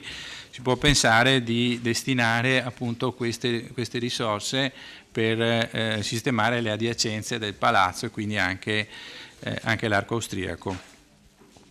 Niente, per quanto riguarda, poi concluderei sulla questione del brolo, ma gli interventi, ci sono già stati tanti interventi che hanno coperto, diciamo, chiarito le varie posizioni. Quella che è l'intenzione dell'amministrazione è quella che ho detto in precedenza nella relazione introduttiva, cioè quella di mantenere i vincoli, gli utilizzi attuali di quell'area e compatibilmente con il mantenimento di questi utilizzi recuperare e massimizzare le risorse che si possono ottenere. Questa mi sembra una posizione assolutamente legittima, rispettosa delle esigenze dell'abitato di San Giacomo e che nello stesso tempo anche rispettosa delle esigenze di investimento che questo ente ha, che questa città ha. Grazie. La parola all'assessore Napoli, prego. Sì, grazie. No, volevo solo approfittare della vostra pazienza per qualche minuto perché volevo fare una considerazione sulla scuola di Carpesica, insomma, visto che insomma, io ci ho fatto le scuole elementari lì e quindi perché la scuola di Carpesica? Perché secondo me è un paradigma di come vanno le cose in Italia. Allora, io quando mi sono interessato di quella scuola erano gli anni 97-98 e ci ho portato mio figlio a fare la scuola dell'infanzia e mi sono reso conto da utente che non c'era nemmeno un parcheggio lì, perché ci si fermava sulla strada o davanti al forno o davanti alla cancelleria, che sono prima o dopo. Allora c'era il sindaco della Libero, ho detto qua bisogna pensare a qualcosa prima che succeda qualcosa di abbastanza grave. Allora è stato fatto l'intervento sul parcheggio, che c'è quello subito a nord del forno, che è uno spazietto sufficiente per gestire, ecco, e basta. Poi non è successo niente. Poi anno 1999, nel 99 c'è stato il cambio di amministrazione, è subentrato il sindaco Scottà, che è di Carpesica anche lui. Poi sono iniziati i ragionamenti su questa ipotetica nuova scuola materna di Carpesica. Sono iniziati i ragionamenti. Nel 2004 c'è stata una variante urbanistica che ha interessato le aree centrali di Carpesica, compreso il campo sportivo di proprietà della parrocchia, che è diventato edificabile, perché si diceva che la parrocchia così avrebbe avuto le risorse per fare un intervento complessivo sulle sue proprietà per sistemare la cosa. Io ho votato a favore, ero in consiglio, ma minoranza. No, ho votato a favore, vai a vedere, con delle osservazioni critiche, peraltro, però, perché ritenevo che l'interesse prevalente di intervenire in un'area così un po' disordinata fosse prevalente rispetto alle altre considerazioni che potevo fare io dal punto di vista politico. Fatta questa variante, è stato fatto uno studio urbanistico di sistemazione dell'area, anche dove l'area che era coinvolta dalla Sagra e tutte queste cose qua. Poi non si è dato seguito a nulla. È cambiata, poi è finito i 2 mandati di Giancarlo Scottà, che ovviamente su questa cosa a Carpesica ha saputo venderla molto bene e ha avuto dei consensi elettorali rilevanti. È stato molto bravo, nel senso che non ha fatto nulla, però ha preso i voti. Subentra un altro sindaco che risiede a Carpesica anche lui. Il consigliere D'Area risiede in via del Bersagliere, numero cos'è? 50? 30, io sto a metà fra lui e Scottà. Lui non c'è mai a Carpesica, ma questo è un altro discorso. Allora, adesso ci sono io. Allora, neanche nel secondo mandato del sindaco si è realizzato questo progetto della famosa scuola nuova di Carpesica. Cioè, voglio dire, no, ma non si è mosso un chiodo, lì non si è mosso un chiodo su quella zona lì. Sono stati partoriti 2 sindaci. Da questo punto è un assessore adesso, ecco. No, allora, e non è finita. Fatemi finire perché sennò stiamo qua fino a domani. No, volevo dire semplicemente questo, che La cosa possibile, probabilmente non si è fatto nulla perché quei progetti e tutte quelle idee forse non erano praticabili, molto semplicemente, perché sennò sarebbero già state fatte, perché parliamo dal 94 al 2014, sono passati, fate il conto? Boh. Vabbè, due robe diverse, ma scusami, amico Gianluca Posocco, tu non puoi chiedere a me di fare una cosa che voi non siete riusciti a fare in 10 anni. Vabbè, è un problema vostro questo. Quindi io credo che il progetto di intervenire su quella scuola per renderla, come dire, funzionale e agevole all'uso sia l'unica cosa possibile oggi economicamente e anche per ridare anche dignità e utilizzo a vecchi edifici, perché la pratica di fare una scuola nuova abbandonando quella vecchia è una cosa deteriore. Noi non possiamo seminare ruderi nel territorio urbano, questo è un altro punto sul quale vorrei richiamare l'attenzione, perché poi non sappiamo più cosa fare di queste cose.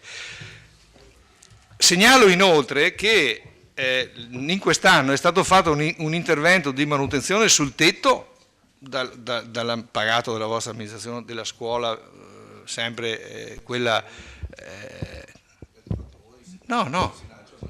Sì, vabbè, ma insomma è stato pensato e secondo me opportunamente. Quindi, vuol dire, se siamo partiti nel 1998 e 99 è stato fatto questo intervento, primo sul parcheggio, arriviamo dopo 15 anni e ci troviamo ancora quel problema aperto, noi lo chiudiamo, lo sistemiamo, mettiamo in sicurezza dal punto di vista dell'insonorizzazione, del risparmio energetico, tutte queste cose qua,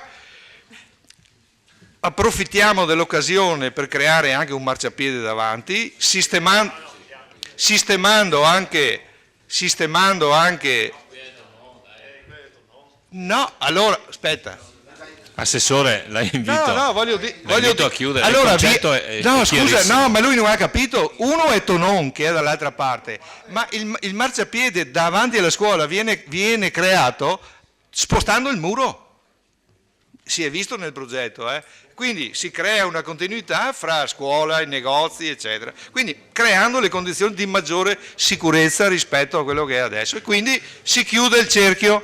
Ecco, solo questo volevo far notare, grazie. Ho finito. Grazie Assessore. La parola all'Assessore, al Consigliere Darè, prego. No, allora voglio rispondere al Consigliere Botteo.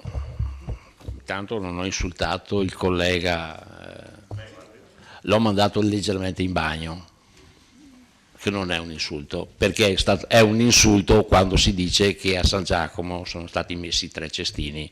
Quello è un insulto.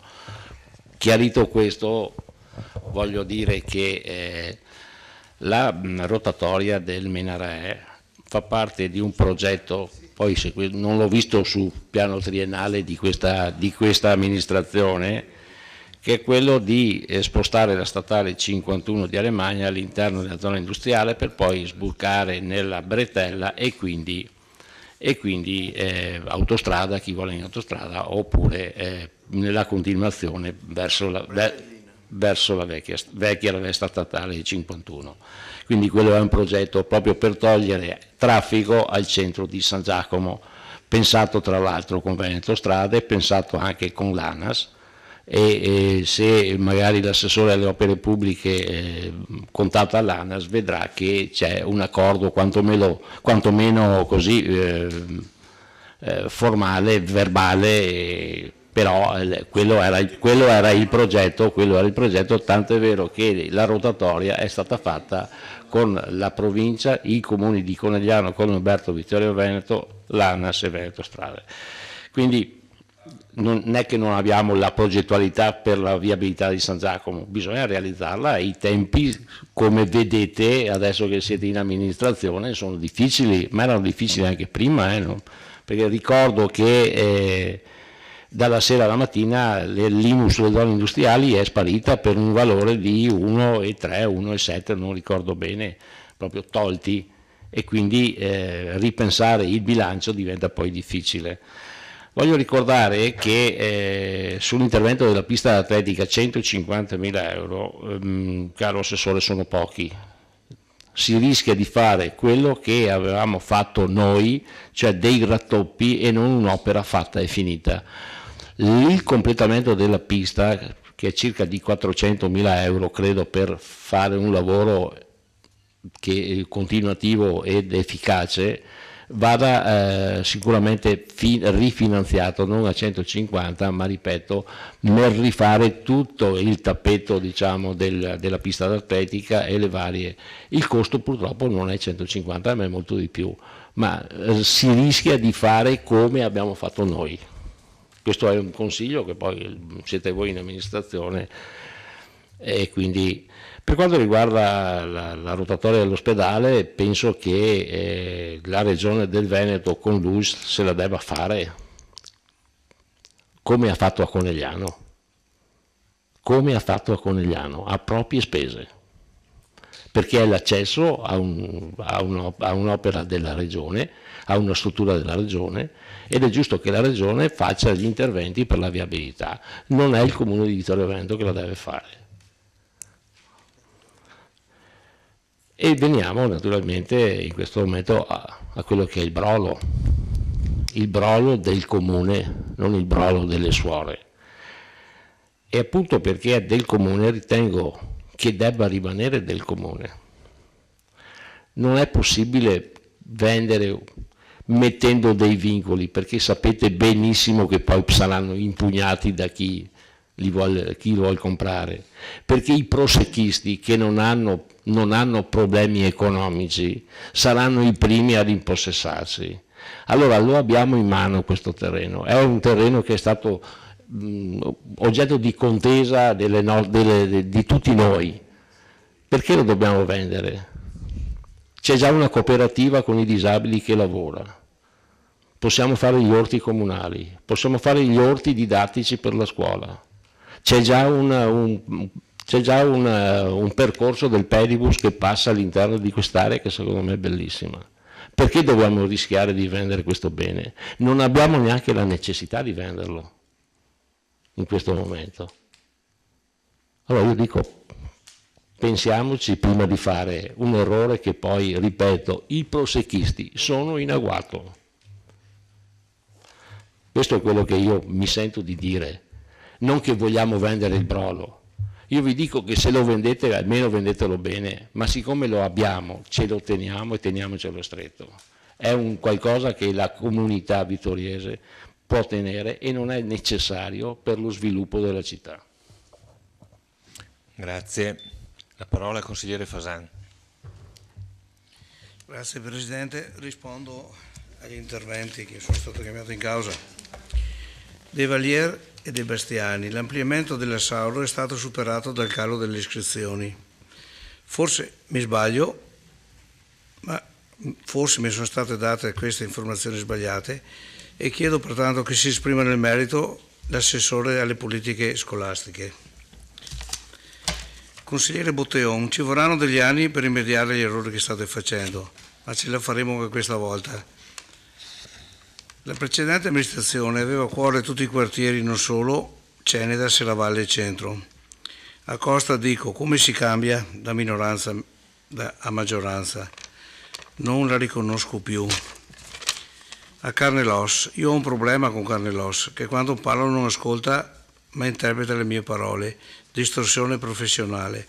Però mi consente le risposte, preferisco mi siano date dall'assessore e dai tecnici, che sono molto più informati e precisi. L'opera di evangelizzazione attuata nei miei confronti non ha scalfito la certezza nelle mie affermazioni che chi mi conosce sono sempre vere a qualsiasi prezzo, anche personale. All'assessore ringrazio per la pacatezza delle risposte, anche se sfuggenti e non condivise. A De Valier posso dire che ha fatto il sunto di tutte le bugie che ho sentito in questi anni. Renzi ha fatto scuola, ma da Re mi ha anticipato nelle risposte. Diciamo che al momento non si ricordava ciò che avevamo fatto.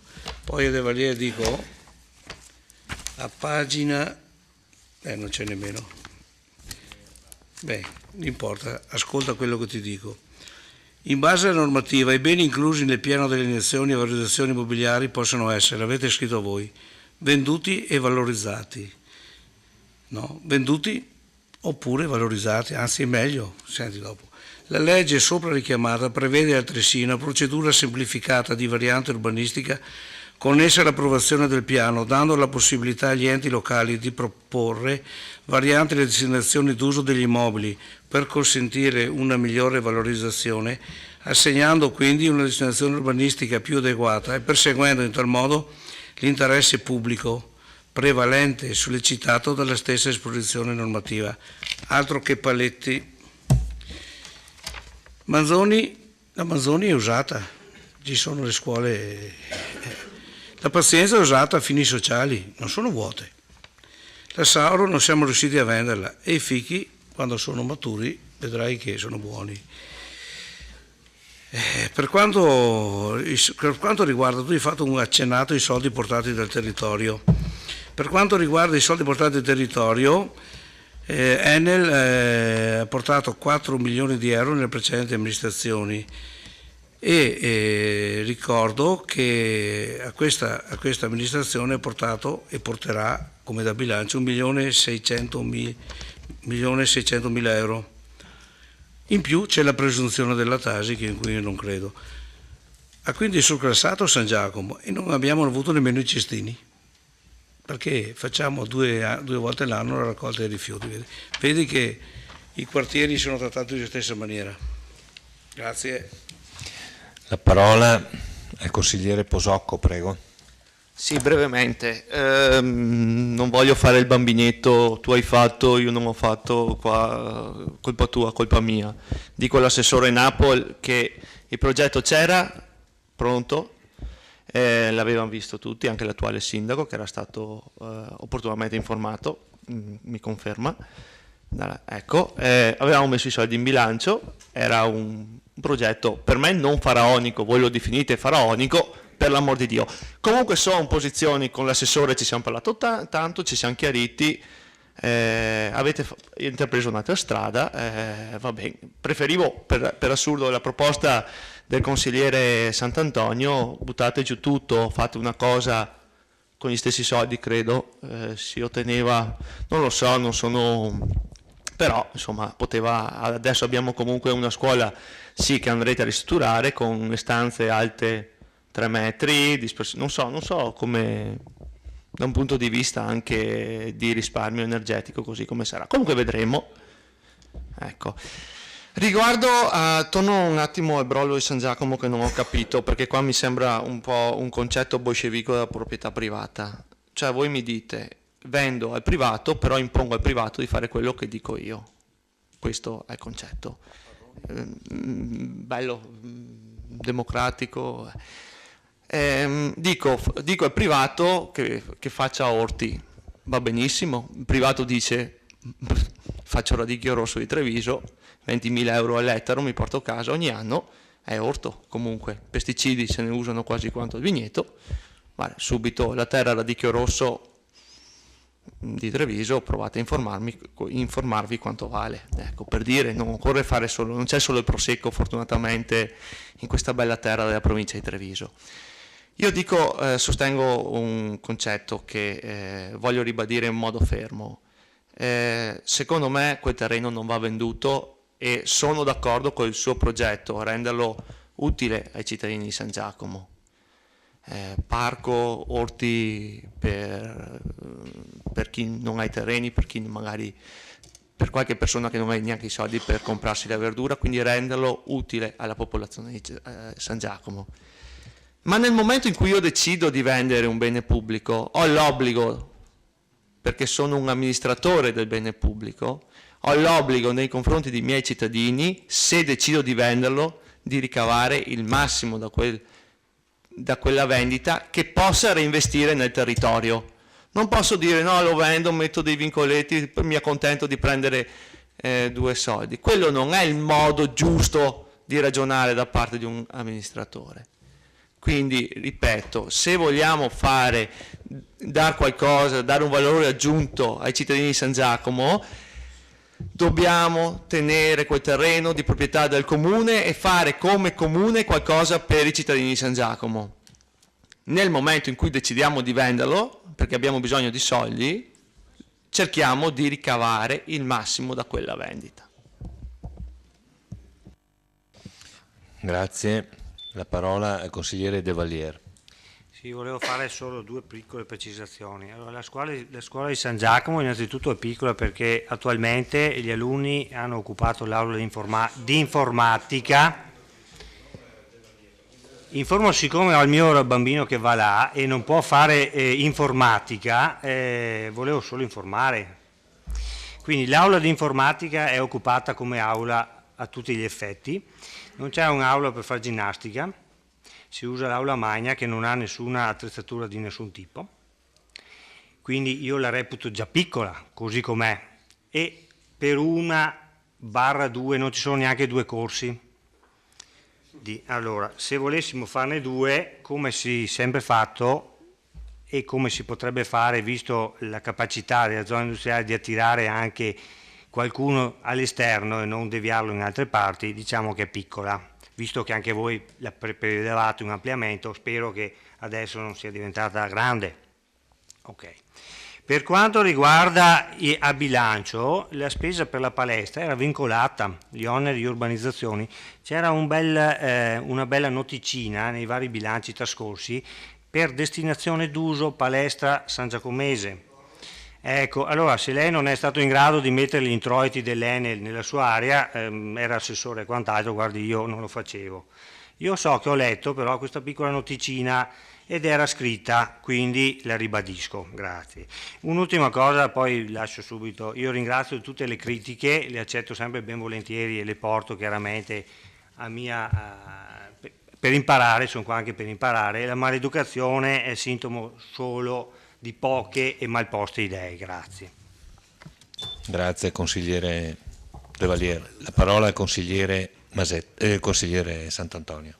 Sì, io volevo replicare al consigliere Carnelos, a cui piace fare l'avvocato in consiglio comunale e molto spesso girare la frittata a suo uso e consumo. A me invece piace guardare i numeri, mi piace giocare con i numeri, e siccome questo è un bilancio ed è fatto da righe e da numeri, è una cosa oggettiva e non si può cambiare. E vorrei ribadire il concetto che ho espresso precedentemente, per ripeterlo un'altra volta, tanto più che questo concetto è espresso direttamente dalle osservazioni dei revisori in osservazioni e suggerimenti. Reggo 3 righe. Il piano triennale dei lavori pubblici e la programmazione dei pagamenti, ritenendo che la realizzazione degli interventi previsti per l'anno 2015 sarà possibile a condizione che siano concretamente reperiti i seguenti finanziamenti. Finanziamento regionale per interventi di riqualificazione e risparmio energetico pari ad euro X e alienazioni immobiliari. Quindi ci sono 2 condizioni che devono essere verificate affinché il 70% di questo piano, che lei definisce concreto e semplice, in realtà è faraonico, perché il 70% è vincolato a delle variabili aleatorie e quindi non sono sicure che avvengano, sono degli eventi che non sono proprio sicuri che avvengano. Il che significa che se lei si fosse limitato, se qualcuno si fosse limitato a esprimere in questo piano le prime 5 righe concrete di questo piano, avrebbe fatto solamente il suo dovere. Punto. Secondo intervento e precisazione, prendendo spunto dall'intervento di De Bastiani, relativamente al Brolo. Sono perfettamente d'accordo con lui e con i cittadini di San Giacomo di preservare quell'area. Io vorrei, mi sto scervellando per riuscire a capire chi potrebbe essere quell'acquirente, perché non riesco proprio a capirlo, che compra un bene, un terreno vincolato spendendo 500.000 euro e lasciandolo a parco pubblico. Non so se esista un acquirente di questo genere, non riesco a immaginarlo. Sì. di un mecenate, può essere. Allora, deve essere veramente un personaggio che fa evidentemente l'elemosina al comune di Vittorio Veneto. Una volta l'elemosina si faceva in chiesa, probabilmente adesso succederà il contrario. Grazie. Grazie consigliere. La parola al consigliere Saracino, prego. Sì, grazie. Io chiederei all'assessore se può tagliare la testa al toro con il discorso vigneti, se c'è questa possibilità reale di questa speculazione o meno. E dopodiché penso che il consigliere Bastiani abbia detto la parola magica, cioè il PAT, piano di assetto del territorio. Va sottolineato come le opere pubbliche andrebbero coordinate in un piano di progettualità più ampio che definisca l'idea di sviluppo della città.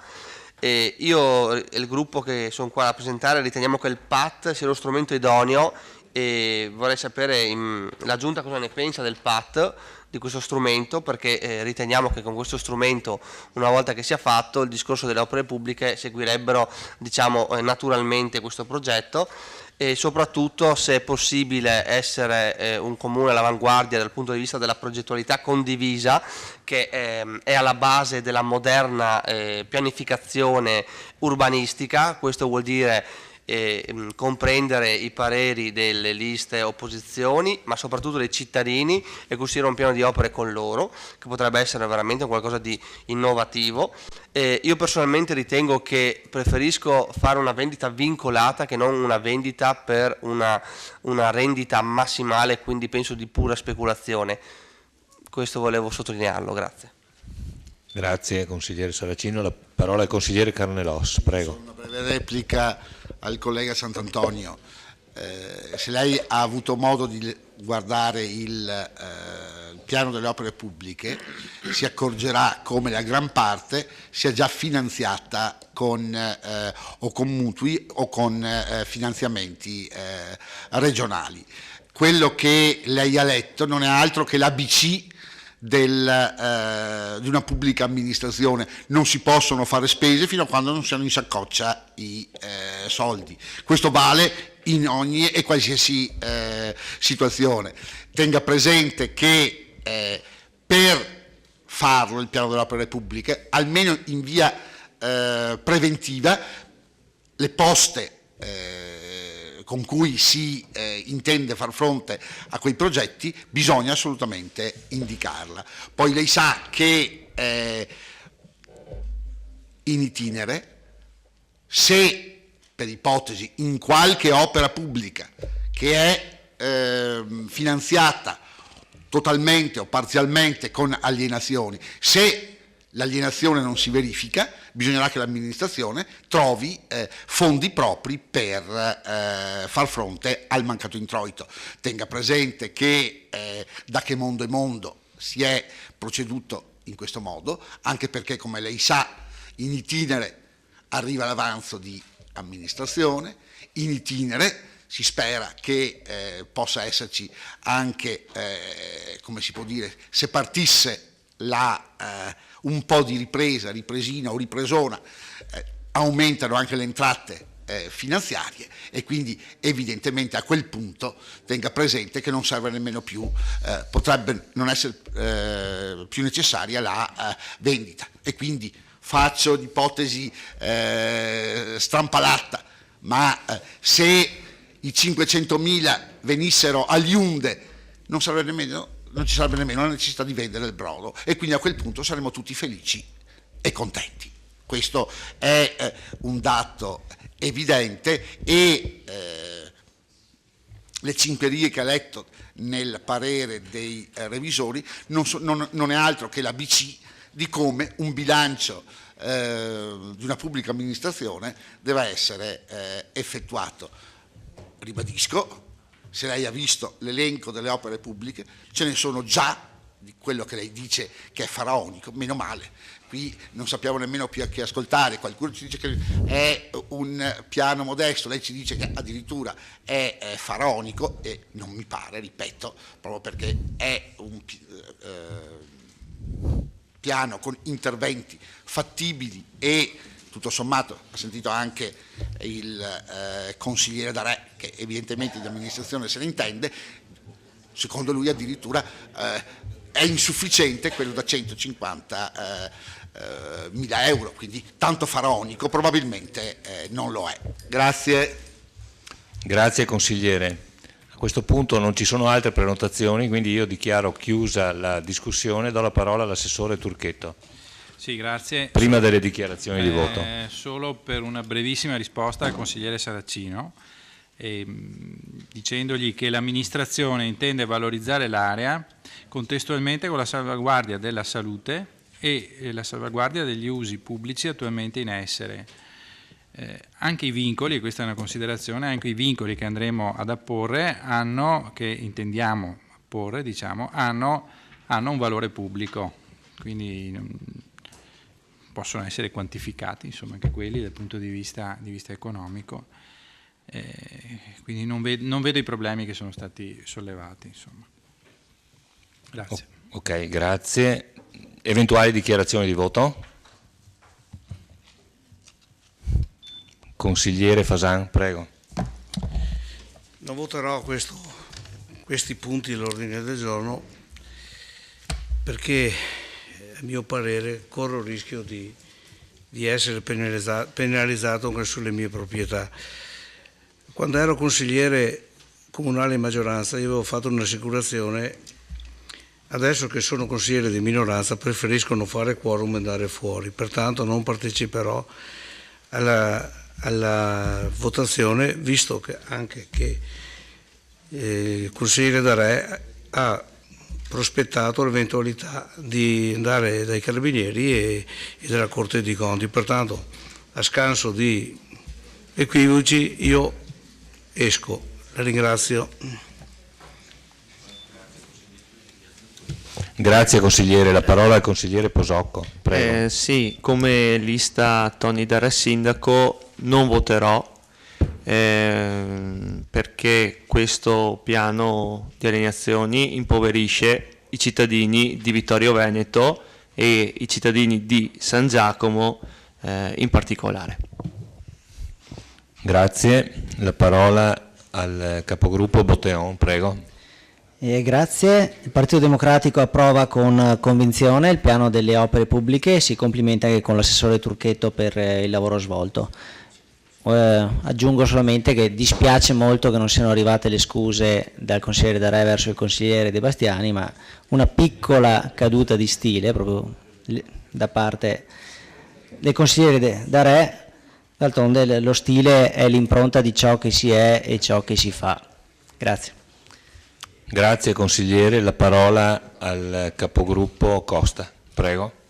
Sì, noi voteremo a favore di questi provvedimenti, anche se formulo l'auspicio, l'augurio che non si venda tutto, perché se dovessimo vendere tutto ci troveremo a fine anno con un avanzo di amministrazione di 3, 4, 5 milioni, perché non saremo neanche in grado di spenderli, di investirli. Quindi io spero proprio che non vada venduto tutto, ma solo quello che ci può servire. Grazie. Grazie consigliere Costa.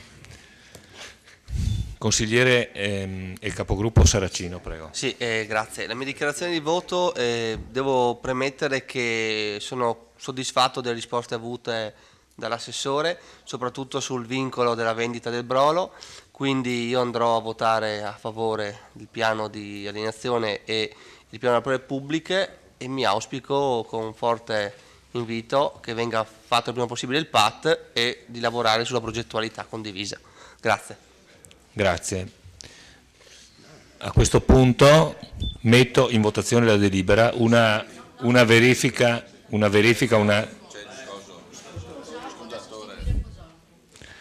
C'è lo scrutatore Posocco e quindi invito il consigliere Carnelos, quindi Carnelos, Darcier e Dus. Deve essere uno la cartesica. Allora, punto numero 3 all'ordine del giorno. Intanto il riepilogo dei presenti, che a questo punto sono... No. No, è uscito anche Sant'Antonio. 11 più 4, 15, d'accordo? Ecco, 11 presenti. Programma triennale opere pubbliche 2015-2017 ed elenco annuale 2015, approvazione. Allora do per letta naturalmente la delibera e metto in votazione favorevoli, contrari, astenuti, unanimità, 11 voti favorevoli. Qui non c'è immediata eseguibilità. C'è sul piano delle alienazioni. Ma non su questa. Metto in votazione il punto numero 4 all'ordine del giorno, la delibera è approvata, naturalmente quella al punto 3 all'ordine del giorno, piano invece, punto numero 4, piano delle alienazioni e valorizzazioni immobiliari anno 2015. Allora, do per letta la delibera, metto in votazione. In questa, nel punto numero 4, un attimo, serve l'immediata eseguibilità. È il punto numero 4, un attimo. È il punto numero 3 no, siamo al punto numero 4. Metto in votazione il piano delle alienazioni. Favorevoli? Contrari? Astenuti? 11 voti unanimità. Metto in votazione l'immediata eseguibilità. Punto numero 4. Favorevoli? Contrari, nessun contrario, nessun astenuto. Punti numero 5 e 6 all'ordine del giorno. Ricordo solo che di fatto abbiamo già parlato a lungo del punto numero 6, quindi invito i consiglieri, naturalmente nell'ambito dei loro diritti di parola, a essere molto sintetici. Prego, apro il dibattito, se ci sono interventi, tenendo conto appunto che abbiamo a lungo discusso anche di fatto del bilancio. Sì, se l'assessore Napoli vuole la parola per una breve integrazione. Sì, no, ma allora, questo sarebbe il punto 5 punto 5 e 6 all'ordine del giorno. Il 6 sarebbe il bilancio, ma esatto. Direi che ne abbiamo parlato in lungo e in largo e quindi insomma il punto 5 è il titolo è approvazione programma degli incarichi di collaborazione autonoma a soggetti estranei all'amministrazione. Ecco, questa è una novità, questa delibera, nel senso che questo tipo di adempimenti negli anni precedenti veniva inglobato dentro il bilancio. Abbiamo ritenuto come elemento di maggiore consapevolezza e trasparenza di estrapolarlo dal bilancio e fare un provvedimento a sé stante, in modo che, come dire, si possano leggere anche le esigenze, diciamo così, di collaborazioni che possono avere le amministrazioni. Ecco, naturalmente gli importi sono disciplinati da precise norme che derivano da calcoli sulla base di il costo del personale, una certa percentuale, eccetera, eccetera. Allora, la faccio breve, in questi 3 anni, perché questo piano degli incarichi, questo programma degli incarichi vale per il triennio 2015-16-17, ecco, in questi 3 anni possiamo spendere massimo 75.384,52 per anno. Ecco. Quindi non è detto che li spendiamo, se serve si fa. Benissimo, grazie. Assessore Napoli. Vedo che non ci sono interventi, invece non è assolutamente vero, e quindi la parola al consigliere Saracino. L'aveva già chiesta prima, prego. Delle domande all'assessore Napoli. Ho visto che le tariffe, alcune tariffe sono state aumentate, come palestre, alcune biblioteche. Dopo. Me l'ho colpato. No, questo è il bilancio del 5. Perfetto. No, Napol ha già illustrato il bilancio prima, adesso ha illustrato dettagliatamente il punto numero 5 e quindi sì, è legittima la domanda del consigliere Saracino. Prego, Sì, quindi. Boh. Quindi magari risponde dopo. Sì, beh, gli faccio una serie di domande. E poi prego.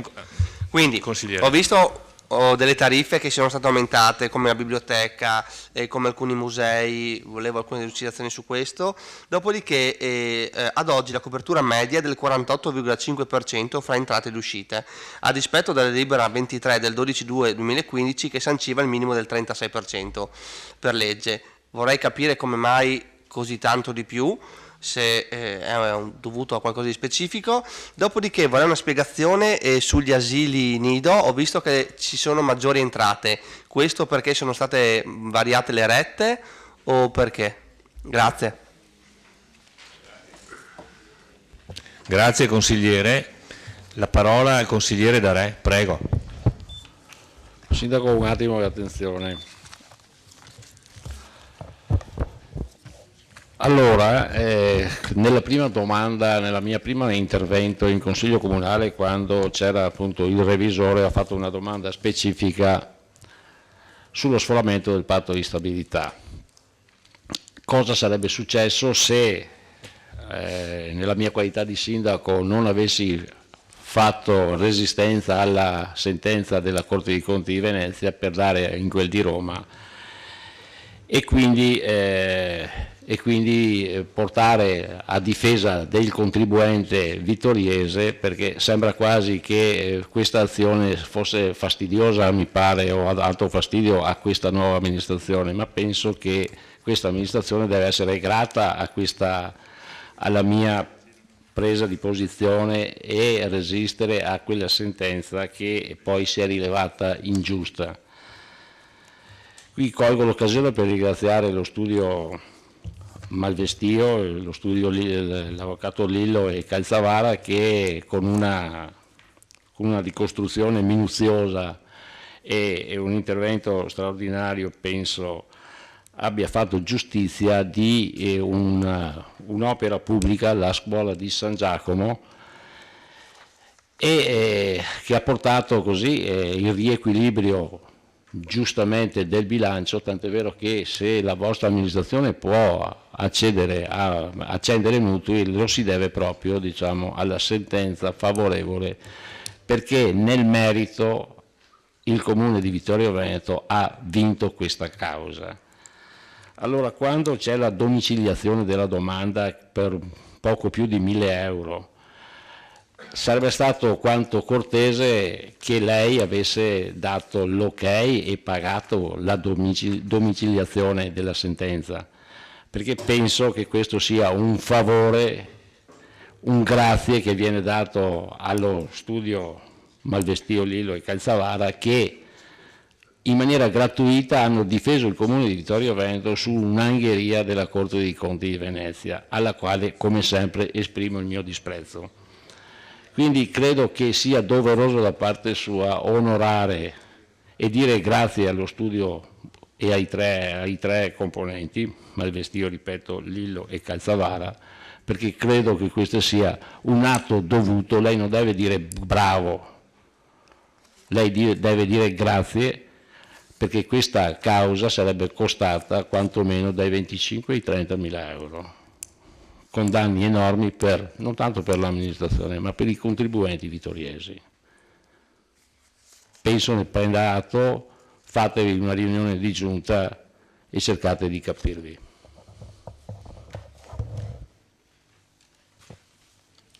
Grazie consigliere Darè. La parola al consigliere Sant'Antonio, prego. Sì, visto l'orario, cerco di fare una rapida carrellata sui punti, ammesso che qualcuno mi ascolti, sui vari punti, sulla parte introduttiva, sui programmi che sono stati fatti dai vari assessori nell'introduzione del bilancio, e sottolineando alcuni punti che secondo me dovrebbero essere degni di attenzione. Allora, sia sull'introduzione del bilancio fatta dal sindaco Tonon che dall'assessore Turchetto si parla di contenimenti di uso del suolo e del riuso delle strutture esistenti e quindi la non previsione di nuove costruzioni, su cui mi trovo anche d'accordo. Solamente che non capisco dove poi escono i circa 450.000 euro di oneri di urbanizzazione previsti per il 2015 sul bilancio, che implicherebbero quindi quantomeno l'urbanizzazione che è stata fatta nel 2014. Dopo magari se c'è una risposta da parte. Anche qua mi riferisco al programma fatto dall'assessore Turchetto. La polizia municipale, come ho detto precedentemente, ha un budget diminuito di circa 170.000 euro e qua bisognerebbe capire come mai.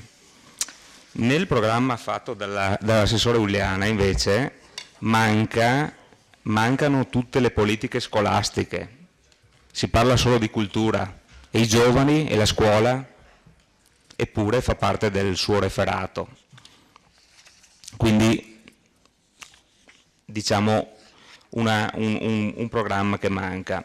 Relativamente al programma dell'assessore Mognol lo trovo abbastanza scarno. Allora mi sarebbe piaciuto, do qualche suggerimento e dopo dico il perché, che si fosse parlato relativamente al problema dei rifiuti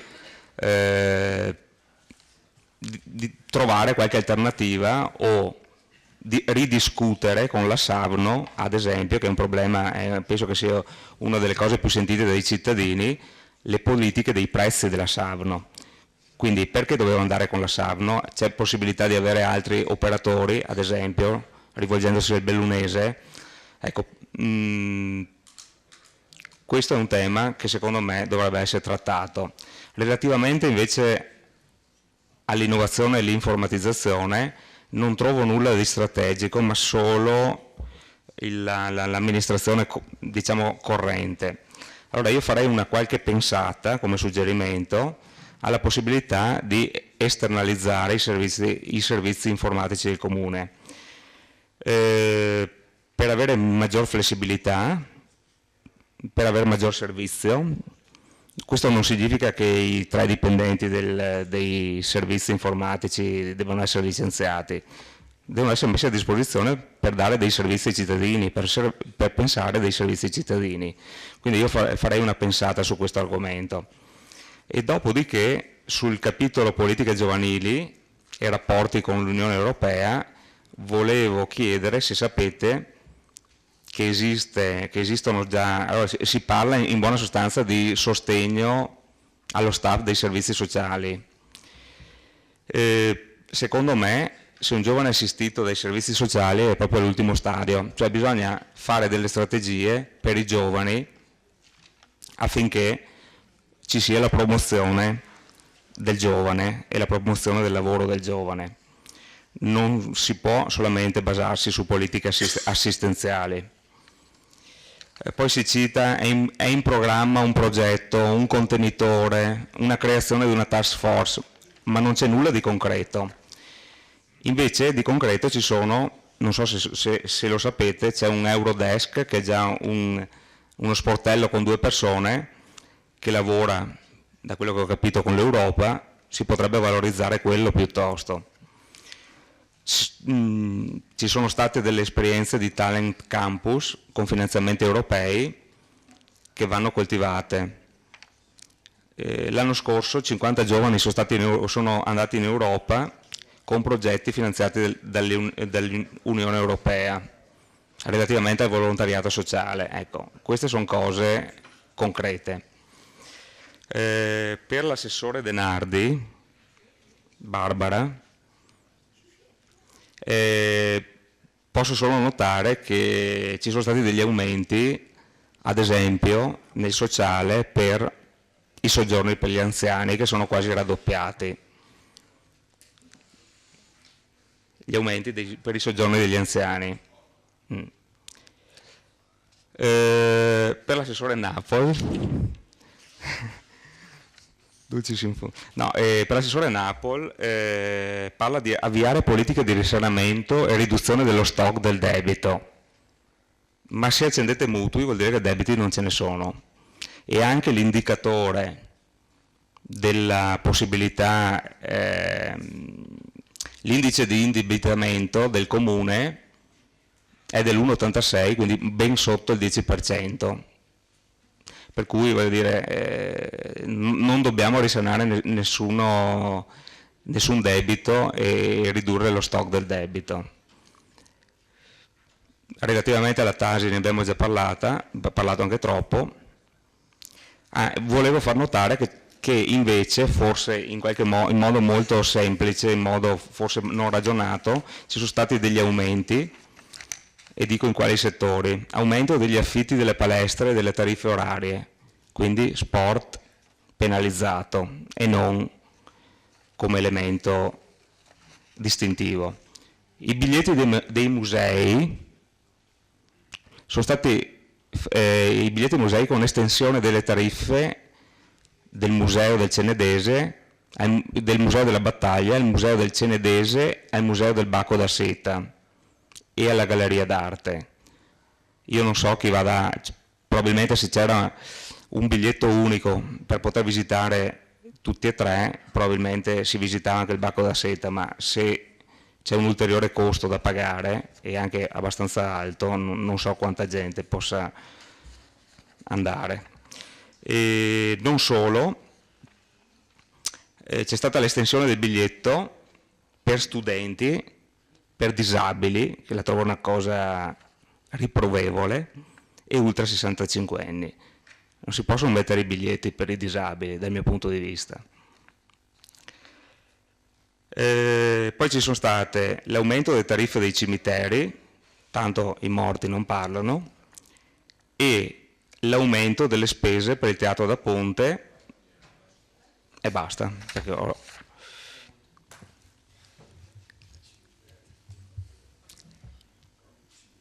ci sono due altri punti di attenzione e concludo. Per quanto riguarda le entrate, a un certo punto della relazione si vede che si utilizzano dei dividendi della Vittorio Veneto Servizi di 200.000 euro. Siamo sicuri che esistano? E ATM Servizi 250. Grazie. Grazie consigliere. Si è prenotato e ha la parola il consigliere Posocco. Prego. Una sola domanda, programma Sfalci, cosa è stato messo in bilancio che non sono riuscito a vederlo e cosa cambia rispetto agli anni scorsi? Grazie. La parola al consigliere Carnelos. Prego. Sì, due piccoli flash agli interventi del consigliere Darè e Sant'Antonio. Per quanto riguarda il consigliere Darè, a dire la verità ormai è un leitmotiv questa storia della Corte dei Conti, una stanca litania. Vede, qua credo sia opportuno a questo punto mettere i puntini sulle i. Il nostro sistema giurisdizionale è fatto di primo grado e secondo grado, almeno per quanto riguarda il giudizio contabile. E l'appello è il grado necessario o per la procura della Corte dei Conti o per il soggetto incolpato per impugnare nell'ipotesi in cui si ritenga che la sentenza di primo grado sia sbagliata. E questo è il garantismo della pluralità dei gradi di giurisdizione. Per cui le sentenze si rispettano, nell'ipotesi in cui non si sia d'accordo si impugnano. Vede, e guai se non fosse così, perché il perfezionamento del giudizio lo si fa proprio per gradi. Per cui mi consenta di dissentire di fronte, come si può dire, lei ha detto disprezzo. Cioè, in un sistema democratico, consigliere Darè, lei sa benissimo che guai la delegittimazione né del potere esecutivo, né del potere legislativo, né del potere giudiziario. Tant'è vero che ha visto che siccome viviamo in un sistema democratico e garantista, la Corte dei Conti romana, guardi un po' il gioco del destino, la Corte veneta ha dato torto e Roma ladrona le ha dato ragione, vede la nemesi storica. Quindi sotto questo aspetto e tenga presente che la sentenza di ultimo grado è quella che è la verità dei fatti, anche se non lo fosse, perché la sentenza può fare di nero bianco e di bianco nero, quello che conta è la sentenza, certo, seguendo tutti i gradi di giurisdizione. Quindi credo che lei non possa che essere soddisfatto di un sistema giurisdizionale come questo. Sentivo poi che sollevava il problema della domiciliazione. Anche su questo credo non sia un problema consiliare, è un problema privatistico che riguarda il signor Darè e l'ente pubblico.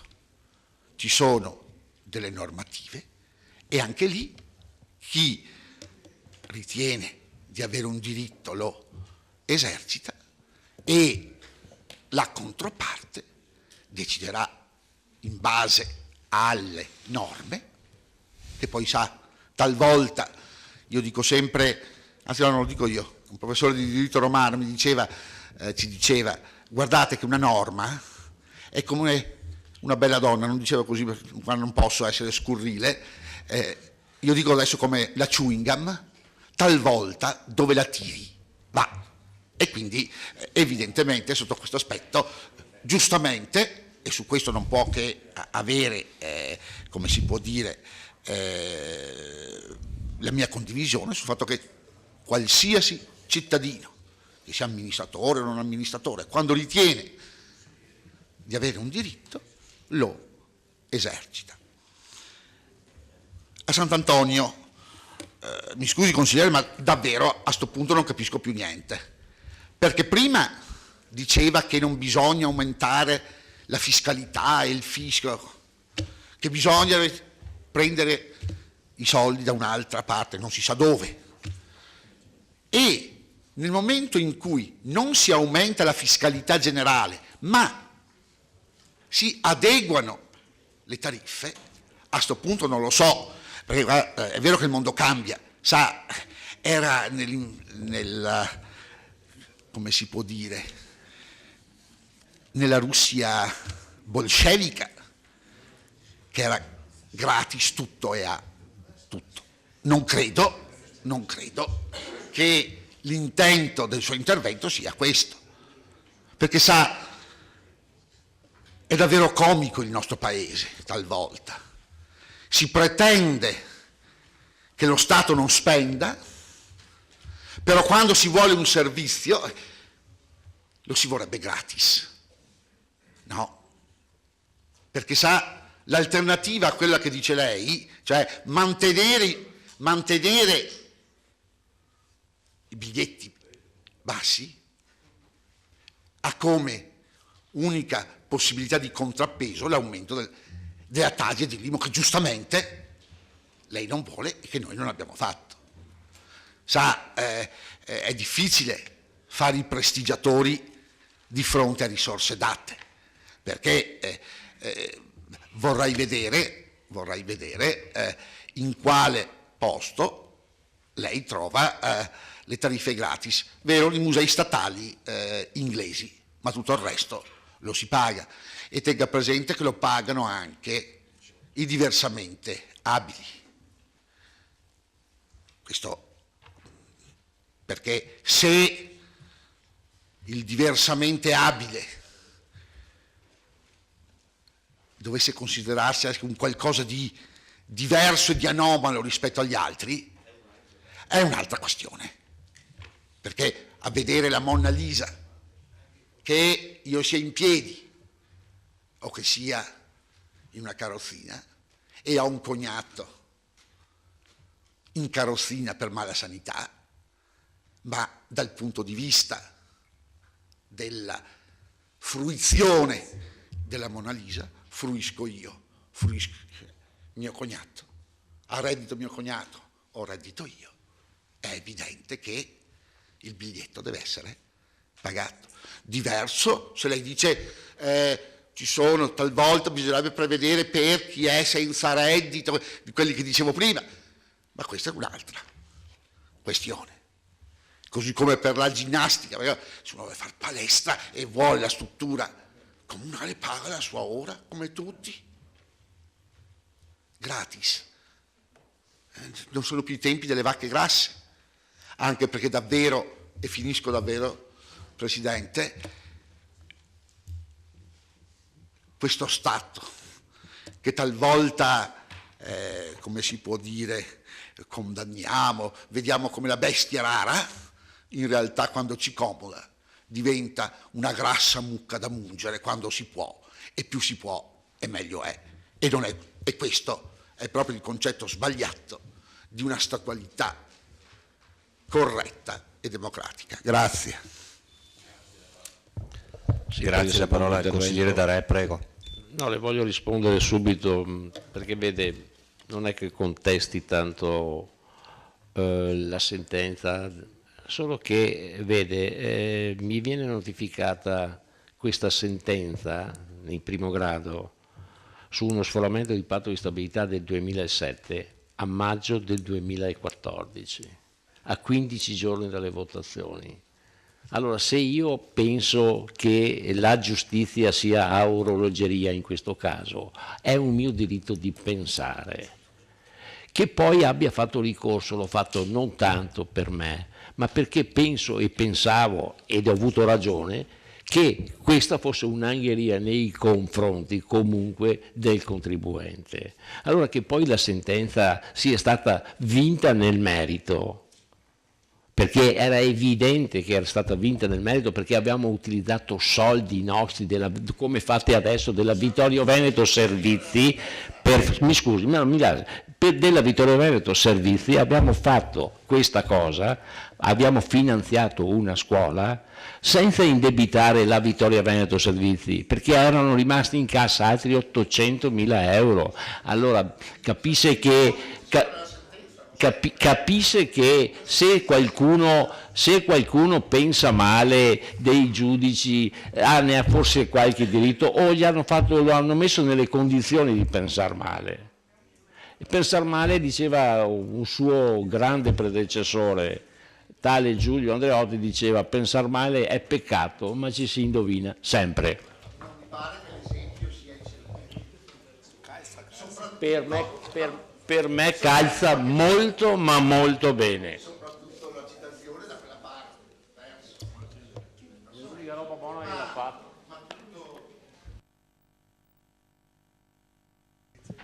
Mi chiede la parola il consigliere Napoli per chiarire alcune cose che sono emerse nel dibattito. L'assessore Napoli. Prego, Napoli. Sì, no. Molto rapidamente, poi sul discorso degli anziani interverrà la collega Denardi. Ecco, l'aumento delle tariffe era una necessità inderogabile, nel senso che noi abbiamo cercato di ritoccare alcuni servizi. Intanto, parentesi, ricordiamoci che questi sono servizi a domanda individuale, quindi sono servizi che vengono erogati su domanda ben precisa. Ciò significa che la quota che versa la persona per usufruire di quel servizio per sé medesimo è una quota minoritaria, quindi vuol dire che molte volte il 50% o il 60% di quel servizio lo pagano gli altri contribuenti, tanto per inquadrare la questione. Poi queste tariffe sono state tenute ferme per parecchi anni, quindi ci sono, ad esempio, le palestre, noi abbiamo fatto un ritocco di circa il 10%, e sui musei abbiamo fatto un'operazione di razionalizzazione delle varie tariffe, cercando di come dire, di uniformarle, di creare dei criteri univoci di gestione, introducendo biglietti, addirittura il biglietto annuale nominativo per tutti i 4 i musei a 25 euro. Quindi uno si può fare un biglietto 25 euro e può andare al museo quante volte vuole in un anno. Tutti i musei, biglietto unico valevole per ingresso al Museo della Battaglia, al Museo del Cenedese, eccetera, con la riduzione. Quindi c'è stato un ragionamento dietro, insomma, non è che vogliamo fare i persecutori, qualche ritocco sui servizi della biblioteca in termini di servizio interbibliotecario nazionale e internazionale, insomma, da 4 euro a 5 euro per richieste di prestiti, eccetera. Cioè, molte volte si tratta anche di attività che sono anche impegnative per il personale, quindi noi sappiamo cosa significa quando una persona che opera all'interno di un ufficio ci mette un'ora per seguire una pratica, no? E fare una cosa. Ecco, quindi non copre nemmeno una piccola parte del costo.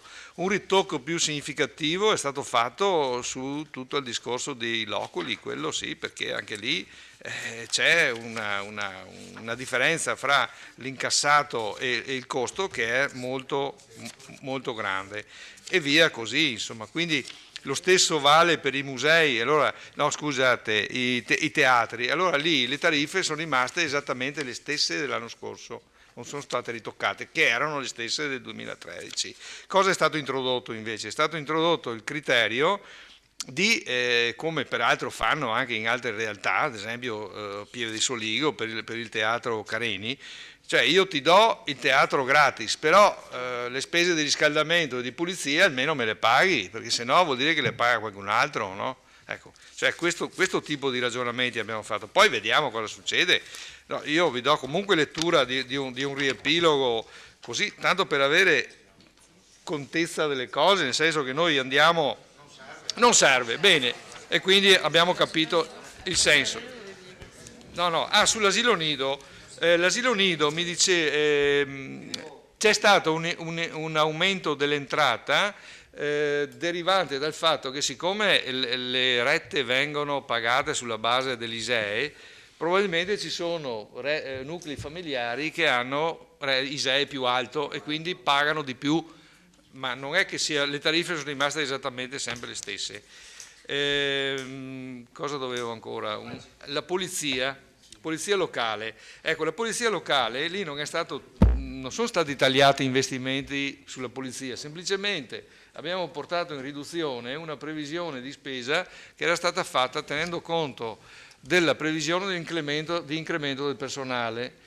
Si prevedeva di assumere un agente e due agenti e un ufficiale, e invece abbiamo assunto solo un agente, assumeremo in previsione, perché ci sono difficoltà nel fare i trasferimenti, perché poi con la legge di stabilità di fine anno ci ha segato tutto e quindi siamo bloccati, e quindi abbiamo tolto la spesa prevista.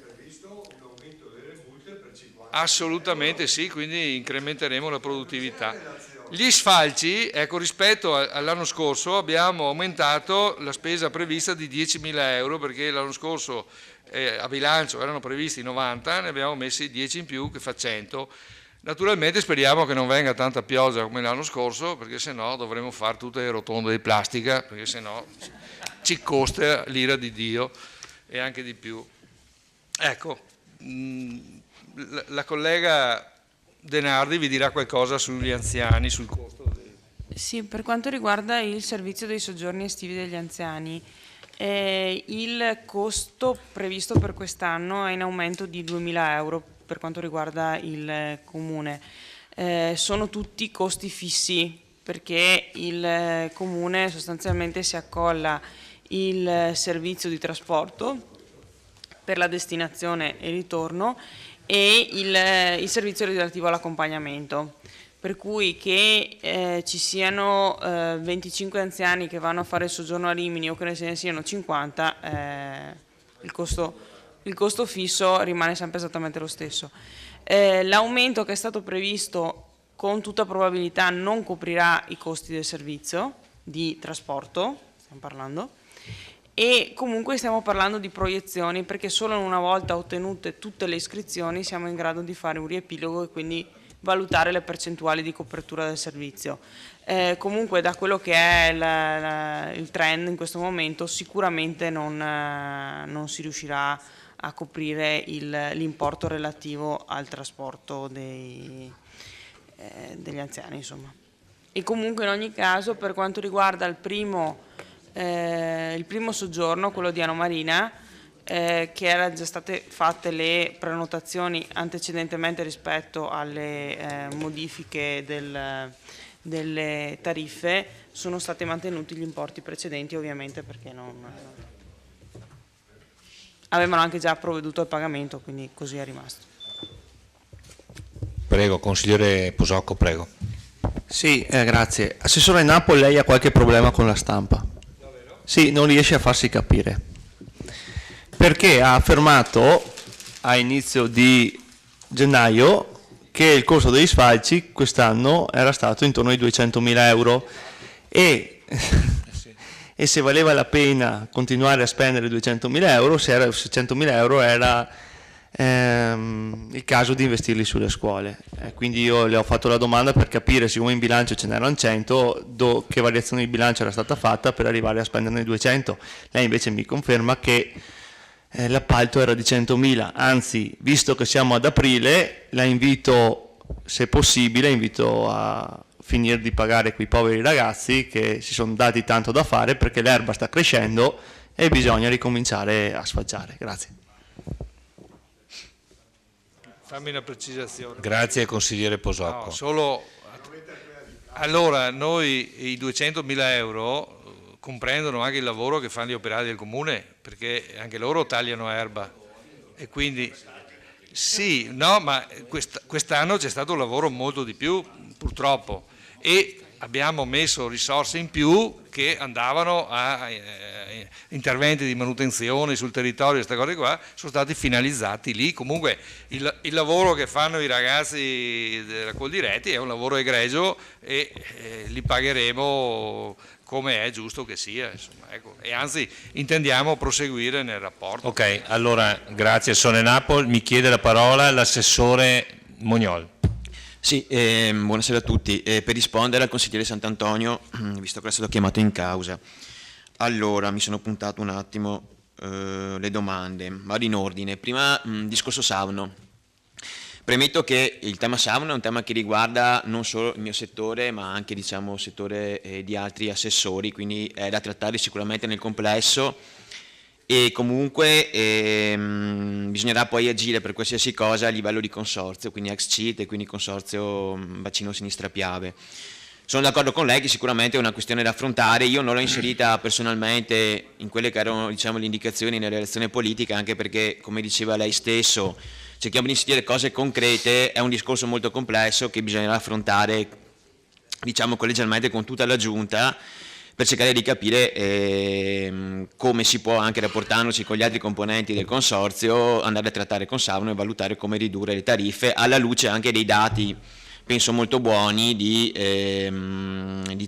raccolta differenziata, quindi siamo attorno all'80% circa, insomma, percentuale in più o in meno.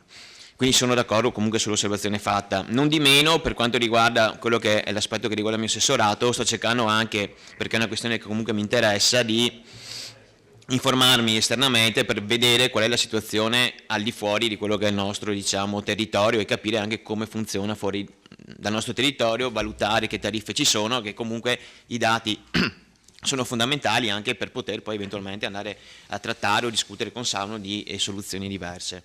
Questo a livello generale. Chiaro che comunque è una questione da affrontare sicuramente, ritengo che ci sarà tempo e modo per farlo. Discorso innovazione e informatizzazione. Abbiamo già parlato anche 2 consigli comunali fa di quello che era anche questo nuovo portale per quanto riguarda quello che è il tema dell'agenda digitale, quindi da un punto di vista legislativo ci stiamo mettendo in pari per aggiornare quello che è tutto l'aspetto di informatizzazione o comunque di accesso da parte dei cittadini diciamo, alle pratiche, alle istanze che possono fare nei confronti dell'amministrazione. Ritengo comunque che i progetti messi in campo e segnalati siano importanti, perché parliamo soprattutto in primis di un cambiamento, di una innovazione per quanto riguarda il sito internet. A breve cominceremo proprio un restyling grazie al supporto della software house che fornisce servizi per il comune, che è la Kubernetes, come tutti sapete, per aggiornare il sito internet secondo le ultime tecnologie in campo. Stiamo valutando anche un discorso di SIT, che se ne discuteva già anche con il consigliere Fasan, quindi il sistema informativo territoriale, che ritengo essere uno strumento molto valido e importante per migliorare la funzionalità non solo del sito, ma proprio come strumento che possa aiutare sia il back office che il front office nella gestione di tutte quelle che sono le pratiche o comunque l'accesso al sito. Per quanto riguarda il tema esternalizzazione, anche qui penso sia una scelta politica. Per il momento posso dire che gli uffici sono stati molto impegnati anche per quello che è stato un po' il lavoro sul bilancio, adesso c'è la fatturazione elettronica, quindi una serie di impegni legislativi a cui bisogna adempiere, quindi non c'è stato molto tempo per eventuali progettualità di qualche tipo. Sicuramente sarà una discussione da affrontare per capire, ma come abbiamo già avuto modo di parlare anche personalmente, se ha idee specifiche nel merito anche per progetti o cose, insomma siamo qui per discuterne tutti assieme, quindi quando vuole a sua disposizione per approfondire tematiche di questo tipo, perché insomma, siamo qui anche per imparare ovviamente da esperienze esistenti. E infine su tematiche giovanili, ecco, quello che dicevano ma un po' diciamo così, non mi ha fatto piacere, nel senso quando ha detto che un giovane che ha assistito dei servizi è all'ultimo stadio. Sì, ma io, ecco, servizi sociali è un discorso, io seguo un po' la parte di quelle che sono le politiche giovanili, quindi faccio riferimento a quello che è il centro giovani di Vittorio Veneto, quindi comunque il centro Criciuma, lo spazio giovani, e ho avuto modo in questi mesi, e anzi ringrazio anche i servizi in questo senso, perché possiamo dire sono un po' maturato anch'io, perché ho avuto modo di partecipare attivamente a quella che è stata il lavoro dello staff dei servizi sociali, affiancato agli operatori delle cooperative che collaborano con il comune. Ho partecipato anche a dei convegni formativi su queste tematiche e posso dire che quest'anno, anche dati alla mano, il centro giovani stia lavorando molto bene nei confronti di tutti quei ragazzi che vanno, diciamo, da un'età, dalle scuole medie alle scuole superiori e anche oltre, quindi coloro che hanno finito le scuole, che magari si trovano anche in una situazione lavorativa non buona, che comunque hanno trovato nel centro giovani uno spazio dove poter dare libero sfogo, tra virgolette, a quelle che sono le loro creatività, le loro idee e progettualità. Difatti sono stati messi in piedi diversi laboratori, dallo spazio musica che è storico, che ha permesso negli anni anche, faccio un esempio, forse il più importante, quello della creazione dell'associazione Sinago, che è nata dal spazio musica del centro giovani, che è l'associazione che da anni sta portando avanti Rock for Rail, quindi un progetto molto importante e di questo bisogna dare atto sicuramente. Quello che abbiamo inserito nella relazione politica e programmatica, in accordo con lo stesso, diciamo, servizi sociali, con lo spazio giovani, è l'idea di concentrarsi, diciamo, di più sul territorio vittoriese, cercando quindi di dare maggior risalto allo spazio giovani e al lavoro che viene fatto per attrarre un maggior numero di ragazzi all'interno dello spazio giovani. Sicuramente quello che accennava lei prima, quindi Italian Campus, è stata una cosa molto importante, perché di spicco, diciamo, perché comunque ha convogliato a Vittorio Veneto diversi ragazzi da diverse realtà, però è stata una cosa di elite, anche se vogliamo, in una certa maniera. Anche qui forse è una scelta politica quella di concentrarsi di più su qualcosa che possa avere una ricaduta sul territorio vittoriese, piuttosto che magari cercare di fare un qualcosa un po' più di elite, passatemi il termine, ecco. Sicuramente è stata un'esperienza ottima, perché anche i servizi me l'hanno detto, che ha comportato però anche un impegno di tempo da parte degli stessi operatori molto importante, magari a discapito di altri interventi sul territorio di altre, diciamo, ordinaria amministrazione rispetto a quella che è la gestione del centro giovani e non solo. Ultima cosa, Eurodesk, sì, è portato avanti dalla cooperativa Insieme si può, che è la cooperativa che supporta il comune attraverso appunto gli spazi con gli operatori di cui lei accennava. So che comunque l'anno scorso, perché c'è stato quindi nell'ultimo semestre 2014, abbiamo avuto i 2 licei che hanno partecipato attivamente al progetto Eurodesk con circa 130, mi pare, studenti. È un progetto che purtroppo non ha vinto il premio, però comunque è stato, come dire, un progetto apprezzato nonostante tutto, e c'è stato anche un feedback molto, molto positivo da parte degli studenti stessi. chiaro che è un'opportunità che se si può implementare ben venga, assolutamente in questo senso. Però nel complesso posso dire che sicuramente è un lavoro apprezzabile quello che sta venendo fatto da parte dei servizi, e in questo senso ho scritto e mi sento di dire massimo sostegno a questo lavoro, sicuramente nell'ipotesi di migliorarlo, di miglioramento continuo. Ecco, volevo fermarmi qui, però massima apertura a qualsiasi confronto su queste tematiche qua, senz'altro. Grazie. Grazie, Assessore Mognol. Ecco, non ci sono altri interventi, quindi io dichiaro chiusa la seduta e do spazio alle punto all'ordine del giorno e do spazio alle dichiarazioni di voto, ricordando che ci sono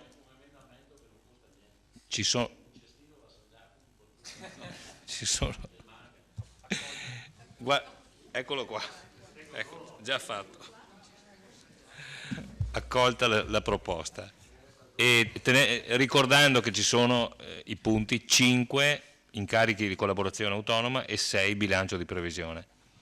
Se c'è qualche dichiarazione di voto, altrimenti metto in votazione. No, assolutamente. Non ci sono dichiarazioni di voto. Allora metto in votazione, siamo in 15, chiedo conferma. 15 presenti, mancano Sonego, Elisa e Maset, quindi 17. Metto in votazione il punto numero 5 all'ordine del giorno. Approvazione programma degli incarichi di collaborazione autonoma a soggetti estranei all'amministrazione. Triennio 2015-2017. Voti favorevoli? Voti contrari? Astenuti? Un astenuto, 10 favorevoli e 4 contrari. Metto in votazione l'immediata eseguibilità. Favorevoli? 10 voti favorevoli, contrari, 4 contrari, astenuti, 1 astenuto. La delibera è approvata e anche l'immediata eseguibilità. Metto in votazione il punto numero 6 all'ordine del giorno. Presidente, scusi, solo 4 contrari, 1 astenuto. Il Sindaco Tonon mi chiede la parola, prego. Solo una brevissima considerazione riguardo al bilancio, visto quello che è stato detto. Il bilancio di quest'anno è stato ovviamente pensato ed elaborato, anche se è pleonastico dirlo, assecondando e seguendo la normativa in vigore. Sappiamo, come ha detto il consigliere Dare prima, che questa normativa è in evoluzione. La local tax è stata citata prima dall'assessore al bilancio, per cui il prossimo bilancio, anzi i prossimi bilanci, probabilmente saranno, come dire, meno agevoli dell'attuale, quindi saranno ovviamente redatti con la normativa che in quel momento ci sarà. Oggi è stata redatta ovviamente rebus sic stantibus. Abbiamo posto l'attenzione in quei settori che erano stati individuati e indicati nel nostro programma come di primo piano, turismo, cultura eccetera. A proposito della quale cultura, solo un appunto al collega consigliere Sant'Antonio, quello che vale costa e si paga, anche la cultura, perché se una cosa vale, viene apprezzata, non deve essere considerata di secondo piano, per cui questa la diamo gratis, la regaliamo, anche perché comunque, come giustamente ha detto Carnelos, qualcuno alla fine deve pagarla. Se uno va ai Musei Vaticani, fa ore di fila e paga un biglietto che ha un prezzo elevato.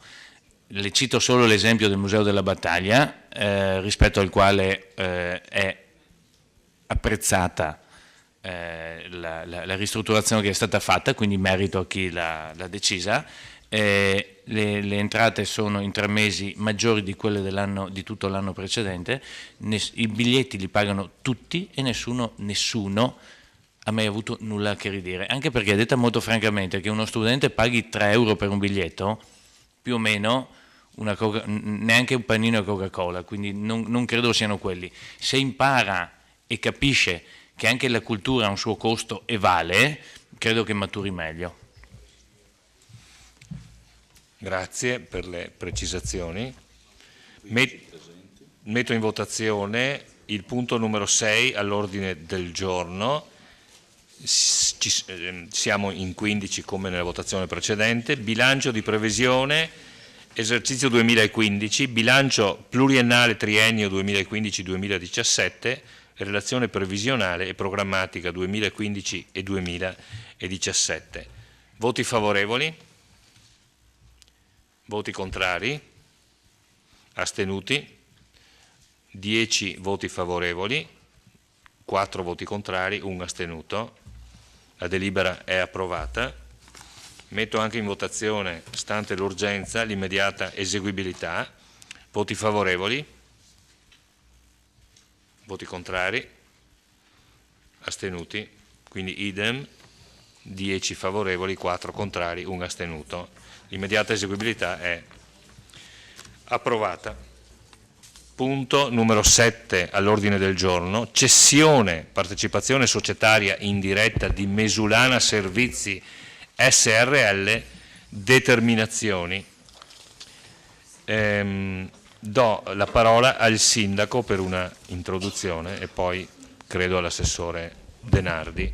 Sì, grazie Presidente.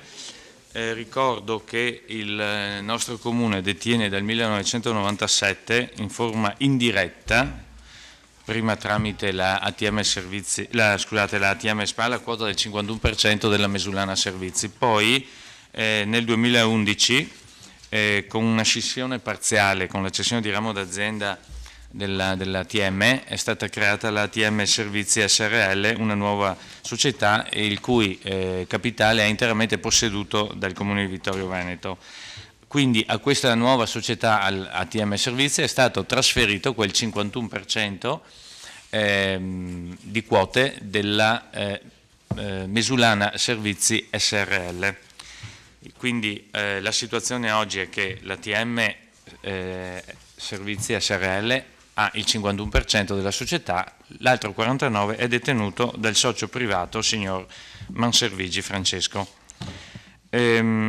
L'articolo 1, comma 611 e seguenti della legge 23 dicembre 2014, cioè la legge di stabilità del 2015, obbliga gli enti locali ad avviare un processo di razionalizzazione delle cosiddette partecipate, sia per le società possedute direttamente che per quelle possedute indirettamente, per conseguire entro fine anno la riduzione delle spese ottenendo appunto dei risparmi. È quindi un obbligo dell'amministrazione eliminare le partecipazioni societarie non indispensabili al perseguimento delle proprie finalità istituzionali. Di conseguenza si è ritenuto di procedere alla cessione della partecipazione del Comune posseduta indirettamente nella Mesulana Servizi SRL. Le modalità di proposte di alienazione di detta quota societaria che saranno sottoposte al voto del Consiglio vengono illustrate in maniera dettagliata, vista la sua professionalità, la sua professione, chiedo scusa, dall'assessore Denardi. La parola all'assessore Barbara Denardi. Allora, quanto alle modalità che sono state individuate per la dismissione della quota societaria detenuta sostanzialmente dal Comune, va fatta una precisazione in ordine a come è stata assunta la decisione di procedere con l'avviso pubblico per manifestazione di interesse. Secondo una sentenza del 2005 della Corte dei Conti del Veneto, sezione giurisdizionale, sarebbe legittima la scelta di gestire la cessione delle quote societarie detenute da un comune nelle forme della trattativa privata, qualora sia presente nello statuto societario della SRL una clausola che preveda l'acquisizione del previo gradimento dell'altro socio e il contestuale riconoscimento di un diritto di prelazione, e è la condizione nella quale si trova il Comune di Vittorio Veneto e la Mesulana Servizi SRL, perché nello statuto della società è proprio previsto sia il gradimento sia il diritto di prelazione. Secondo la Corte dei Conti del Veneto, infatti, la presenza di tali vincoli contrattuali può far ritenere che l'esperimento di una gara a evidenza pubblica sarebbe vanificato dall'esercizio del potere di veto del socio privato alla vendita della quota societaria in favore di un terzo. Le fonti normative che sono state citate anche dal sindaco in precedenza fanno sì che sia da ritenere ormai che le procedure di dismissione debbano avvenire comunque con il rispetto delle procedure di evidenza pubblica e che la sentenza che vi ho appena citato sia stata superata sia dalla normativa successiva sia tra l'altro anche da giurisprudenza successiva. In particolare sia la Corte di Giustizia europea fa sempre riferimento nella propria giurisprudenza alla necessità di rispettare l'aspetto della par condicio e i trattati europei di questo fanno elemento importante, sia il Consiglio di Stato nel 2008 con la sentenza numero 889 ha sostanzialmente rilevato questo aspetto, affermando che l'aspetto della par condicio, in altre parole la concorrenza tra tutte le imprese del settore, è ormai valorizzato al massimo grado della normativa comunitaria, alla strega della quale la scelta del contraente incontra in ogni caso i limiti indicati dalle norme del trattato in materia di libera prestazione di servizi e dai principi generali del diritto comunitario, tra cui la non discriminazione, la parità di trattamento, la trasparenza, imponendosi così una scelta ispirata a criteri obiettivi e trasparenti, tali da assicurare in ogni caso la concorrenza tra i soggetti interessati e conseguentemente per la scelta di un socio in una società mista costituita per l'esercizio di un'attività economica, l'amministrazione deve in ogni caso seguire la procedura di evidenza pubblica. Proprio per questi motivi si è ipotizzato e viene sottoposta alla vostra valutazione questa decisione di procedere alla dismissione della quota societaria detenuta indirettamente dal Comune attraverso la ATM Servizi, dando mandato alla stessa, quindi alla ATM Servizi, di procedere mediante pubblicazione di un avviso per manifestazione di interesse e, solo in caso di presenza di soggetti interessati, con la procedura a evidenza pubblica, fermo restando comunque la facoltà per il socio attuale della Mesulana Servizi di far valere il proprio diritto di prelazione. Così facendo eviteremo, a nostro avviso, ogni rischio di contestazione sulla procedura scelta e la metodologia.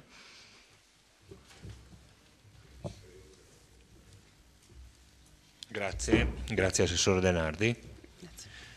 Approfitto per chiarire che a pagina 3 dello stampato della delibera c'era un errore che la seconda commissione ha rilevato, quindi se voi guardate il secondo considerato a pagina 3 va inteso.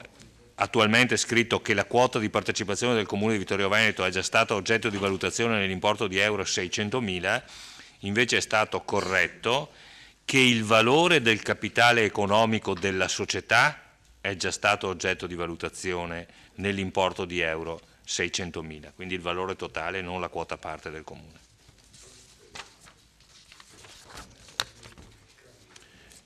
Se non ci sono né richieste di intervento, eventuali dichiarazioni di voto, io a questo punto metterei in votazione, se siete d'accordo.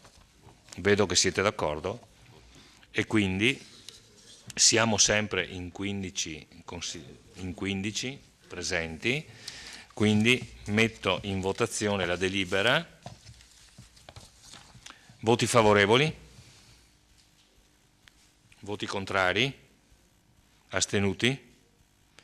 11 voti favorevoli, 4 astensioni e anche, stante l'urgenza, l'immediata eseguibilità. Voti favorevoli?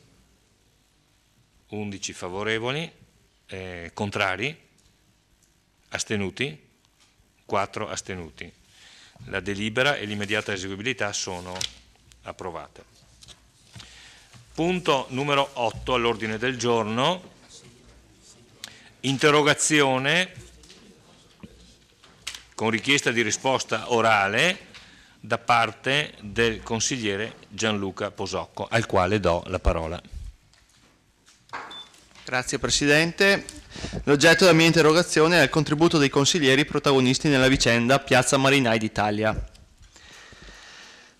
Allora, premesso che si constata l'impegno della presente amministrazione nel riprendere per mano la vicenda di Piazza Marinai d'Italia, sul quale l'amministrazione precedente aveva già avviato discussione e richiesto consulenze tecniche che permettessero di arrivare quanto prima a una conclusione propositiva, ho appreso dal verbale di deliberazione della Giunta Comunale numero 4 del 22 gennaio 2015 che la soluzione definita dall'amministrazione Tonon, cito, anche alla luce degli apporti collaborativi da parte dei consiglieri comunali e della disponibilità in tal senso manifestata dai proprietari dell'area interessata, è quella di legittimare lo stato di fatto attualmente sussistente attraverso il ricorso all'istituto della dicatio ad patriam. In merito a quanto sopra esposto, desidero interrogare la Giunta Comunale e, nello specifico, l'assessore competente in relazione ai seguenti quesiti. Quali sono stati, in termini di contenuto, gli apporti collaborativi dei consiglieri comunali? Chi sono i consiglieri protagonisti di tali apporti? Come mai, nonostante l'intenzione di correttezza e trasparenza, parole inserite nel verbale di deliberazione prima citato, la presente amministrazione non ha portato in Consiglio Comunale le decisioni riguardanti la situazione di Piazza Marinai d'Italia, visto che è prevista una spesa consistente pari a 80.000 euro più IVA? Se, vista l'importanza del tema in oggetto, il signor Sindaco non consideri l'opportunità di sottoporlo al parere del Consiglio Comunale. Grazie. Consigliere Posocco. La parola all'assessore Denardi, prego. Con delibera di Giunta Comunale numero 4 del 12 gennaio 2015 è stato approvato il nuovo schema di convenzione transattiva relativa alla sistemazione dell'area a parcheggio in Piazza Marinai d'Italia, ponendo così fine a un decennale contenzioso con i proprietari dell'area che a loro volta hanno approvato nell'assemblea dello scorso 2 marzo lo schema di convenzione e lo stanno sottoscrivendo in questi giorni. Prima di arrivare all'approvazione, l'amministrazione ha valutato attentamente l'iter procedurale svoltosi negli anni precedenti, sia con gli uffici comunali coinvolti, sia con i professionisti, ingegnere e legale dei proprietari, e alla fine ha ritenuto di portare a compimento il procedimento approvando la transazione proposta con qualche aggiustamento in ragione di alcune richieste dell'amministrazione medesima. Il paragrafo della delibera è ritenuto, a seguito di un esame più approfondito della vicenda, anche alla luce degli apporti collaborativi da parte dei consiglieri comunali e della disponibilità in tal senso manifestata dai proprietari dell'area interessata, di legittimare lo stato di fatto attualmente sussistente attraverso il ricorso dell'istituto alla dicatio ad patriam, si riferisce all'intero iter procedimentale, culminato con l'adozione della delibera in oggetto, all'interno del quale è ricompreso il passaggio attraverso la competente commissione consigliare e lo scambio epistolare con il consigliere Costantini, che nel corso della precedente legislatura hanno consentito agli uffici e alla Giunta un miglior approfondimento della questione, ai fini dell'approvazione della bozza della transazione allegata alla delibera 4 del 2015. Quanto al rilievo per cui, trattandosi di prevedere una spesa consistente pari a 80.000 euro più IVA al 10%, la deliberazione avrebbe dovuto essere portata all'attenzione del Consiglio Comunale, si precisa che l'organo consigliare si è già espresso in merito, in sede di approvazione del bilancio di previsione 2013, dove l'importo di euro 88.000 era stato inserito al titolo 2, funzione 8, servizio 1, intervento 7, contributo opera urbanizzazione Piazza Marinai d'Italia, deliberazione 33 del 5 novembre 2013. Tale importo è oggetto dell'accordo transattivo raggiunto con i condomini proprietari dell'area finalizzato a prevenire un contenzioso in sede civile. Come tutte le transazioni preventive e successive all'instaurazione di un contenzioso che non contemplino acquisti, alienazioni, costituzione di diritti reali o involgano questioni di competenza consigliare, la loro approvazione è competenza della Giunta Comunale. E invero, se l'approvazione di progetti di opere pubbliche finanziati in sede di bilancio approvato dal Consiglio Comunale, competente in tema di atti di programmazione, è di competenza della Giunta Comunale, l'oggetto della transazione approvata rientra a pieno titolo tra le prerogative della Giunta Comunale. La richiesta di sottoporre la Convenzione in parola al parere del Consiglio Comunale, che ripetiamo sul punto è già stato coinvolto, non solo il Consiglio ma la stessa Commissione, non trova pertanto fondamento in alcuna previsione normativa.